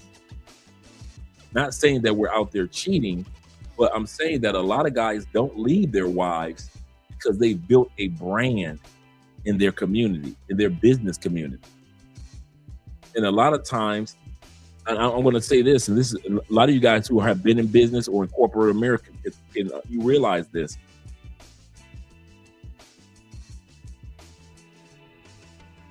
Doors open for married men that don't open all the time for single men. Promotions, positions, sometimes are offered to married men because married men represent stability, faithfulness, honesty. If he can be an honest, faithful, focused family man, then he can do that for our business, or he can do that in business. So this image, and it may not even be true, but this image that we have as people that married men have a one-up on single men, I don't know where that came from, but it's a real thing. I kid you not, it really is a real thing.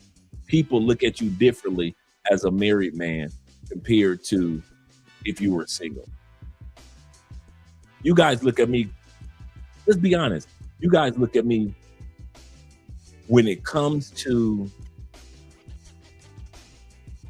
foreign women. You look at me with a little bit more respect than you will look at a guy that's a player. He's got all these women and blah, blah, blah, blah. I notice how you guys talk to me and respect Andrea compared to how you guys just talk to guys that with a bunch of women. You be like, oh man, I'm happy for you. Go ahead, live your best life. You kind of like talk kind of like, nonchalantly to those guys. They're not to be taken serious when it comes to relationships.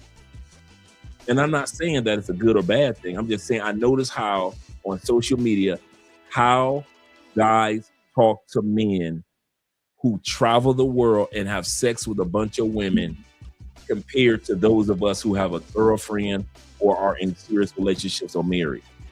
You guys speak to us with a little bit more serious, a little bit more respect. But the guys that just out there, you kind of talk to them on social media with almost like a nonchalant mindset. Hey, bro, I see what you're doing. Oh, you got another one? All right, brother, keep doing what you do. Live your best life. Live your best life. And that's the best that they get from you guys. And so in corporate America, it's the same way. So a lot of times guys are not going to let go of their wives because that brand in their community and among their peers is so strong that it really takes something major to separate that couple. And that's why a lot of guys stay. That's why a lot of guys stay. For the brand, for the business side, not the loving side of the marriage. I want to say this, he might not love her ever again. He might not love her ever again. He might say, I got me a side chicks now. I'm out in these streets. She cheated. She gonna do what she gonna do. I'm gonna do what I'm gonna do. And the rest of the world don't have to know. But when it comes to our brand, we are not going to destroy the brand that we have among our peers, our co-workers, and things like that. Is it fair that married men are looked upon differently than single men? No. But does it happen? Yeah. He said, Major Boy Toy, yes, sir, reporting for duty. What does your wife need? Seriously. He say, okay, now drop and give me 20. Yeah, give me 50 straight. Yes, sir. That's how they were doing it. That's how they were doing it. Dude, and some of y'all will have some of the sweetest, nicest wives, dog. They did not want to interrupt the brand. Like the one female told me, she said, the moment that my boy toys fell in love, I cut them off. She said, I was not playing that fall in love with me and I'm leaving my husband. Or you're in your emotions because I decided that I don't want to spend the weekend with you. And I want to spend the weekend with my husband and my kids. And you don't understand that. She said, I couldn't take that anymore. She said, She said, that's why you are laying here. This is the one I'm telling you about right now. This is the one that used to pay me to stay. I've had my gigolo moments.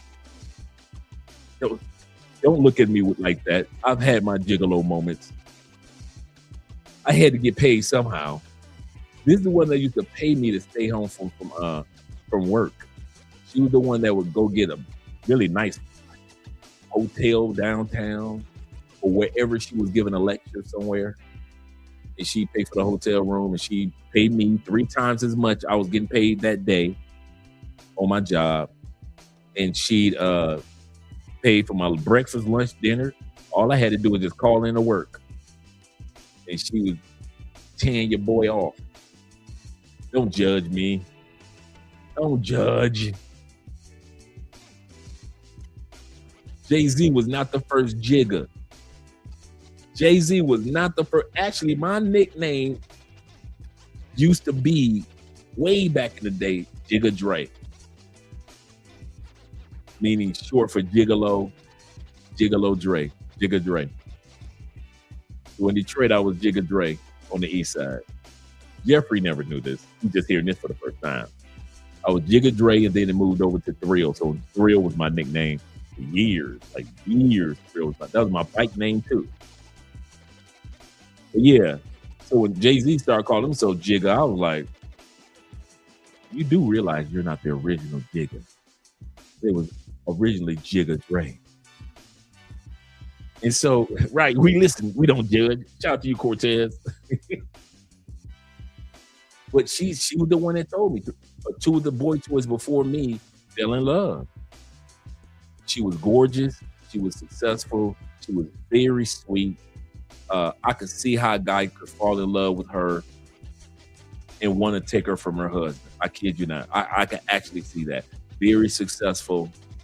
She didn't have her success never went to her head, but she was in them streets. And I don't know if her husband, like I said, I never saw a picture of her kids, never saw a picture of her husband. Very attractive, very fit, a sister that was doing the Pilates and all that stuff, so. But dudes didn't know how to do their position. But Jigga Dre did, reporting for duty. Jigga Dre know how to play my position. Shit. No, you ain't got to worry about me falling in love with you. It ain't that serious. It is not that serious, boo. It is not that serious. Like Sky said, like the old school group, Sky said, call me if you need someone to talk to. Call me. Satisfaction guaranteed. Yeah, treat me like Sky. Treat me like the group Sky. Call me if you need someone to talk to. Satisfaction guaranteed.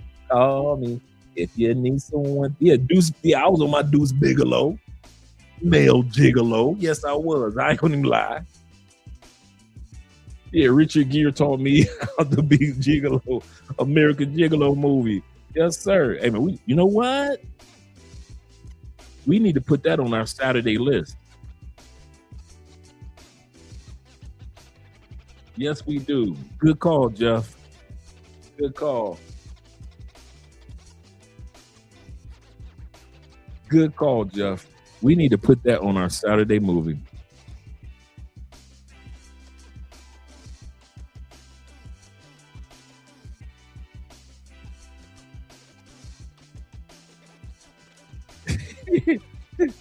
Sherlock said, just call. Yes, sir.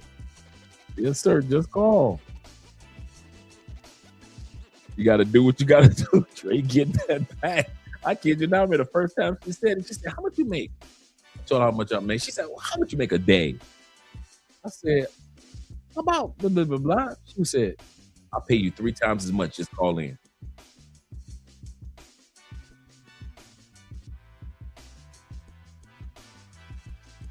Call into your job.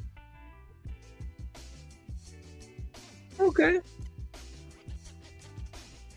Okay.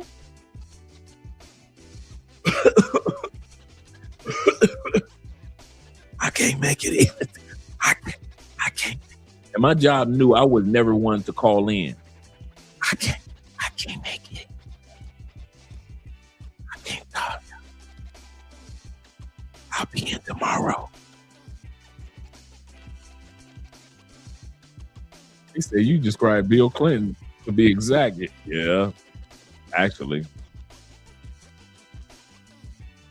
Yeah, AMS said, he said, yeah, that's 100% fact. Cheaper to keep her.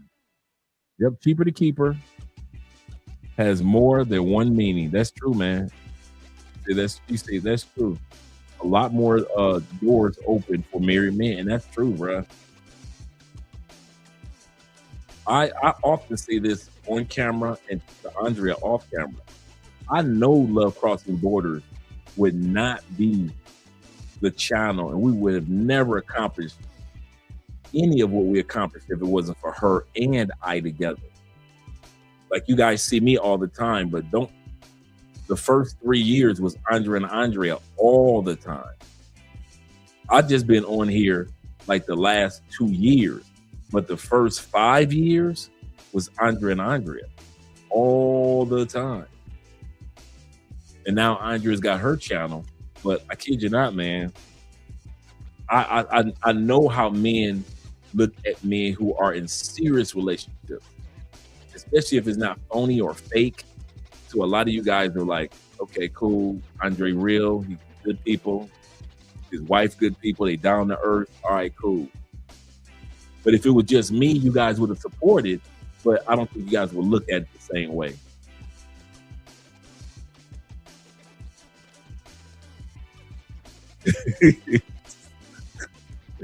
Yeah, man, back in the like Coach Greg Adams. Like Coach Greg Adams. I invented Jigga.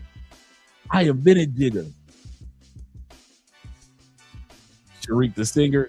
Oh, okay. I know what you're talking about now. Now I know what you're talking about. Yeah, man. When I heard Jay-Z start calling himself Jigga, I was like, man, that takes me back in the day when I would used to be Jigga Dre. Jigga Dre.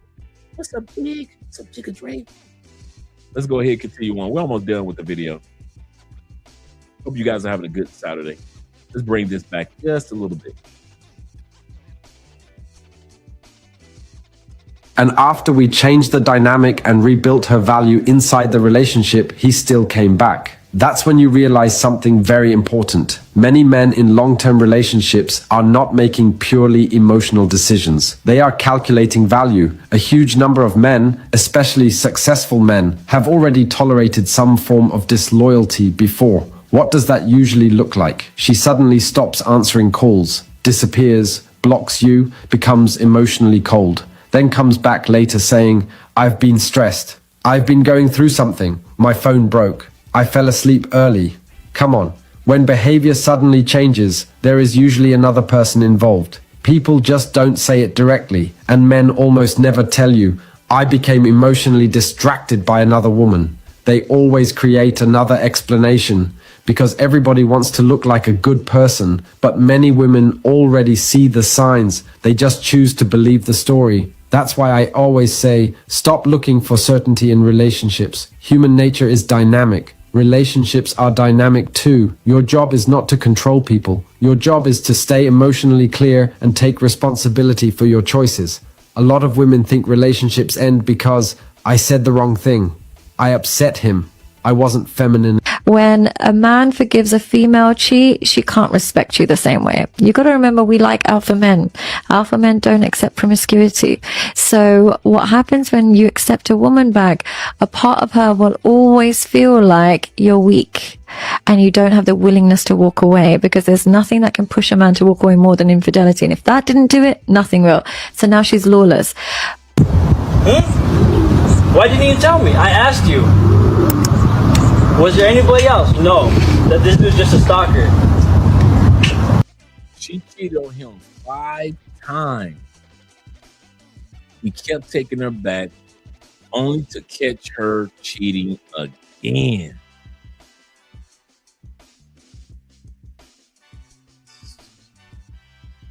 I've been fucking broken.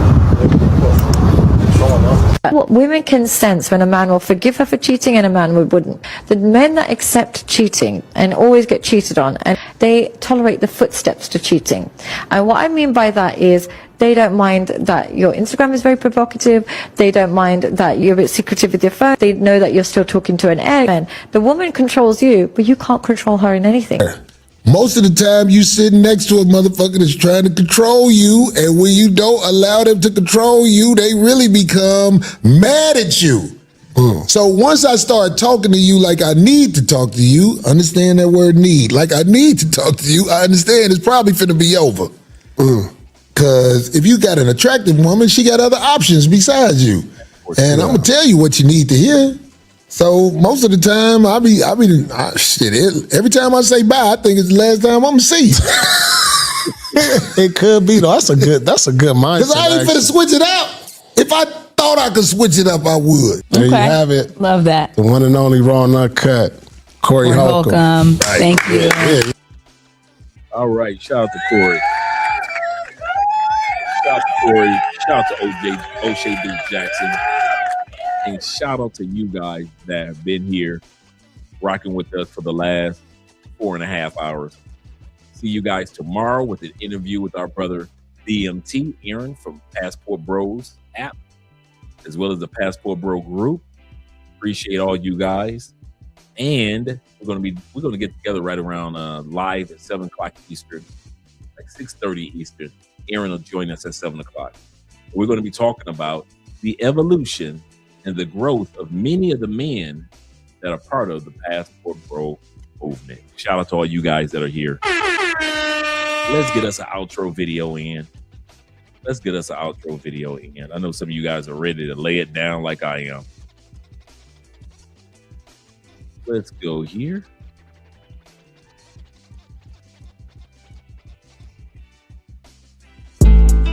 Hey, son. Yeah.